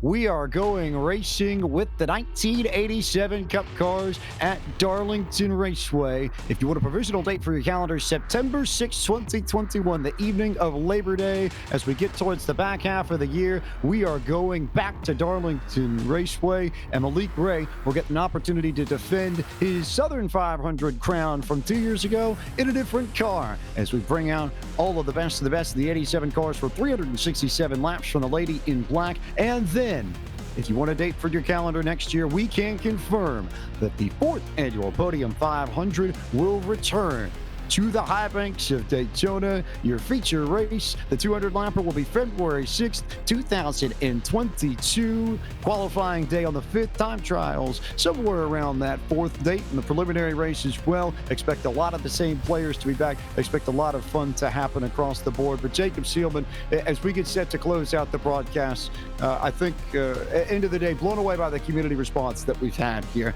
We figured that this event, with its largest field ever, was going to be a massive one in the community, and to hit nearly 2,000 live viewers at the end of this thing after we had about 700 at the same point a year ago. It speaks to how big an event this has become within a community, how big an event this has become to iRacing. And at the end of it all, we whittled 359 down to 1, and Casey Kirwan for XSET driving the number 38 Ford Mustang out of Matthews, North Carolina, will now and forever be known as a Podium 500 champion. That he will, James, and my takeaway from this race is it was a game of teammates for, about 90% of it, and at the end, every man for himself broke out, and Casey Kirwan was able to outsmart all the rest. It's a big lead-in for XSET Gaming as they make a big splash in the iRacing platform and come into the eNASCAR Coca-Cola iRacing Series. It's a big splash for Casey Kirwan after a year ago, and the disappointment of missing this race to now not only be back in it, but be a champion of the Podium 500. Big in a lot of ways. Again, like Pike said, thank you to the community response, an incredible day. Thank you to our broadcast crew, because it has been a wild one, and we could not have done it without a whole lot of help as we get set to wrap this one up. Of course, out in the turns, you heard all race long David Schildhaus, Ford Martin, and Blake McCandless. Down on pit road, you heard Justin Prince and Taylor Burris alongside me in the broadcast booth. You heard James Pike, and of course, behind the scenes for Podium Esports, for Gary Sexton, Cisco Scaramuza, and John Theodore, and of course, for our producer, Ryan Bauer, who's kept us going all day long. I'm Jacob Seelman from Speed Sport. Thank you so much for watching this broadcast of the 3rd annual Podium 500 here on Podium Esports, and we'll see you not only later on down the road, we'll see you back here next year for the 4th annual Podium 500. Till we meet again.